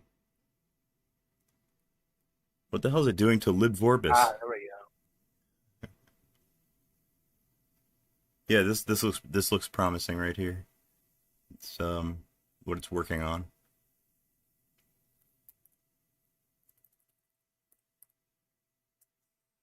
Split these terminals up. Put that one on top.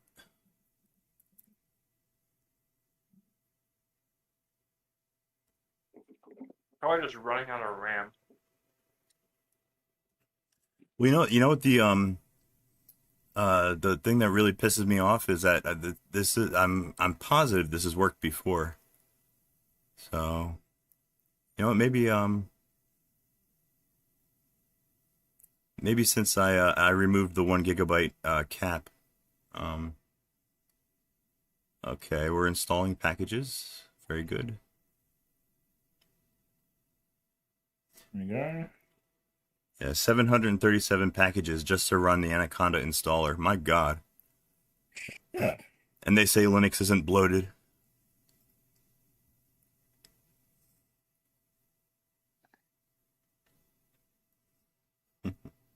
Linux isn't bloated if you're not running an installer.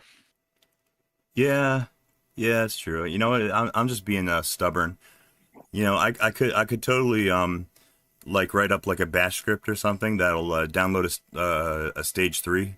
You know, I could put a stage 3 together and just install it that way, like in Gen 2. But I really want to get this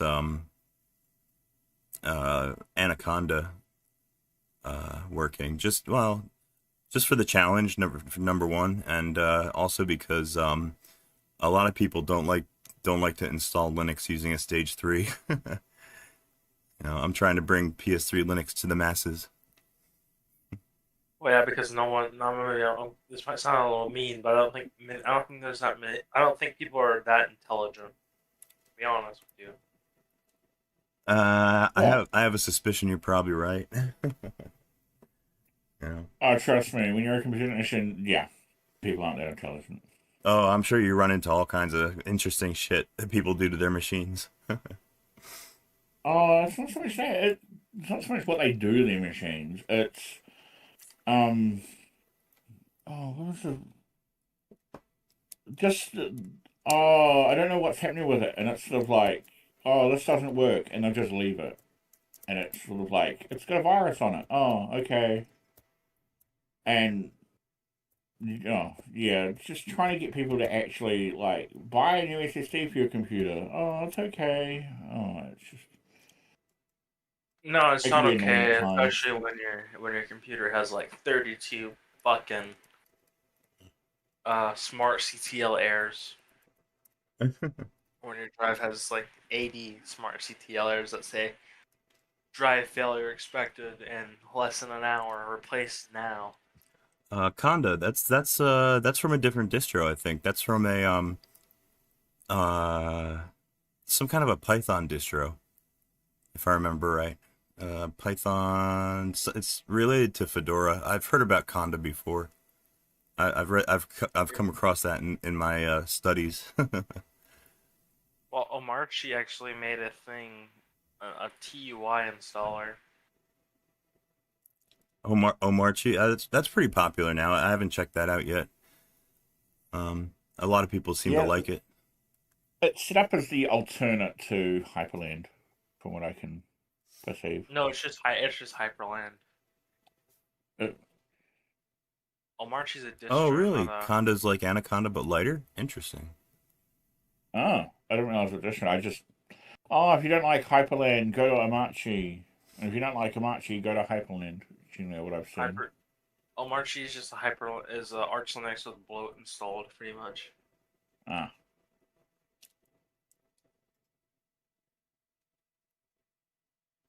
Now, what I consider bloat and what other people consider bloat might be different. Hey, what's up? What's up, Sam from online? Well, hello from New Jersey. I'm glad you like the I guess channel. Thank you for saying so, by the way. Yeah. If you want to do a PS3 project with Linux, I totally suggest it. I've learned more by doing this than I've learned probably in all my time at uni doing computer stuff. Yeah. Now, what have you learned more, doing this or doing Linux from scratch? Well, I'll probably doing my PS3 stuff. Of course, my Linux from scratch I also do on the PS3. I'll tell you, you know what you really learn from doing Linux from scratch is how to use the sed command. Really, really, really learn how to use sed and some other pretty good low level commands. It's good for if you're interested in like tool chain development, because like most of what you're doing is building a tool chain in Linux from scratch, and getting it to work with like glibc and stuff like that, because GCC is awesome, but it's all it's good for on its own is building kernels. You need a glibc. Yeah, I mean, if you're gonna do Linux from scratch, I recommend doing it on the Gen 2 distribution.